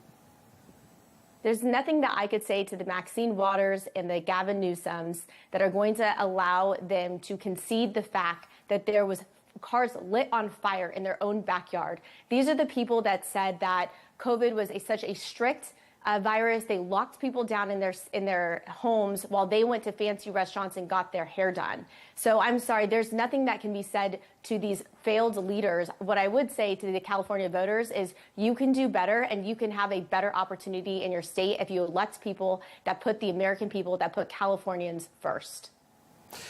Is this political theatre, or is this policy necessity, or do you think, being purely objective, you'd say perhaps there's an element of both? What's happening is this federal government is trying to remove illegal aliens who are criminals. And if you look at these criminals, they have murdered people, they have raped children, they are child molesters, they've been charged with domestic abuse. There's no political theater about this. They're trying to do a job to protect the American people. This is what the American people voted for. What's really surprising is another mainstream news source just released a poll that showed that immigrant families themselves have swung 40 points since 2020 in support of this type of policy. There's no political theater. This is what the American people want. It's a safe and secure community so people can live their lives in peace. President Trump said if he hadn't sent in the troops, LA would have burnt to the ground. Do you think that's perhaps going a little far? No, I think that's exactly right. And anybody who has two eyeballs and looks at those pictures and videos and sees cars lit on fire, law enforcement officers being attacked, thugs raiding stores, an Adidas store, for example. We saw what happened in Minnesota in 2020, where innocent, people's stores and livelihoods were burned to the ground.'s no doubt that this was the path that it was taking in Los Angeles as well. And President Trump, by all means, did exactly the right thing here.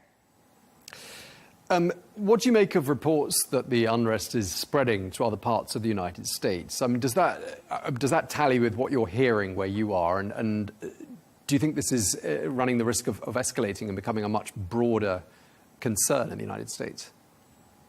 Well, as we just talked about, when President Trump signaled for the Marines to come into LA, things started to calm down. I'm hoping that this is an example for other places where that they will have better control over the riots. We saw that the New York Police Department was able to take action yesterday outside of Trump Tower. And so I think that when you do have a state or communities that empower their law enforcement officers to do their jobs, unlike Los Angeles, unlike several places in California, then they'll be able to make sure that there maintains a level of peace. And hopefully the president won't need to do this, because so far up until this point, it's been pretty successful in terms of ICE being able to go in and implement the policies and do the jobs to keep our community safe. This is a very popular issue. Sure. I mean, but there are a lot of people who will be fearful right now, not just in California, but in other parts of the United States. What would be your message? They are absolutely fearful that we have allowed 20 million people into our country, many of them who have committed crimes against innocent American people. Look at Laken Riley, for example. Nobody wants that.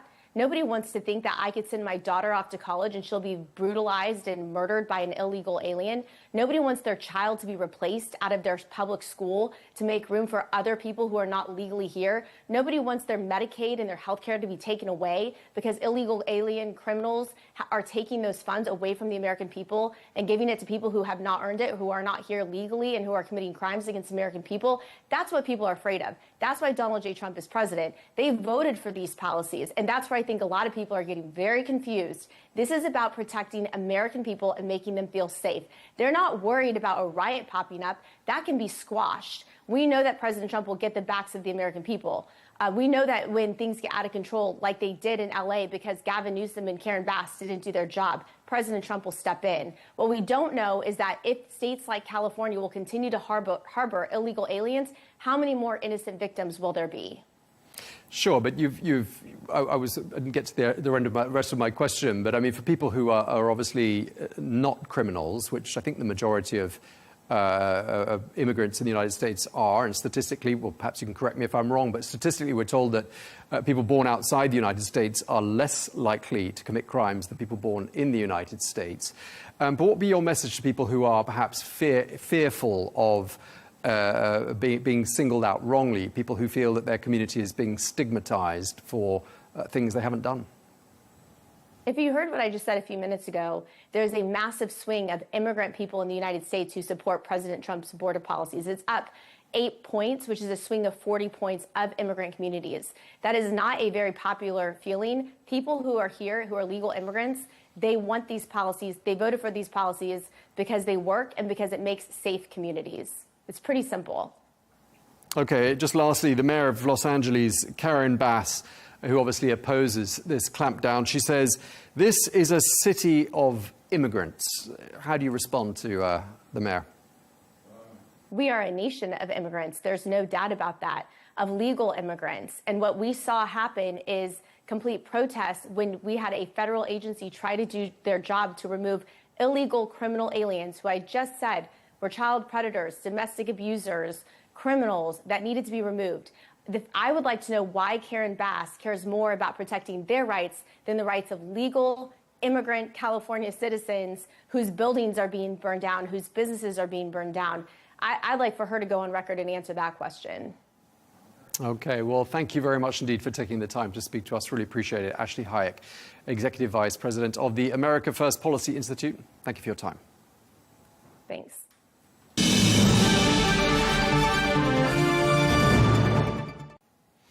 Meanwhile, the mayor of Los Angeles, Karen Bass, is calling for calm. And she says there was no need for President Trump to send in the National Guard. My conversations with the administration was before the deployment of the National Guard. I was trying to make the case that the National Guard was not needed here. I was trying to make the case that if the National Guard came here, it would be a provocative move, and it would be like a deliberate attempt to create disorder and chaos in our city. It was very predictable what was going to happen here, and it was completely unnecessary. I am hopeful that the federal government will hear our plea, stop the raids. This is creating fear and chaos in our city, and it is unnecessary. Okay, well, let's cross now to Jose Barrera, who is the National Vice President of the League of United Latin American Citizens, who joins us from Los Angeles. Jose, thank you very much indeed for joining us. A fourth day of chaotic protests against these immigration raids. Are things showing any signs of dying down there? First of all, thank you for the invitation and good morning from Los Angeles. No, I would not say that there's any signs of this dying down. I believe tensions are escalating and we are seeing more military personnel and more federal agents being deployed into Los Angeles, which is only creating more tensions with the community. And I want to make sure we are clear. There was no need for escalation and extra military personnel to come into Los Angeles. The Los Angeles Police Department, the Los Angeles Sheriff's Department are all well equipped to keep the calm and the peace in Los Angeles County. Okay, so you'd concur with what the mayor of Los Angeles, Karen Bass, just said there. And, you know, as we've been saying, local law enforcement officials saying the majority of the protests are peaceful. There are some isolated acts of violence, and yet Washington says there's citywide civil unrest. So just for the record, which one is it?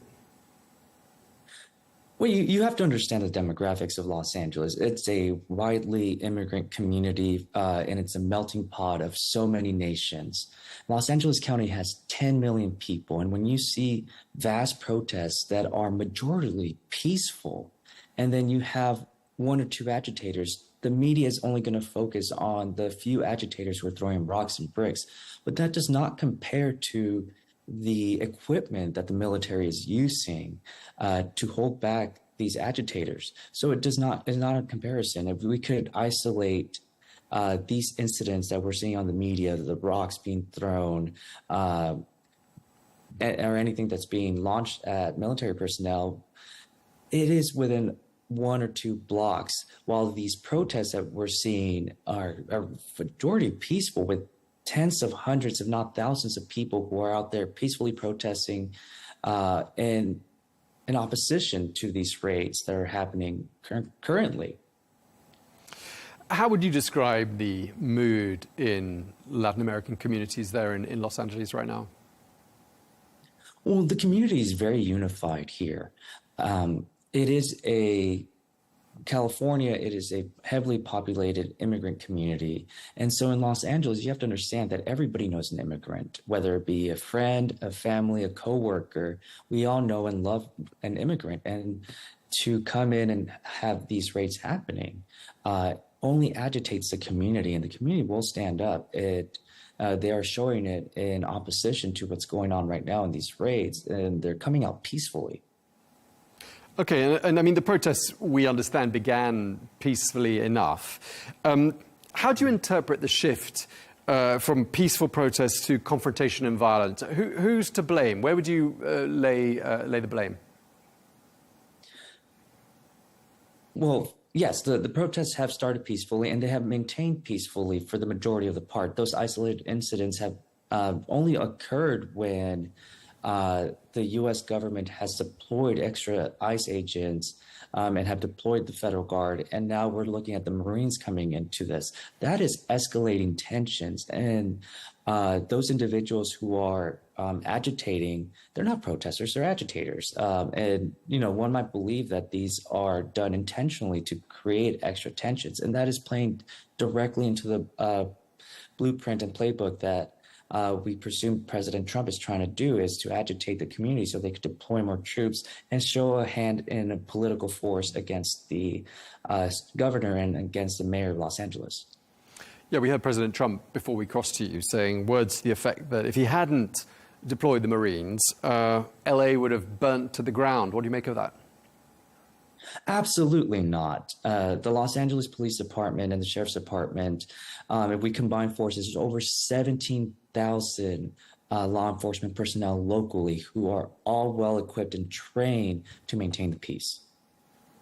Tell me a bit about your organization, known by its acronym LULAC, which, just for the benefit of our viewers, stands for the League of United Latin American Citizens. How are you supporting, for example, the families who are involved in or impacted by these raids and deportations? Are you involved? And what is your role?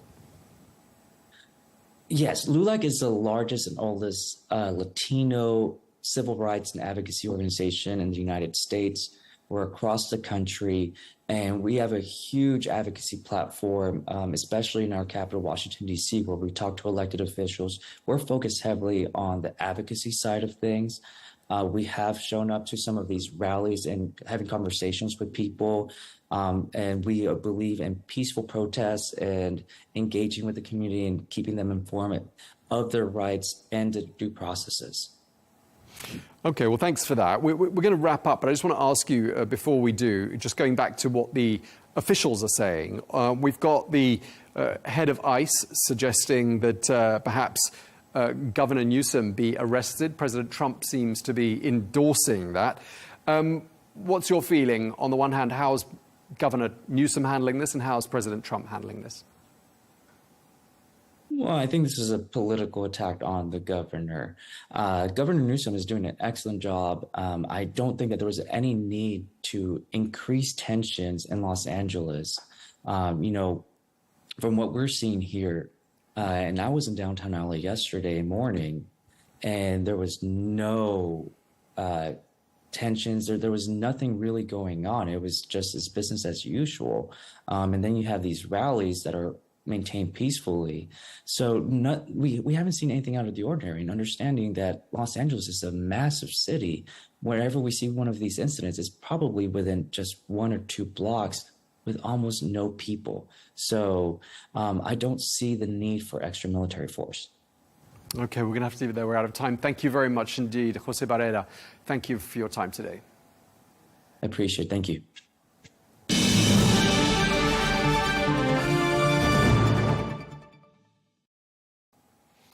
Well, let's get more now. We can speak to Greg Swenson, who is the chair of Republicans Overseas. He joins us from London. Greg, great to have you with us as ever on Al Arabiya English. Let's turn our attention immediately to what's happening in Los Angeles. The city mayor, Karen Bass, says the deployment of troops is, quote, a deliberate attempt by the Trump administration to create disorder and chaos in our city. Those are her words. What do you think President Trump is trying to achieve here? Well, I think Karen Bass is in a bit of a pinch. She's in, maybe committed political suicide here. I mean, it was bad enough with the wildfires late last year, but she's in a real she's got a real problem on her hands because she's failed to act. Now, that's her comment there was completely contrary to the comments from the L.A. Police Commissioner McDonnell, who voiced much more concern and said on the first night of rioting he was really worried about escalation and worried about the safety of his officers. So what President Trump wants to accomplish is a few things. One is protecting the citizens of California and of the United States. Two is protecting federal property and also federal law enforcement, not federal, but any law enforcement personnel, but especially the ICE officers, the Immigration and Customs Enforcement officers that are on the ground in L.A. So, he's trying to accomplish a few things, but starting with the safety and security of his citizens. So it sounds like you think that authorizing this level of military intervention was in fact justified. Absolutely it was. And look, it looks, at least so far, Tom, that it's working. Because there was not, after a couple of nights of escalation, it's actually been dialed down a bit. Swift, disciplined response prevented further escalation, and that's the plan. And remember, there's some context here.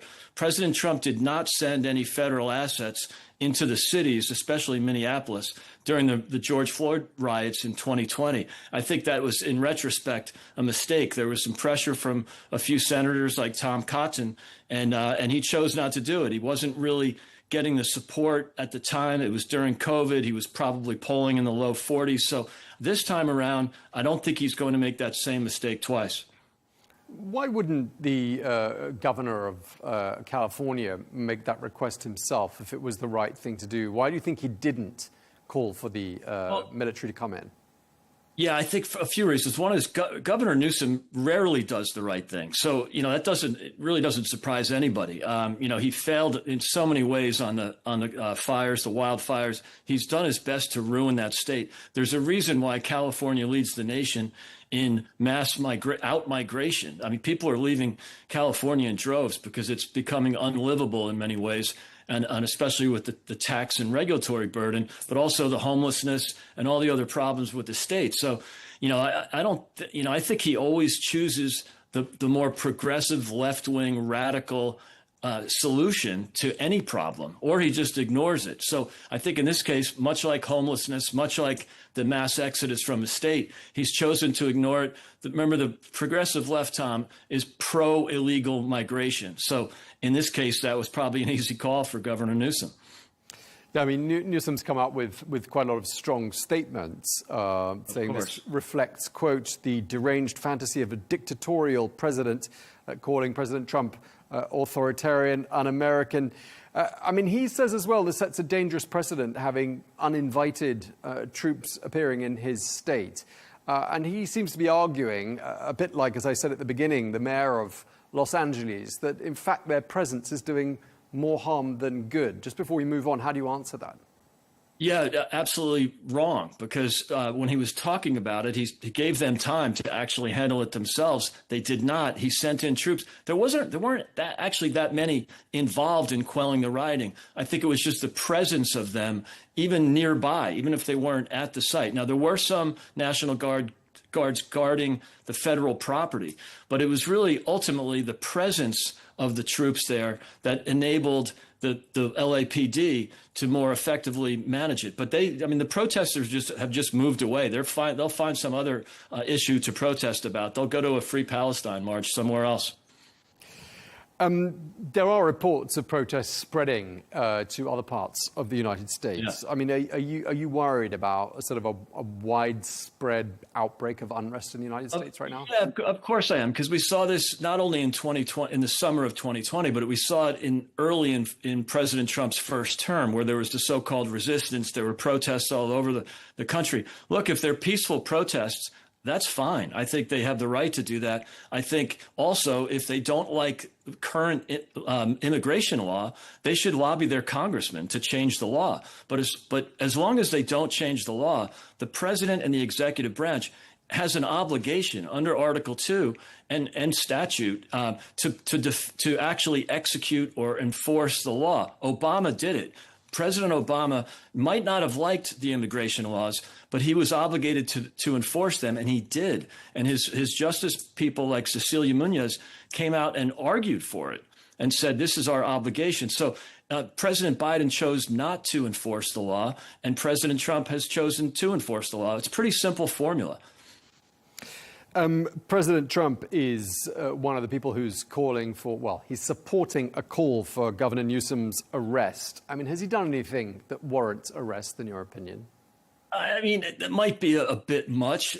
He has, in a sense, broken the law by not enforcing federal immigration law and actually assisting the criminals in avoiding arrest and avoiding prosecution. So in theory, Tom, he has broken the law. He's assisted criminals to avoid law enforcement, and that's against the law. So, if you wanted to get down to, real details and the letter of the law, yeah, okay, you could probably make that argument. I'm not sure that it's constructive to do that, but something has to change. And as these blue state sanctuary cities and sanctuary states continue to foil the progress and the efforts of the federal level, the federal level enforcement officers, that's really not good. And we've seen this in the past in American history, starting with the Civil War, but also with John F. Kennedy and Dwight Eisenhower sending federal troops to southern states, to southern segregationist states to desegregate the schools. I mean, this happened all the time. He sent 30,000 troops and federalized the Alabama National Guard in order to liberate these poor kids who weren't allowed to go to schools because they were African American. So there's a real solid history and precedent of presidents sending federal troops if those governors choose not to enforce the law. And that's exactly what Newsom has done here. I mean, for people who don't know the United States particularly well, I mean, is California by far and away the most serious case when it comes to illegal immigration, or are there lots of other states that are comparable? Yeah, there's lots of other states. I don't know that statistic specifically, Tom, but I think they would be number one, partly because they're a border state. But of the border states, they're clearly the most progressive and liberal. And parts of L.A. are just overwhelmed with illegal migrants now. So, yes, there's a problem in Chicago, New York, many other cities. But it's probably, I would have to argue, agree with you, California is most likely the worst. Some cynics saying President Trump is merely trying to sort of energize his base here and stir up a lot of excitement. I mean, is there any weight to those claims, do you think? I don't think so. Look, he's demonstrated leadership here. I think the Democrats, especially in California, have committed political malpractice. I mean, this is another issue where they're dying on the hill of an 80-20 problem. Who would want those people in those neighborhoods suffering because of these riots, because of looting, because of burning cars? It's not happening in Beverly Hills or Bel Air or even the nice neighborhoods of San Francisco. This is happening in working class neighborhoods. People are on hourly wages, and they're actual immigrant communities that are being wrecked because of the state and the city's decision not to enforce, not only to not enforce, immigration law, but also to not stop these protests before they get violent or at the beginning of the violence. And so, this is unfortunate. I'm sure the president doesn't welcome this, but he had to take responsibility, and he's obligated under the Constitution to do so. Gavin Newsom has been the governor of California for more than 5 years. President Trump, I can quote him here, as saying his primary crime is running for governor. He's done such a bad job. What he's done to the state is like what Biden did to this country. I mean, if he's such a bad governor, why has he been there for such a long time? Yeah, great question, Tom. And I think it's because the state has really moved to the progressive left over the last generation or so. And more importantly, they are owned by the public employee unions. So once that cycle starts, that sort of spiral where the unions support the progressive Democrats, and then when the Democrats get in office, they look after the unions with very, very lucrative contracts and retirement plans. Unsustainable, so then they have to raise taxes on the poor people that stay. It's just a kind of a tax public union spiral, and that's why he keeps getting elected. I mean, look at that state. We have, Kamala Harris. We have, Karen Bass, the mayor. You have, Schiff, the senator, former congressman, now Senator Schiff, Adam Schiff. I mean, these are the most radical, for the most part, the most radical and left-leaning politicians in the country. It's too bad because California used to be a red state. And remember when George H.W. Bush sent federal troops, both not only National Guard, but Army and Marines. So he sent 3 branches to L.A. during the Rodney King riots in 1992. That he was welcomed. They were welcomed by the governor, who was a Republican at the time. It seems like a long time ago, and it was over 30 years ago. But right now, it would have been so much more productive if Governor Newsom either did his job and enforced federal law, or at least welcomed the support of President Trump sending the National Guard and some Marines. Unfortunately, it's not that way. But in the past, again, with JFK and Eisenhower, they sent troops to stop the governors from their insurrection. Okay, so just to sort of wrap up, there are those who say this is political theatre. Others are saying this is policy necessity. Is there an element of both, or would you say this is purely about what absolutely has to be done?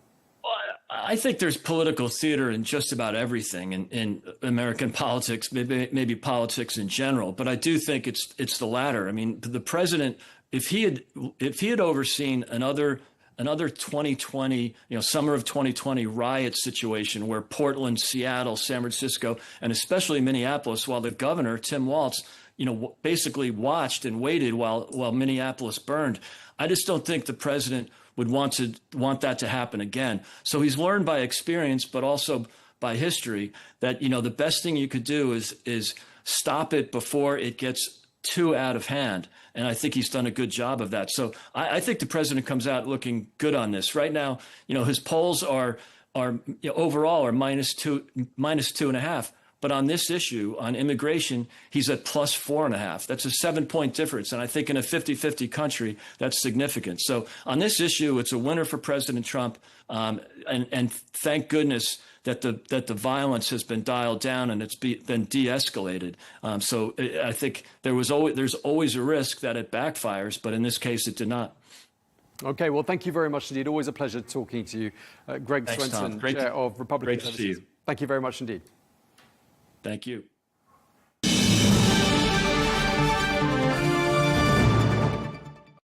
Now, turning our attention to the situation in Gaza, where the local health authorities say that Israeli gunfire has killed at least 17 Palestinians today and wounded dozens of others. This happened in central Gaza as thousands of displaced people approached an aid distribution site. Well, the Israeli military, which disputes the death toll, says it fired warning shots.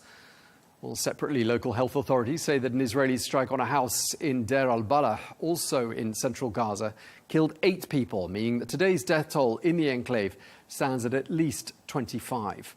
Well, since Israel's military campaign began, 54,981 people are reported to have been killed. Meanwhile, the Swedish activist Greta Thunberg has now been deported from Israel and has arrived in Paris earlier on today. She was part of a self-styled Freedom Flotilla coalition which was headed to Gaza. Well, Thunberg accuses Israel of kidnapping her and her fellow activists in international waters.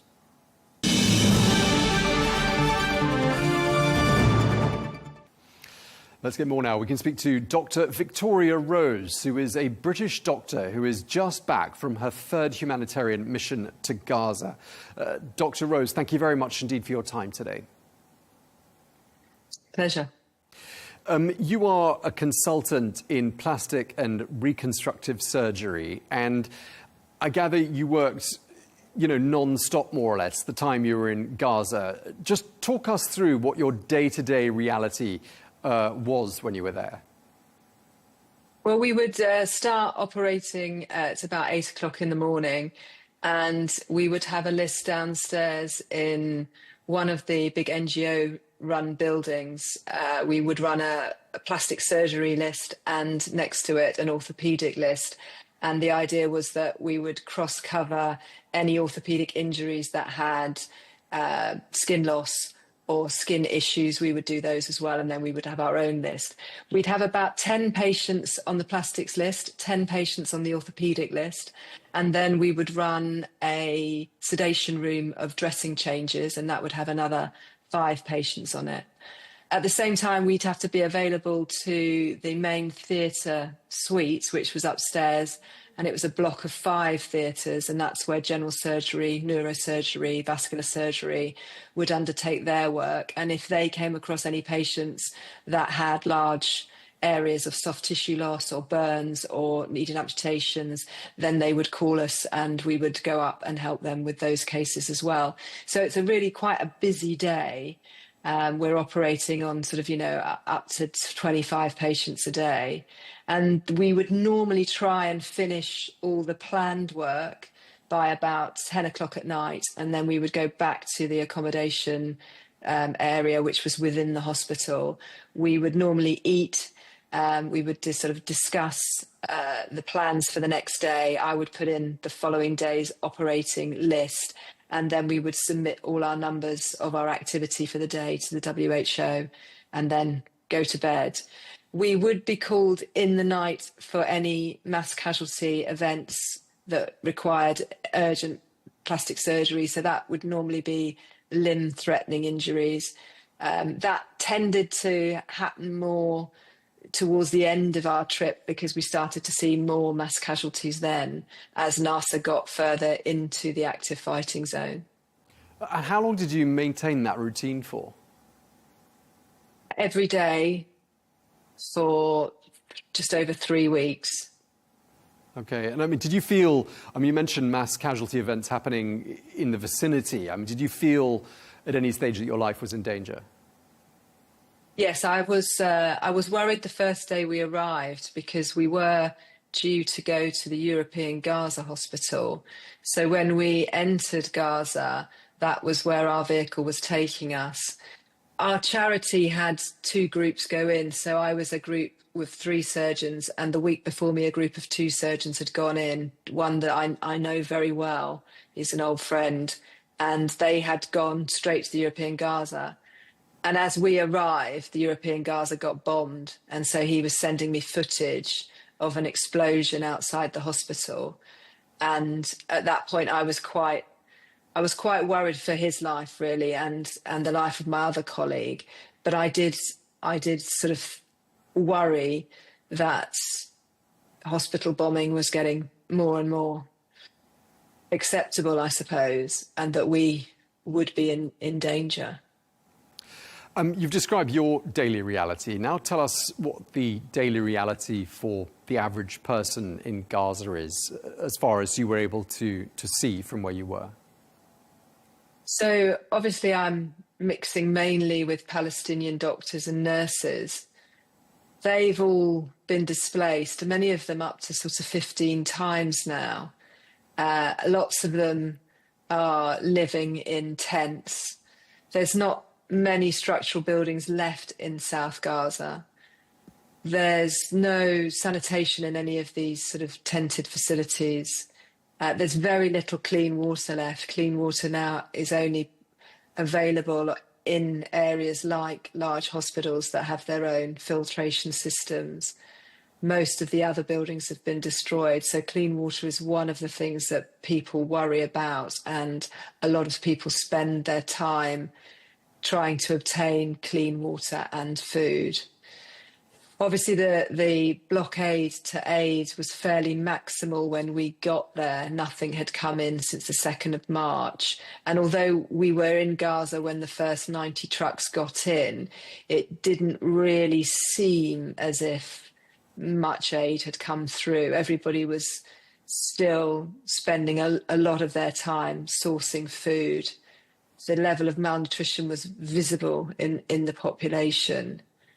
I mean, it's a dire life, really. When I spoke to my colleagues this time, more than one said that they would rather die than carry on living like this.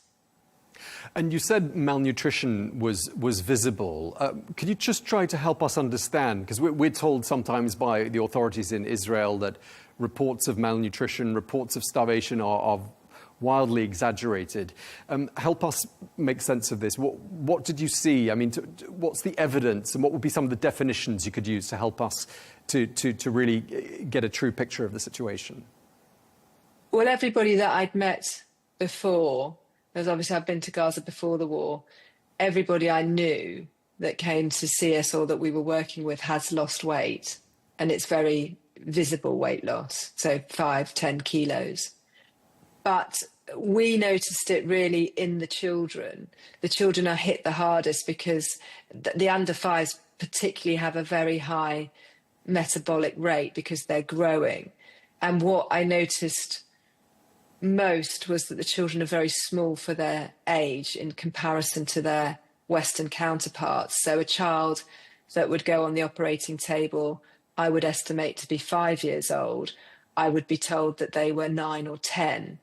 And that was quite shocking. They're very small. There's definite fat loss and muscle wasting to see in the children. The other thing that we noticed is their immune system's definitely been suppressed. And that's one of the first things to go in malnutrition. You just don't have that cell turnover to fight off infection or repair, really. You need those essential nutrients and vitamins for cell restoration. And we saw a lot of children that would have stabilised or made some sign of recovery when we were in Gaza in March, but this time you were cleaning, debriding and dressing wounds, and then when you brought them back to do the reconstruction, there were signs of infection, more dead tissue, nothing was recovering. And that's quite hard to deal with because we also had a lack of antibiotics. We only had 3 types of antibiotics left. We had meropenem, gentamicin and a cephalosporin, and those 3 are not really first-line antibiotics for dirty wounds like this. We would normally in the UK use a broad-spectrum penicillin, but we'd run out of that. So coupled with that depressed level of healing and immunity, you've got no pharmaceutical aids to help the situation. So we saw a lot of children who possibly would have had treatable or more salvageable injuries, and we couldn't really do much other than amputate. We're also told, in addition to what sounds like an acute shortage of antibiotics, that operations are sometimes having to be conducted without correct anaesthesia, without the right tools. Were you allowed to bring anything with you? Because I'm sure you had to pass by Israel in order to get there. Were you allowed to bring supplies, knowing as you did from having worked there on the ground, what sorts of medications, what sorts of tools might be most in need? Well, the charity doesn't have a license to carry medicines, so we've never attempted to get medicines in. The rules from COGAT, who are the coordination of activities in the occupied Palestinian territories, are that the emergency medical teams can only bring 1 bag with them, and that bag can't be more than 23 kilograms. And it's suggested that you don't bring any kit in that bag. You're limited to the number of mobile phones, computers, cigarettes, any of those items that could be sold. You're not to bring in multiples, but they do ask you not to bring in kit as well. However, I've never had any kit taken off of me. I've not bought in huge quantities, but this time I bought a skin grafting set, and I bought some instruments. I bought probably 2 full sets of, scissors and forceps, because I knew that NASA didn't have them, or we knew that the European Gaza didn't have them, which was where we were supposed to go, but NASA didn't have them either.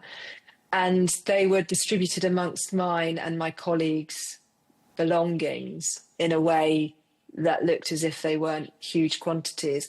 But none of our bags got opened. Well, if they got opened, nothing got taken. So we did get quite a lot in, but there is always that fear that you won't. And there are stories that people have had things taken off them, but that certainly didn't happen to us.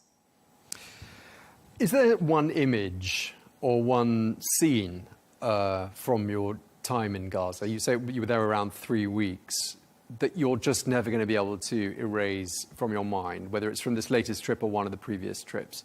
Or perhaps there was one encounter with one individual that perhaps struck you more than all the others?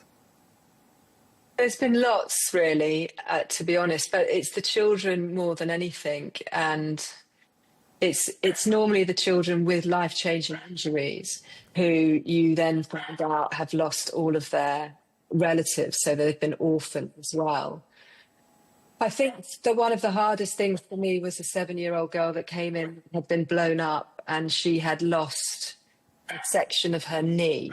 So she'd lost the bone from her knee to her shin, and that was missing, as was all the skin overlying it.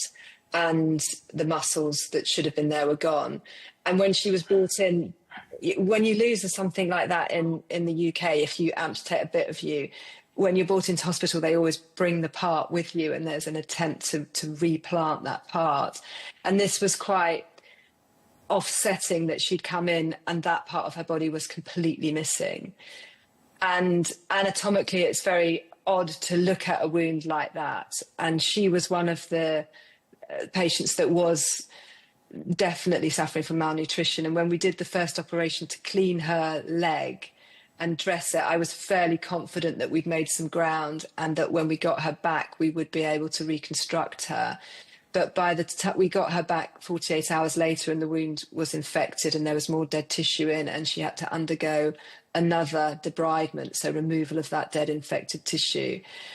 And by the 4th time we brought her back to the operating room, it was clear that we were going to have to amputate her leg, and that we were going to have to amputate her leg above the knee. And I think that was quite hard, because the initial injury, we had such a good plan to reconstruct her, but she just wasn't healing. She succumbed to infection. It was just impossible to carry out the initial plan. And for a 7-year-old to have an above-knee amputation is just devastational, really. I mean, the word life-changing doesn't cover it. And she'd been orphaned in the blast as well.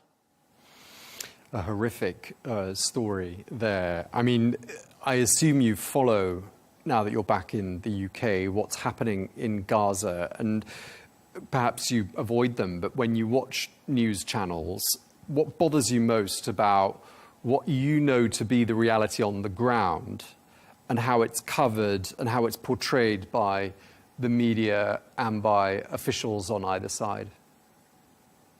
I think it's very difficult, and I have to sort of concentrate on the humanitarian side of it. I mean, I'm not playing down what happened on October the 7th, and, you know, a lot of women and children were taken hostage in that event. But the collateral damage from this attack on Hamas is quite shocking. The number of children that are being injured and cited as, you know, we're not attacking children, we're after a terrorist organisation. But it's a vast number of children that have been maimed, killed, orphaned, really huge numbers. And every time I've been, the number of children affected is rising. this time, 60% of my operating list every day was under the age of 15. And I'm operating on, 13 people every day. So it just gives you an example of what I'm seeing. And it's very difficult to fully accept that it's a targeted attack on Hamas terrorists. And when you compare coverage of Gaza to, say, coverage of Ukraine, where there's tragedy every day and children, women, men maimed every day, do you get the impression there's a bit of a double standard when it comes to covering suffering according to who's actually the one suffering? Do you detect that? I think what's the hardest is to work out what news is fake and what is not, because I think whatever comes out seems to be cited as fake. And I know a lot of the Western media say that they can't get in and they can't, verify what's coming out of Gaza. But there are quite a few Palestinian photographers and filmmakers that are putting their footage out. But it is constantly being disbelieved and cited as fake. Just as in, a lot of the comments that Israel make are being, lots of the comments about the initial October the 7th were cited as fake. And I just think we've got a very muddy picture of what's going on. And all I can say is what I saw.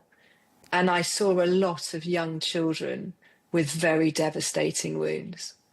Okay, and Dr. Rose, I mean, given that there is a discrepancy, it would appear, between what you saw and what we as a news channel and other news channels get told, for example, by the Israeli government. Let me put some quick statements to you, and I'd like to get your reaction to them, and you can tell me in a couple of words whether or not those statements hold any water. So one thing we're repeatedly told is that hospitals are hotbeds for Hamas. They're used as command centers by militants.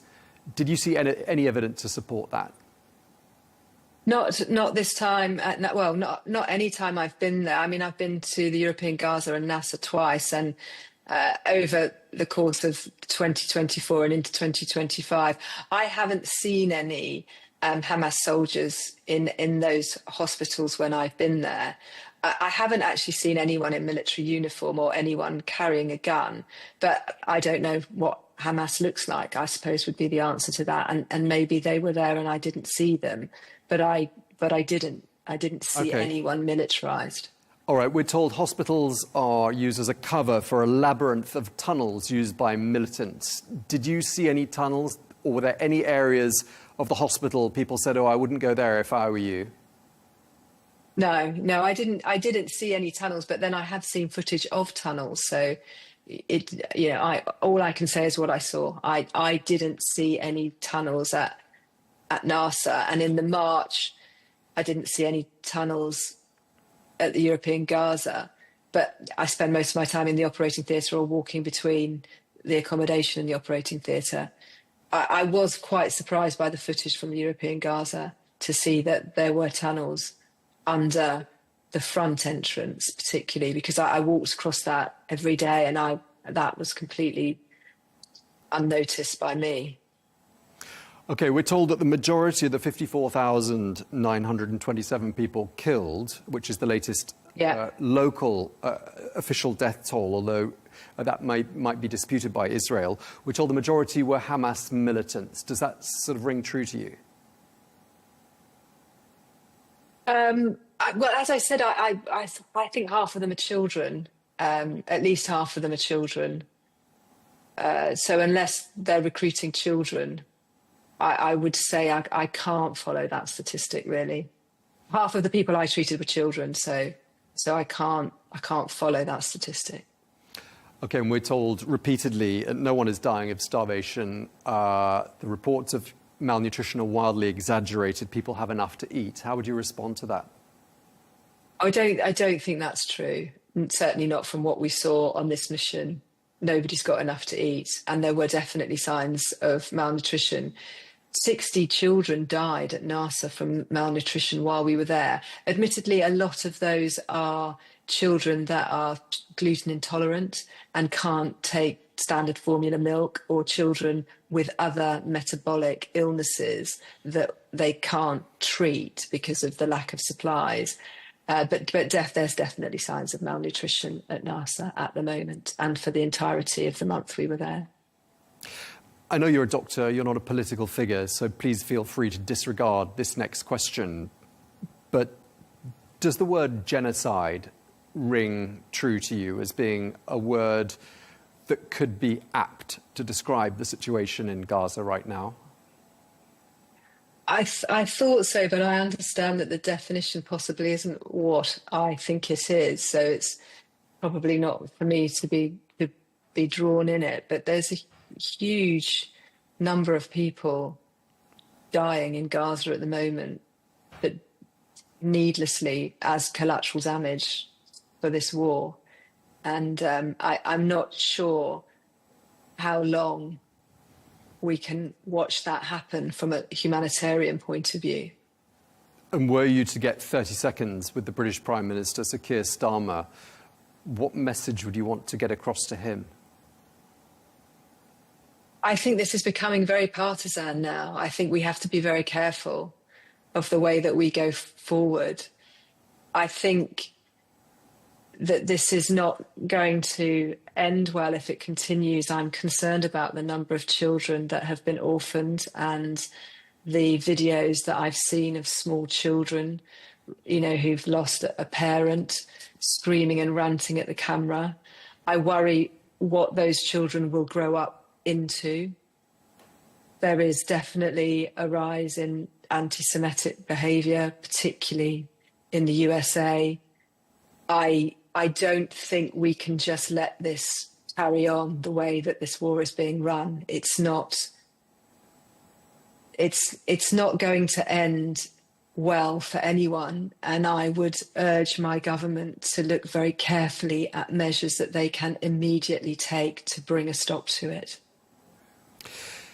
Just talking about you as we wrap up, how does it feel to be back, and how are you processing everything you've seen and reconciling that with your vastly different daily reality now that you're back in the UK? I'm sort of still in it, really, because I'm still in conversation with my colleagues in Gaza. We still have patients that we've operated on that I'm being updated on. I'm still watching NASA in the red zone. I said tomorrow I will watch the MSF NGO evacuate NASA, which is possibly the beginning of the end for it. So I don't feel that I'm in a position to step out and process it. I think if this war, you know, if we do get a ceasefire, what I've seen might possibly be worth it, and I'll feel that, you know, we've accomplished something. But as I say, I'm concerned about the future for both sides if we don't stop. Just in a word, would you go back? I would love to go back. I'd quite like to go back when it's all over, just to see people that we've been working with, and, you know, not necessarily work the way in which I've been working. I would like to go back, but at the moment, I don't think I will be allowed back in. I don't think I will get permission to enter Gaza again, and until the situation changes. All right, we're going to have to leave it there. We're out of time. Thank you so much for taking the time to speak to us. We really appreciate it. Dr. Victoria Rose, thank you very much indeed. Thanks very much.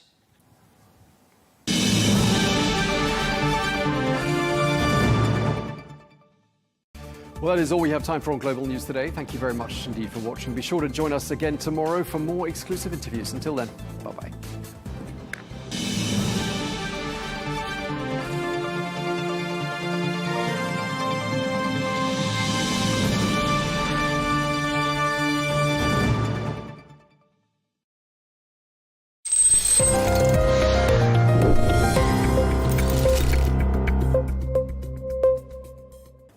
Collecting aid in Gaza has become a deadly mission. In just 3 days, at least 27 Gazans were reportedly killed by Israeli fire while trying to access food and essential supplies, according to eyewitnesses and local authorities. Large crowds had gathered near a humanitarian aid distribution site in the southern city of Rafah. What was supposed to be an aid mission quickly turned into a bloodbath. Let's hear it directly from the people of Gaza. It's not humane. This is a bloodbath with bits of food soaked in it. We go there to die. They fire bullets and use quadcopters to target us. Death is everywhere. They encircled us after allowing us to come in and then shot at us. Gunshots were fired at us and people fell dead on the ground. If they truly want to feed us, then why are they slaughtering us? If someone wants to distribute aid, then they shouldn't kill people. It's like they've put us in a designated place to shoot at us. Women are being shot and children are being taken to the hospitals. What's happening to us is unfair. We don't want the food if they plan to kill us. Shortly afterward, Israel announced it would halt aid operations in the war-torn Strip. The Gaza Humanitarian Foundation, or GHF, a U.S. and Israeli-backed aid network, announced it was temporarily suspending its operations. The Israeli military declared that the roads leading to the aid sites would now be considered combat zones. As a result, Gaza's humanitarian crisis is deepening by the day. The United Nations condemned the loss of life and the injuries suffered by the Palestinians seeking food and called for immediate, unobstructed humanitarian aid access to the Strip. The UN also renewed its call for the release of all hostages held by Hamas, along with a demand for an immediate, lasting and sustainable ceasefire. How has Israel responded? Israeli authorities continue to deny allegations that their forces opened fire on civilians attempting to collect aid packages. Despite the suspension of the aid distribution, Israeli airstrikes have continued across the Strip. According to local authorities, at least 16 people were killed in a single strike on a tent sheltering displaced families.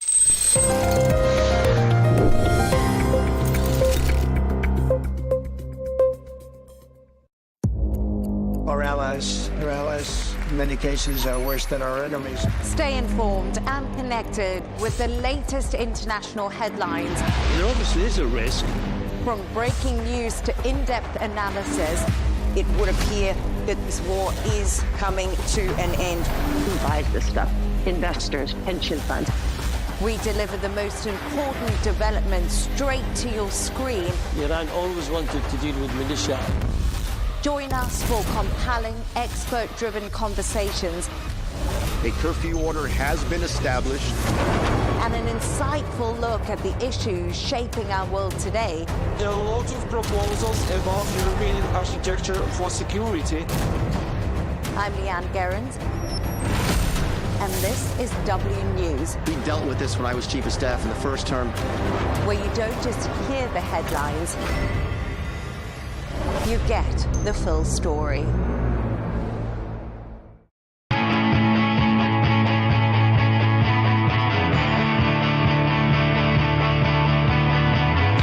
Welcome to the metropolis, the big city. This is where tech, trends, and culture meet. Meet the people. See the sights. Walk the city streets. And experience the lifestyle.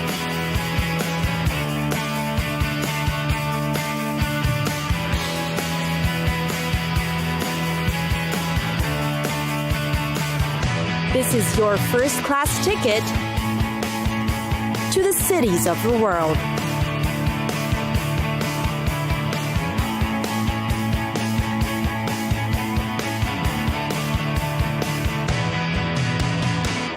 Berlin.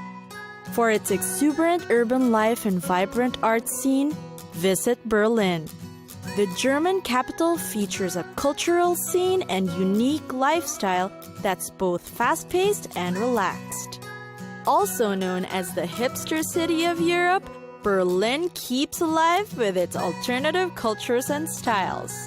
In neighborhoods like Kreuzberg, Neukölln, and Friedrichshain, are vibrant places where locals simply chill and enjoy the relaxed open spaces and fresh air. No city in Germany is, in fact, greener than Berlin, with its forests, lakes, and sprawling parks. Berlin is also a city full of history. The World War II, after all, began and ended in the city of Berlin. Most popular are the Brandenburg Gate and the Federal Chancellery, which are reflective of the nation's rich stories. Germany's capital is also home to its major government buildings, such as the historic Reichstag or the seat of the German parliament. Of course, most remarkable are the Berlin Wall, the East Side Gallery, and the Holocaust Memorial. Historical feats aside, Berlin is also hip and happening with its streets of bars and clubs. The city has an active nightlife that guarantees massive parties and events practically every night. But the city is friendly to non-party goers too. It has relaxed beer gardens, small bars, hostels, and art galleries to suit different tastes. Famous as a city of art, Berlin has over 170 museums, including the famous Museum Island that puts treasures of the world on public display. Tourists often visit Berlin to attend ballets and operas at the city's major opera houses, as well as witness live performances by talented orchestras such as the world-class Berlin Philharmonic. And when it comes to food, Berlin has a lot to offer too. It's a great place for vegans. It has Turkish restaurants and supermarkets everywhere, and Italian, Mexican, and Asian food spots too. Food markets offering snacks, German wine and cheese, among others, will satisfy your palate as well. The neighborhoods in Kreuzberg and Neukölln are great for finding fine restaurants and quiet lounge bars, as well as dozens of coffee bars to enjoy. When it comes to shopping, there are well-known mainstream malls to visit, alongside independent boutiques nearby that offer endless choices for your lifestyle needs. One will also find small vintage stores within Berlin, some even selling second-hand books as well as high-end designer clothing. It's time for us to go! Pack your bags and get your tickets ready. And we'll see you on the next destination. Catch us again next time on Cities of the World.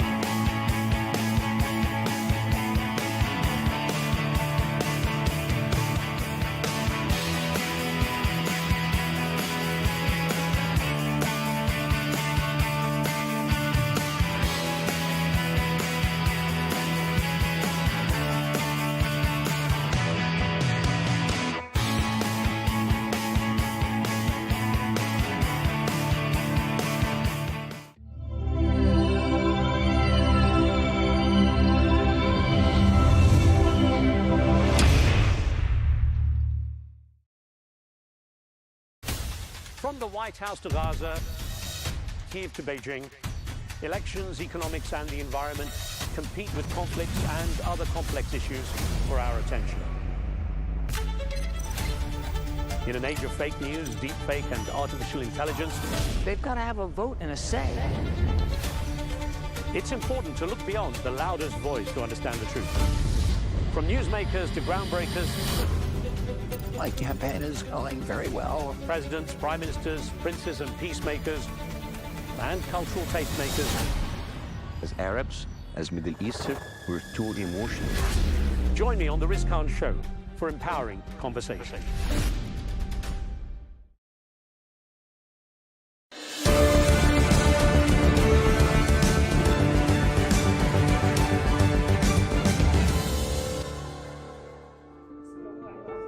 This is Siwar, and Siwar, she's 5 months old. She is severely, acutely malnourished. If you look at her little legs, she just has the skin on her bones. When she cries, you can't barely hear the sound because she's so exhausted. Hello, I'm Riz Khan. UNICEF's video reports from the ground in Gaza illustrate the challenge they're facing to prevent 14,000 babies from starving to death in the war-torn Palestinian territory.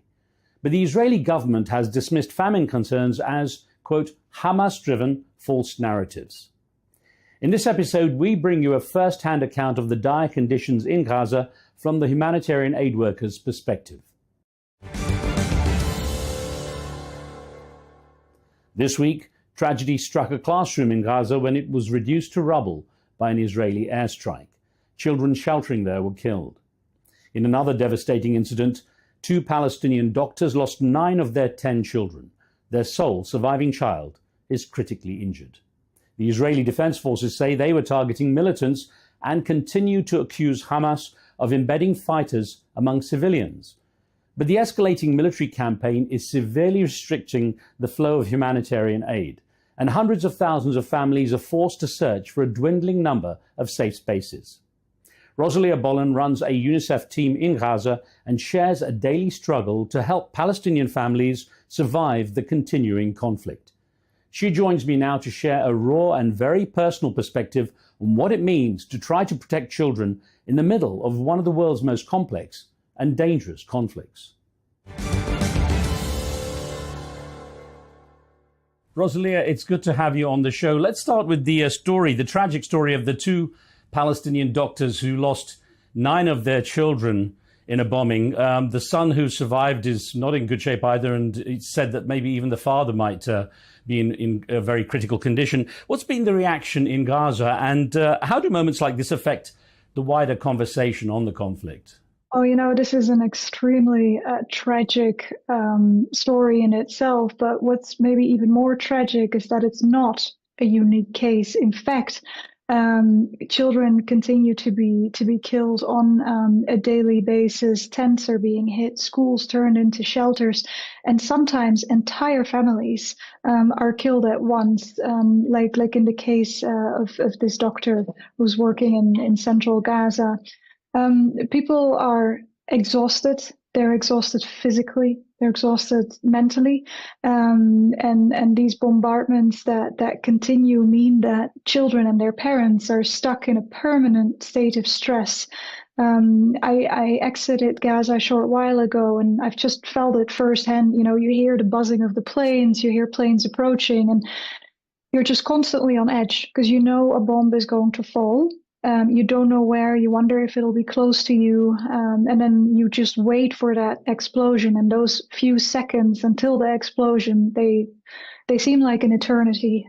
It's absolutely terrifying. And the attacks have been intensifying over the past couple of days. There's a very morbid child casualty toll that we keep track of since the resumption of the military operations on March 18th. At least 1,230 children have been reported killed. That was up to 23 May, and thousands more have been injured. I actually think personally that the term injured isn't adequate enough. The children that I've come across during my time in Gaza, some have very severe burns, including over the entirety of their bodies. They have shrapnel lodged in their tiny bodies, bullets that doctors find difficult to extract. كنت قاعدة في الخيمة كنت نايمة أجا الشظايا عليا بعدين أجا أسعفوني وأخذوني إنه أعيش وإيدي تتحسن وأصير ألعب فيها. They have fractures, they've had to be amputated from limbs. So we're talking about children who will carry the consequences of these attacks with them for the rest of their lifetime.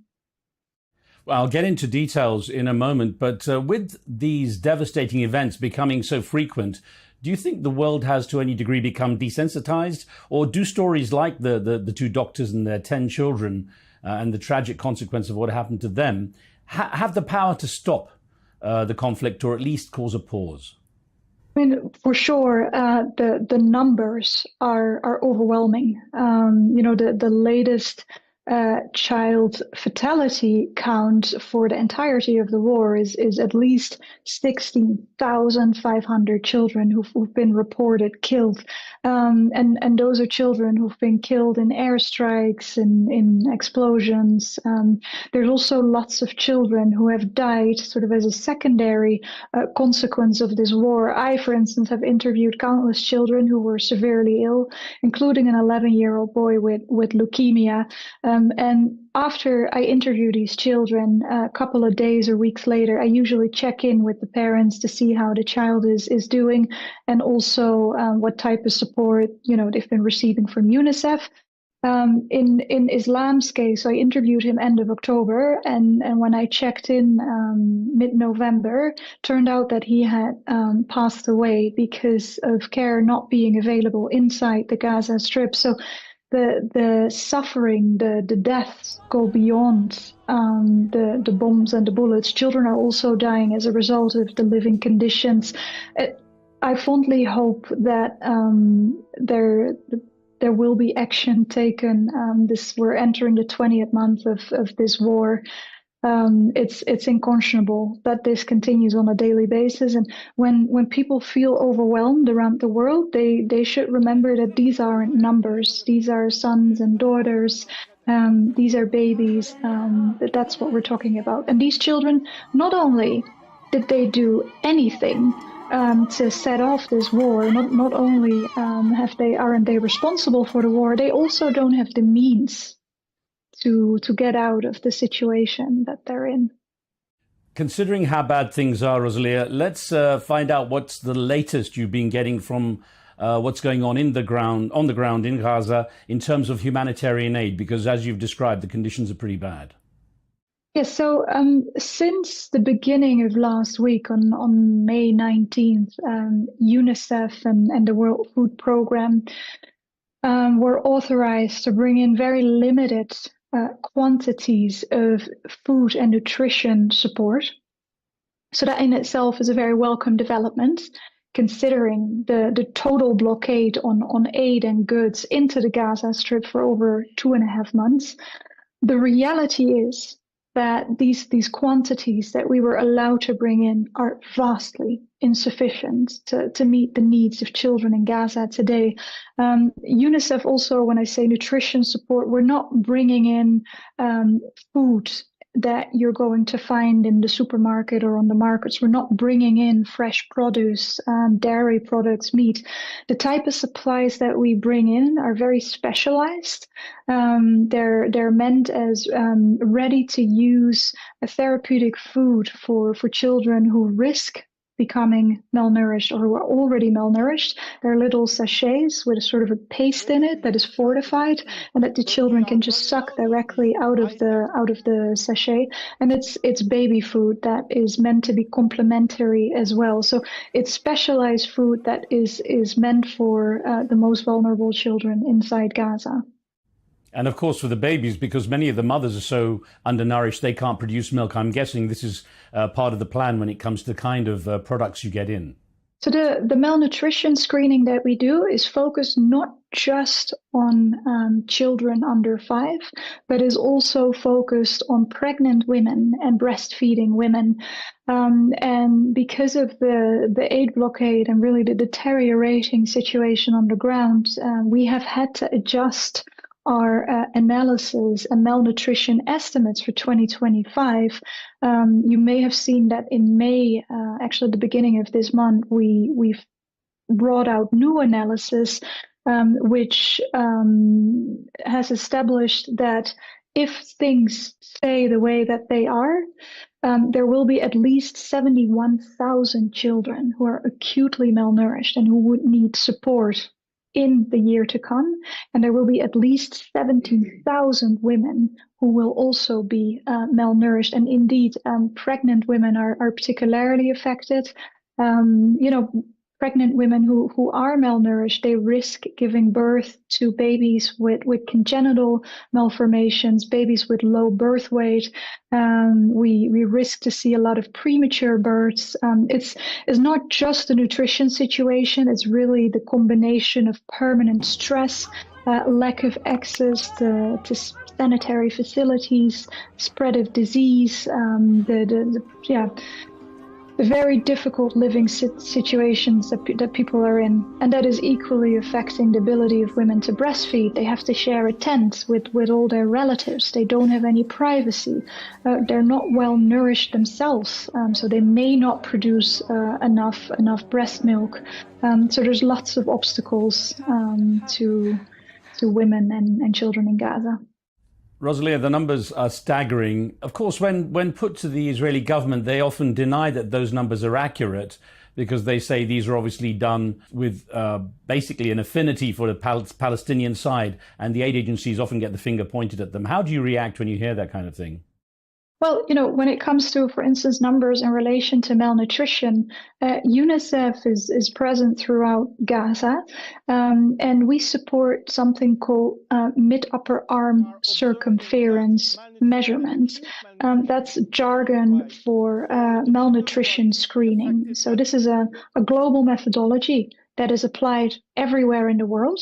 And in UNICEF-supported malnutrition clinics, treatment clinics around Gaza, we carry out these screenings on a daily basis. So we actually have data from the ground where we can see that there is a significant deterioration. I'm presuming this mid-upper arm circumference measurement you mentioned is a quick and easy one to do, and it's regarded as accurate in terms of malnutrition, yeah? Absolutely. So it's done globally. It's not done specifically in Gaza. And the people who the health professionals who carry out these screenings have been trained on the protocols to carry out this type of measurements. Also, I mean, if you think about it for a second, it really shouldn't come as a surprise that there's an increase in malnutrition when you have first 15 months of war where aid is coming in only on a drip feed, really just a trickle of what is needed. Then we have 6 weeks of ceasefire where humanitarian organizations are able to scale up, but because the needs are so high, we immediately distribute the supplies that we have, or we try to distribute them as fast as we can. But we're not going to sit on them. We're not going to use them to build stocks in our warehouses. And then you have 2.5 months of aid blockade. It's not just aid. Nothing has entered the Gaza Strip since March 2nd. I mean, think about your own town that you live in. If your own town becomes under a total siege, obviously things are going to run out pretty fast. Food, medicines, hygiene supplies. What do you expect under these circumstances? Rosalia, with the numbers that we're talking here, there are some who call this a genocide. Others push back on that term, of course. Based on what you've seen, how do you tend to describe it? I mean, I'm always getting a little bit desperate when I hear these type of debates, because what we see on the ground is children being killed, children being mutilated, children being starved, children dying because of a lack of medical care that is available to them. All the while, life-saving aid is ready to be brought into Gaza immediately if humanitarian organizations were allowed to do so. UNICEF alone has the equivalent of 1,000 trucks in life-saving aid ready to be moved into Gaza immediately if we get green light. It's as with the debate around famine. I think what is important here is that this is happening now. We shouldn't wait for a group of experts to officially declare famine. We know that children are dying from hunger. We know that that is happening right now, and it is a process. It is literally a process, starvation. You know, the children that we've come across who are acutely malnourished and who are part of sort of the most severe category, severe acute malnutrition, they look like skeletons because first the body eats the fat of the body and then it eats the muscles. And so these children are just bones with skin around it. They're too weak to cry. They're just lethargic on hospital beds or in their tents. And these children are dying right now, and we need action right now to be taken. In this hospital, like in the entire Gaza Strip, there is not enough medical supplies, nutritious food, which are specialized to treat a little baby like this. We have more and more children affected by malnutrition. This must stop. The United Nations Secretary General Antonio Guterres has described the amount of aid getting in as a trickle when he said a flood is essentially needed. What impact do you think his comments have had, and what might that do to the state of the situation now? Well, we fondly hope that not only we can continue bringing in these supplies, but we also hope that we can bring in considerably more. So for UNICEF, dozens of trucks have entered over the past week, but at the height of the ceasefire, between 600 to 900 trucks were entering on a daily basis. And so we really need to get back to that scale. We need to arrive at scale, and not just humanitarian supplies, but also commercial supplies. Nowhere in the world do you have a population that can survive solely on humanitarian aid. So humanitarian aid is supposed to be a band-aid. As I said, the type of supplies that we bring in, for instance, the nutrition supplies, they're highly specialized, almost medicinal nutrition supplements for specific categories of very vulnerable children. You're not going to find that in the market. But families need to be able to buy family food in the market. If they were able to buy vegetable, fruit, dairy, fish, meat, bread, rice, potatoes, everything, if they had access to that, we wouldn't be where we are today. So besides humanitarian aid, we also need commercial goods to be allowed to enter. It's an illusion to think that a couple of humanitarian organizations can sustain a population of over 2 million individuals. There are reports of the humanitarian aid trucks being looted by armed men. Israel says it's the Hamas militia that are taking the aid, while others say basically the situation is so desperate that people are doing anything they can to get hold of the supplies. What's your experience of what goes on there in terms of at least securing the aid? The problem at hand is really a problem of basic economics. It's a problem of scarcity. Here too, we can ask ourselves, what else can we expect when we have a territory that is under siege, that has run out of products, and where it hence will become very lucrative to get a hold of the products that do enter, to try to resell them. I am here in Khan Yunis in one of the supermarkets where all the shelves are completely depleted. Those shelves have been empty for more than 2 weeks. There is only a little bit of baking powder and sesame seeds available. The prices of basic goods like potatoes or tomatoes have skyrocketed. 1 kilo of potatoes cost more than $11.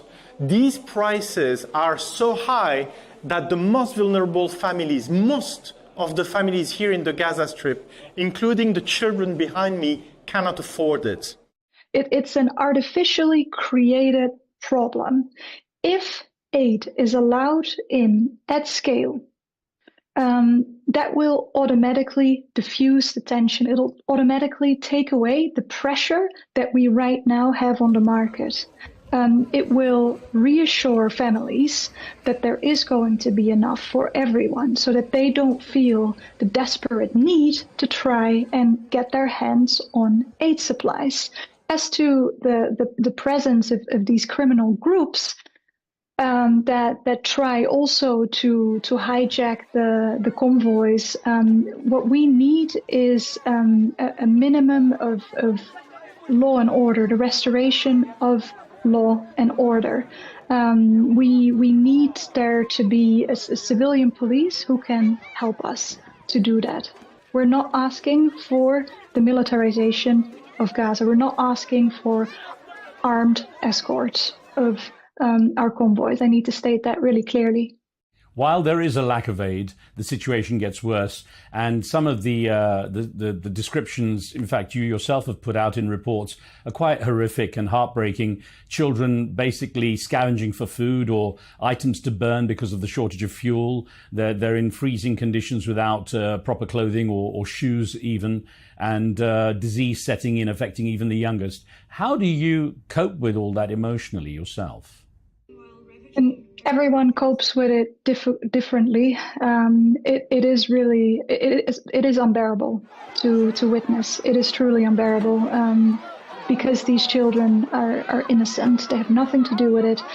At the same time, me personally, I'm driven to continue this line of work because the need is so high. And I know that the little bit of aid that we do get in, that it is going to be life-saving. Besides distributing aid, UNICEF also supports service provision. And something that we've been focused on over the past couple of months is the strengthening of neonatal care in Gaza. So lots of babies are born prematurely, lots of babies are born with complications, and there's very low capacity to care for moms and their newborns because hospitals have been attacked. Because of the blockade, there's not enough supplies. Something that UNICEF does is that we install incubators and CPAP machines, which are ventilators. They're really important for premature babies because the lungs of premature babies aren't fully developed yet. And these ventilators help babies breathe. They are not able to breathe autonomously if they're only 7 or 8 months old. So we install these incubators, we install these ventilators, all sorts of equipment in hospitals throughout Gaza. Then we go back 2 or 3 days later to make sure that everything functions as it should. We have trained personnel there also to make sure that they are comfortable manipulating and using the equipment. And every time we go back, we see tiny babies in these incubators or hooked up to these ventilators that we just installed less than 48 hours ago. And that's where you realize, okay, if it wasn't for that incubator and that ventilator, that baby wouldn't have survived. So that's probably what is an important driving factor. Rosalia, give us an example of what would be a typical day for you in Gaza, if there is such a thing, and how has the renewed military operation by Israel affected that? Before the resumption of the military operations, usually my colleagues and I get up at 6 a.m. We get into our cars around 7:30 to drive over to our central office, and then from there we dispatch to locations where UNICEF is implementing programming. So for instance, where we distribute supplies, where in hospitals where we work with local doctors to install the specialized equipment I just mentioned. We go to desalination plants that we support to produce water. We do water trucking, so lots of different interventions. So we go to those sites for monitoring and evaluation. Me specifically, I go on missions on a daily basis to interview children and to document the situation of children. And then towards the end of the day, we return to our guest houses. We have to be back before dark. And we process the information and the documentation that we've been able to collect during the day. With the resumption of the military operations, there's a large number of our distribution sites that have had to close. For instance, when it comes to UNICEF-supported malnutrition treatment centers, clinics, nearly half had to close, because they are now in a zone under displacement order, or because the community that this center was servicing has been displaced, has moved. So that's a very important impact. And the other element here is the insecurity, not just for the population, but also for civilians like us, for humanitarians. As a matter of fact, one of my international colleagues was killed end of March from a UN sister agency, and countless local colleagues have been killed as well. So it's increasingly difficult for us to do our jobs and to be able to move around. Israel claims that its strikes are directly targeted at the Hamas's militia, and it also claims a high degree of accuracy of the strikes to avoid civilian casualties. Now, many people, of course, say that the large death toll, including many women and children, refutes what Israel says. Based on your experience on the ground, how do you assess Israel's claims? The numbers speak for themselves, don't they? Just over the past 2 months, over 1,200 children killed, often in their sleep, in their tents, in schools that have been repurposed as shelters, in hospitals where they were seeking care, which is why the UN and other organizations have been saying throughout this war that no place is safe in Gaza, even more so. So at present, 81% of the territory of the Gaza Strip is either under displacement order or in a militarized zone, in for instance, a buffer zone. So there's only 19% of the Gaza Strip left for people to go to, which is incredible if you realize how small the Gaza Strip is. It's a high densely populated territory, but also in that 19% that is left, we also see airstrikes on a daily basis. For instance, in the Rafah al-Mawasi area, where one of the UNICEF guest houses is, in fact, it's the guest house where I stay. We've had airstrikes, Navy shelling, drones, quadcopter strikes on a near daily basis. So there is no safe place in Gaza for children and their parents. Do you ever really fear for your life, Rosalia?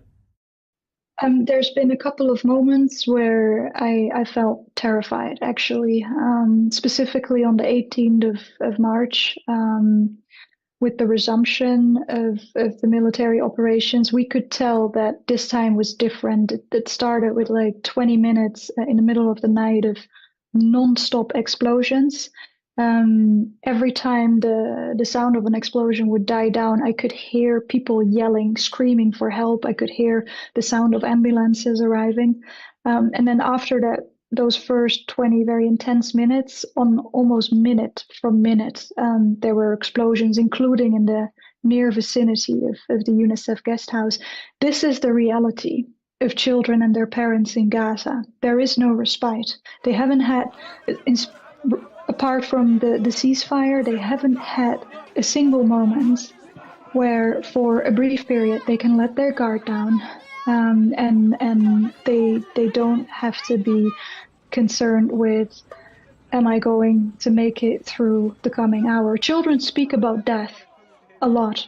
Something that children are afraid of is dying, but something that terrifies them even more is the thought that their parents will be killed and they will survive and they will be left on their own. It's abnormal for children to have to think about dying constantly and to be trapped in that permanent state of stress, very toxic stress.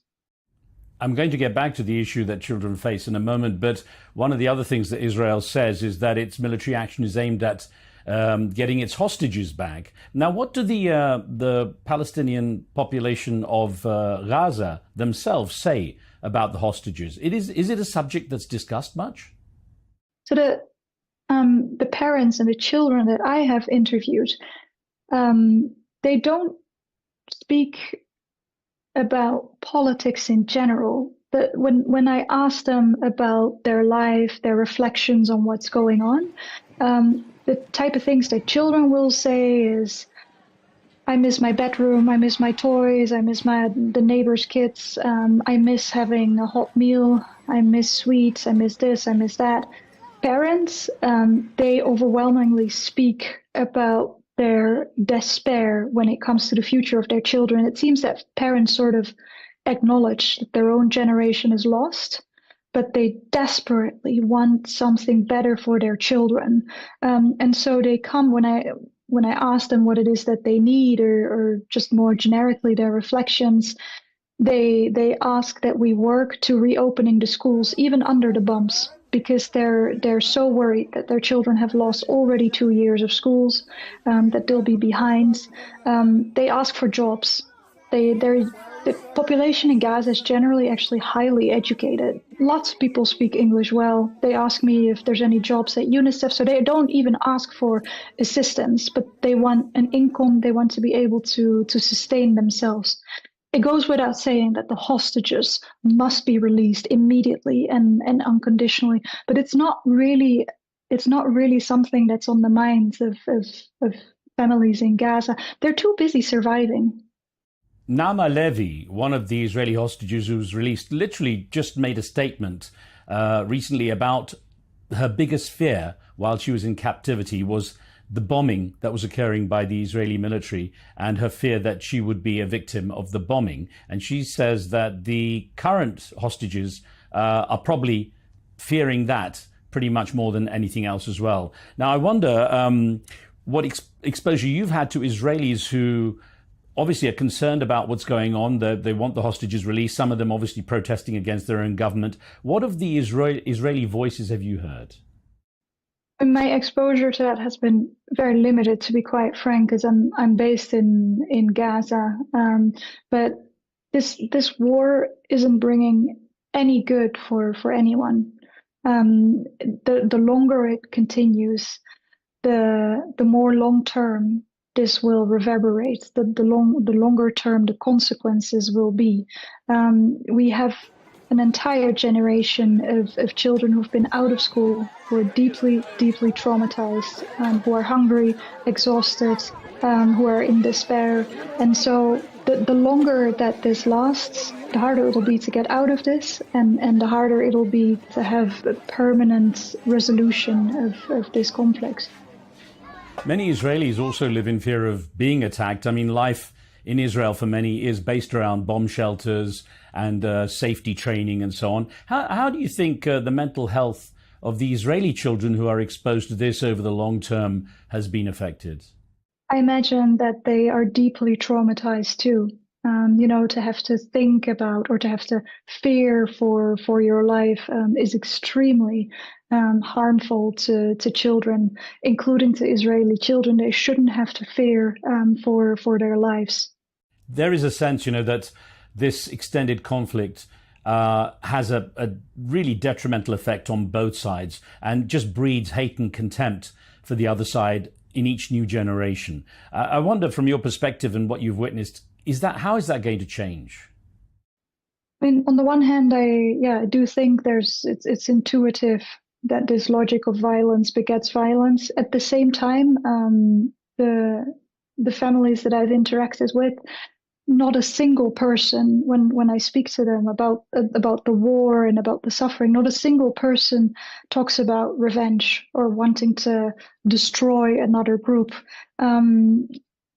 The way that parents and children articulate their situation and their aspirations for the future is very much in terms of, I had always wanted to be a doctor, a journalist, an artist. I'm so worried. I want to go back to school. I miss school.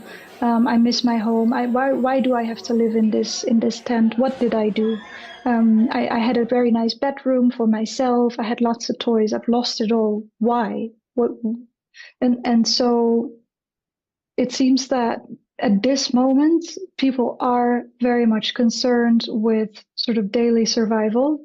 But on the longer term, this trauma may be passed on from generation to generation, which is why, again, we need to end these hostilities immediately. Of course, for the children in Gaza, witnessing the huge scale of death and personal loss and insecurity, that is a huge challenge. How do you go about talking to the children who are experiencing this war without eroding their sense of safety or security and hope? And I would say, before I answer that question, it's not just the exposure to death and seeing bodies in the street and seeing relatives and friends being harmed yourself, but it's also this permanent state of anxiety and toxic stress, right? It's the fact that even on a day where maybe you don't see any bodies, because of this constant rumbling of planes and this constant buzzing of drones, you have nonstop the feeling that you are at risk.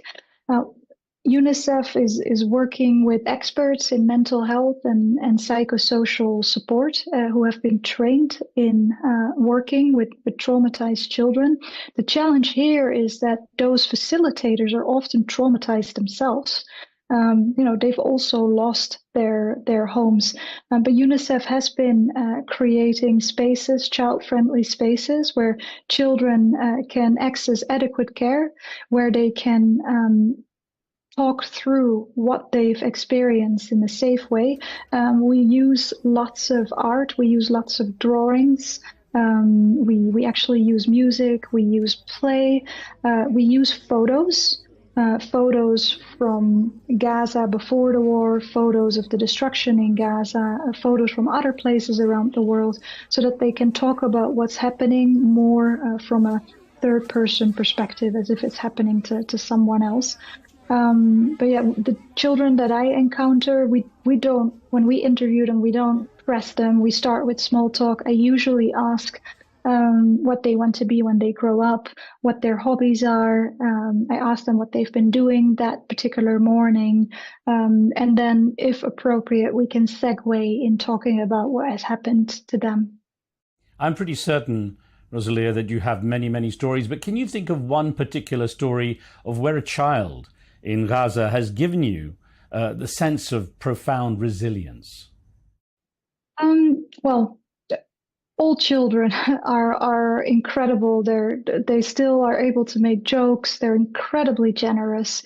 They insist on sharing a toy with me, or if they have if they happen to have a biscuit or something, they also want to share it with me, which is really striking. But one particular story I'd highlight is the story of Leigh Ann. It's a 13-year-old girl. She lives in a tent next to my UNICEF guest house in Rafah Mawasi. The way that we met was that Leigh Ann was sitting against a wall around our guest house, because on that wall we have security lights. In the tent, people don't have electricity. So the moment that the sun goes down, it's pitch dark. It's literally pitch dark. You don't see a thing. And Leigh Ann came to our guest house every evening to read a book. So I actually, for the first time I saw her on the screen inside our guest house, who was transmitting images from our cameras. It was like, is that a little girl sitting against our guest house? I went outside. She was reading a book. And she explained that she didn't have light and electricity in her tent, and that she was trying to continue reading, and that she missed school a lot. Her mother is an English language teacher, and she actually spoke quite some English, so it was easy to communicate with her. As we were speaking, she then revealed that she got injured last year in June. She was hit by a stray bullet. Immediately after the incident, her father rushed her to the field hospital, where they tried to extract the bullet, but they couldn't, because it's stuck in her rib cage. So it requires very delicate, sophisticated surgery. And Leigh Ann was actually waiting to move out of Gaza to access medical treatment. As of today, she still has that bullet inside her ribcage. She feels it when she lays down, so she has difficulty sleeping. That's when she feels the bullet. She recently went for a checkup, and the X-rays revealed that the bullet has been moving down, that it has moved about 4 centimeters down. So her life is actually in danger, because the bullet may damage organ tissue, veins, as it is moving inside her body. But it's not deterring her from trying to read during the day. She's very busy helping her mom. She has several siblings. She helps her mom fetch water. She helps clean the tent. She plays with her siblings. She goes to a temporary learning space a couple of hours a week. And every evening she's underneath that security light, trying to do some homework, or to practice English, or to read whatever material she got her hands on. That's remarkable. What do you think hope looks like now for the children of Gaza, with the schools and playgrounds and everything around them so destroyed? And children don't understand why it's destroyed. They don't understand what it is that they did to deserve that. But despite this tremendous destruction, they're still hopeful that it's going to stop and that they will be able to go back home and that they're going to be able to help their parents rebuild their home. They say the moment there's a ceasefire, they will go with Papa Mama back home and they will help clean the home and then everything will be as it used to be. Now, if you drive through Gaza, regardless of whether it's southern Gaza, central Gaza, or northern Gaza, you're really driving through a moon landscape. There are certain areas, for instance, in the most southern part in Rafah, where not a single building is still standing. There was this campaign about a year ago to save Rafah from the invasion. Today, the city of Rafah no longer exists. It's wiped off the earth. There's certain neighborhoods in Gaza City that are just no longer standing. It's as if a massive earthquake has taken place and destroyed everything. In other areas, there's still buildings standing that seem to defy the laws of gravity. They look like they could collapse pretty imminently. But people live in them, people use them, as we also use them if they've been assessed as relatively safe as distribution points or as health clinics. So people really carry on as good as they can. But as to these dreams of children to go back to their homes, when I see what's left of Gaza, I'm very pessimistic. Surrounded by such devastation as you've described, what have you seen of how families maintain dignity and humanity? When you visit people in their tents, I'm always impressed with how clean and organized the tent is, because what we're talking about is a small single space that is often shared by 7, 8, 9 relatives, people of the same family. And so you enter, and usually during the day they've moved all the mattresses to one side, they've stacked them onto one another. You always see women brooming, swiping out the dust, which in Gaza is actually very challenging, especially in the Al Mawasi area, which is a very beachy, sandy area. But people really try to maintain a sense of normalcy. Parents try to create some sort of normalcy for their children. There's several children whom I interviewed, including Leigh Ann. And after the interview, her mother asked me if there was anything I could help them with, to find maybe a birthday cake, maybe some ingredients to make a cake, or a gift. So parents really want to maintain this sense of normalcy, but also of the children's dignity. So birthdays are something that parents really care about. And despite the impossible circumstances, they do what they can to organize something for their children. They'll invite the children from the neighbors and to have some sort of a party. From your experience there, did you hear much talk among the people of Gaza of wanting to leave? People are just desperate. I think at this point in time, people that I've spoken to, they didn't explicitly say they wanted to leave. They really just want the bombs to stop. As I said, they don't even ask for assistance. The first thing is for the bombings to stop. They say that they can find a way, but they need the bombardments to stop immediately. Much of your work depends on being able to work with Israeli and Hamas representatives. And how do you balance that? How are you able to create that kind of relationship to ease your way of doing work? I mean, thankfully, that type of relationship management is being dealt with by our office in Jerusalem. So I'm not directly, personally involved in it. But yeah, key is that all the sides understand what it is that we're doing, what it is that we're trying to achieve.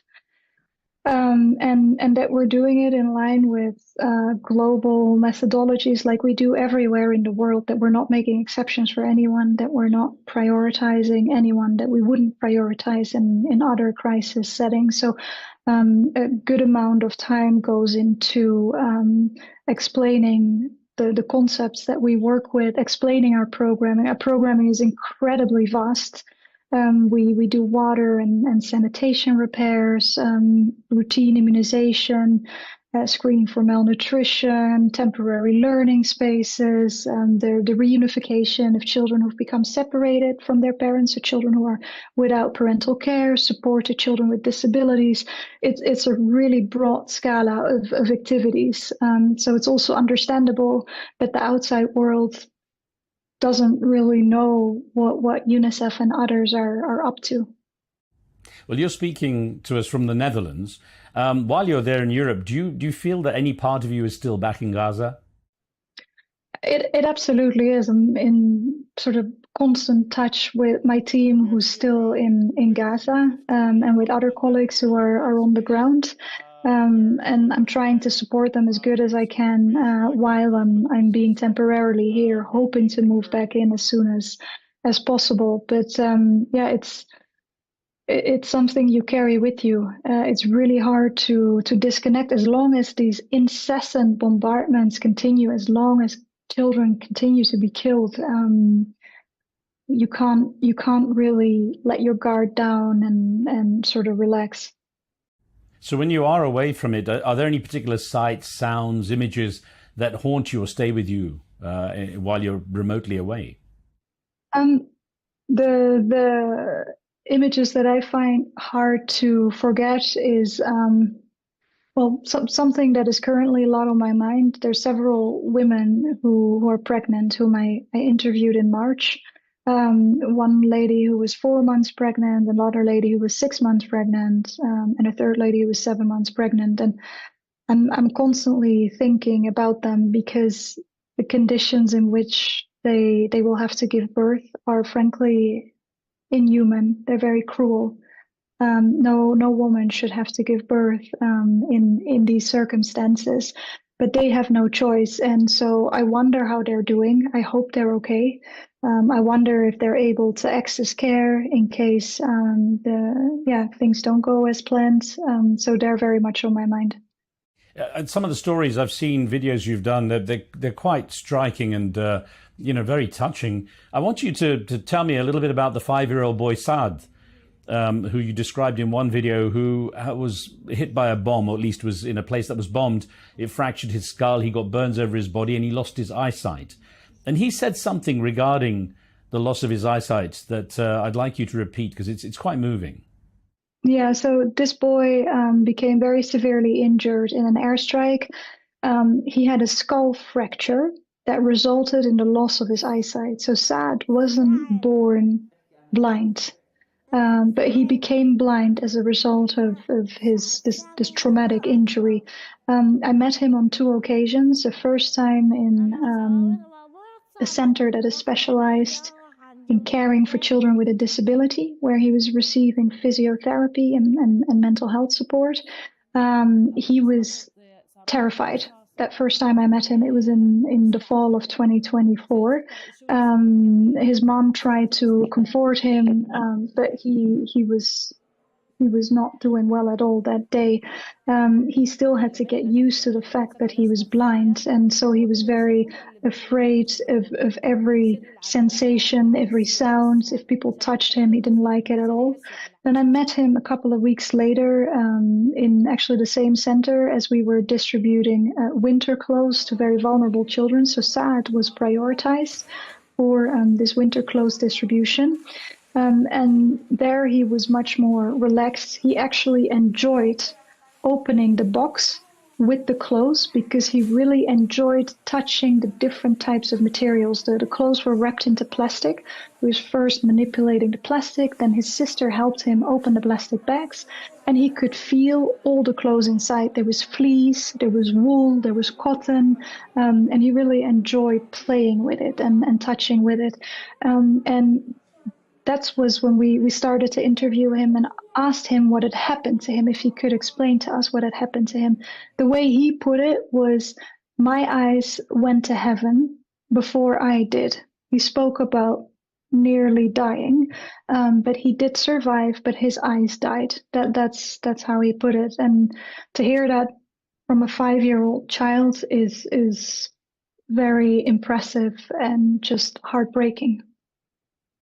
So many of the policymakers involved in what will happen, what might happen, what has happened in Gaza, in Israel, everywhere else, they're remote from what happens in many cases. What would you like them to see firsthand that would make them realize what the situation is like? You know, what I would like is for policymakers, for donors, for journalists, for media like yourself to be able to enter Gaza and to see what's happening there firsthand. So you don't have to rely on my testimony, but you can see firsthand the scale of devastation, the way in which families live, and hopefully that will help in sort of taking conscious of what's going on and what is needed there.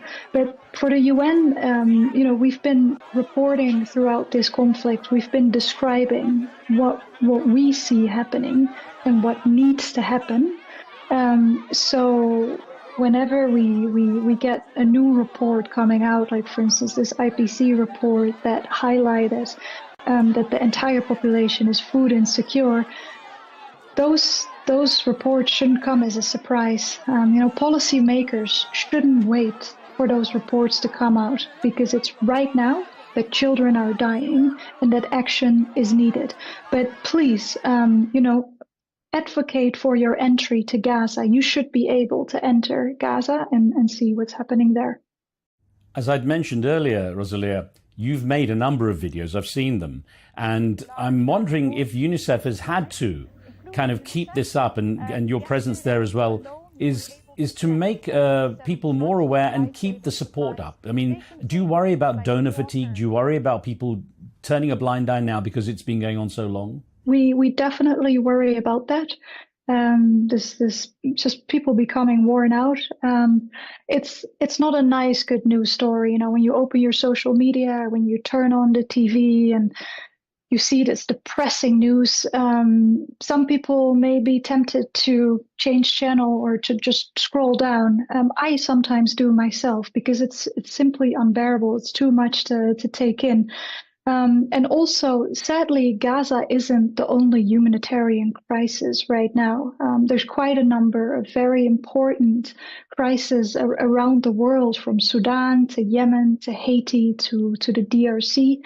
And we're sort of waiting for the next thing to happen that will take all the media attention away, that will take global attention away, while in Gaza, conditions don't improve and actually worsen by the hour. So this is a very real problem that we're coping with, yeah. That is the tragedy of the fickleness of the news cycle. I wonder, though, what do you believe to be the biggest misconception that donors and outsiders have when it comes to Gaza? I think there's quite a few misconceptions when it comes to donors and, for instance, our aid delivery. There's quite a few obstacles inside Gaza that we have to deal with on the one hand. And then on the other hand, there's very high expectations and very strict demands as to where the aid goes to.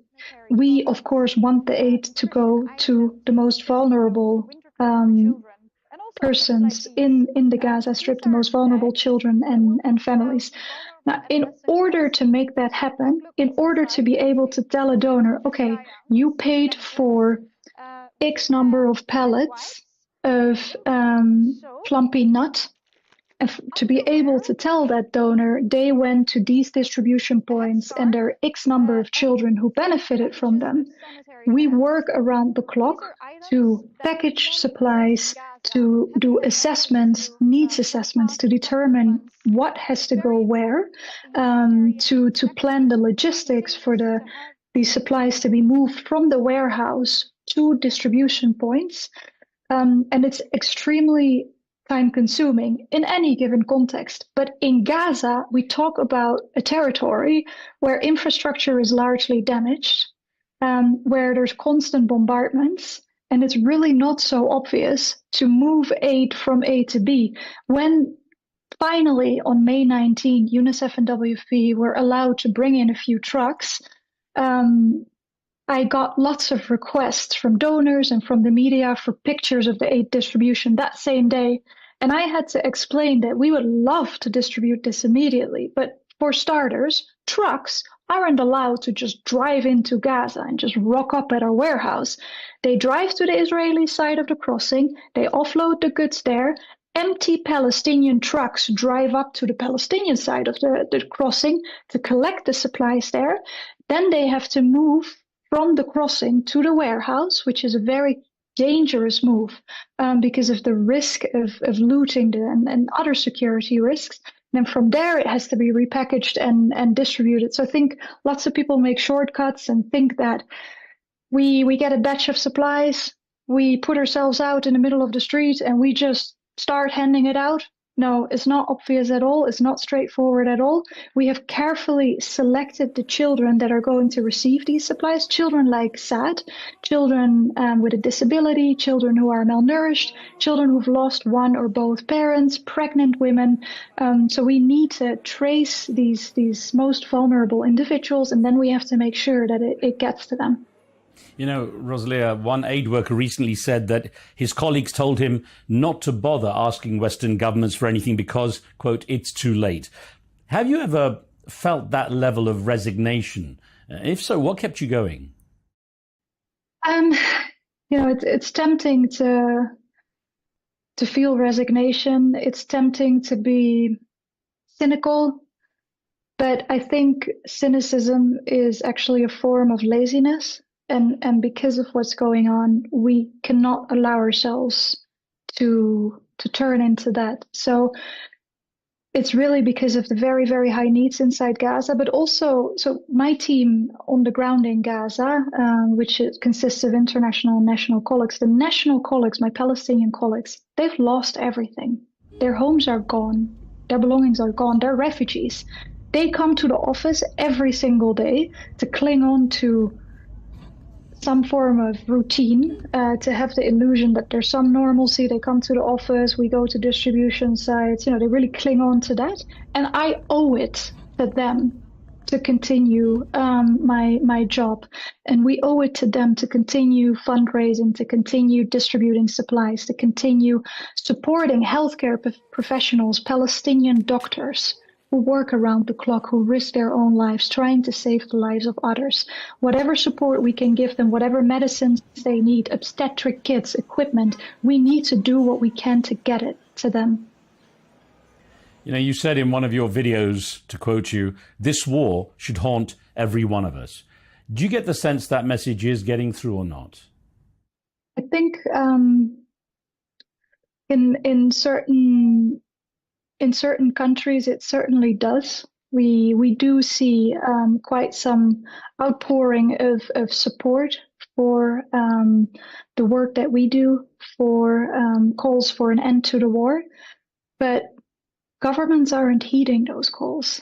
So we haven't yet arrived at a point where mobilization of people around the world has sort of turned into a change in policy, change in behavior.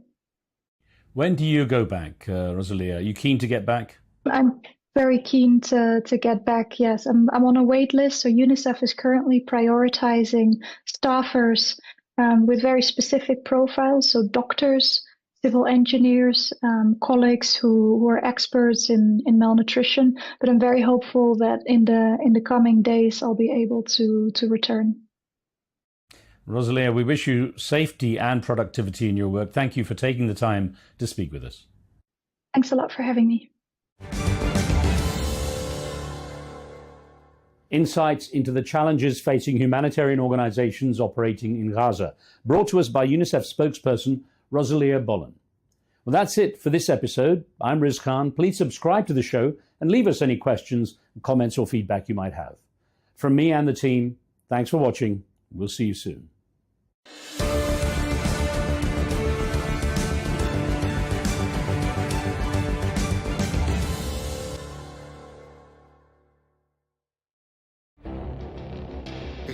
like decades are passing by in a matter of weeks.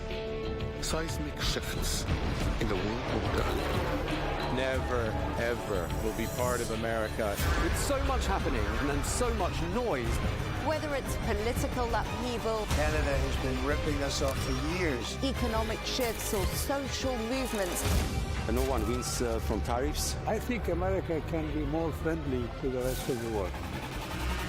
The in-depth analysis and all the latest developments across the globe. To have an inclusive policy together. The meetings with Hamas gave me some hope. We're in another nuclear arms race. the most important development straight to your screen. Welcome to the dressing room. I'm on my own. I need backup. And an insightful look at the issues shaping our world today. It was not going to happen, that war, and it happened. Join us on Arabiya News, where the world talks.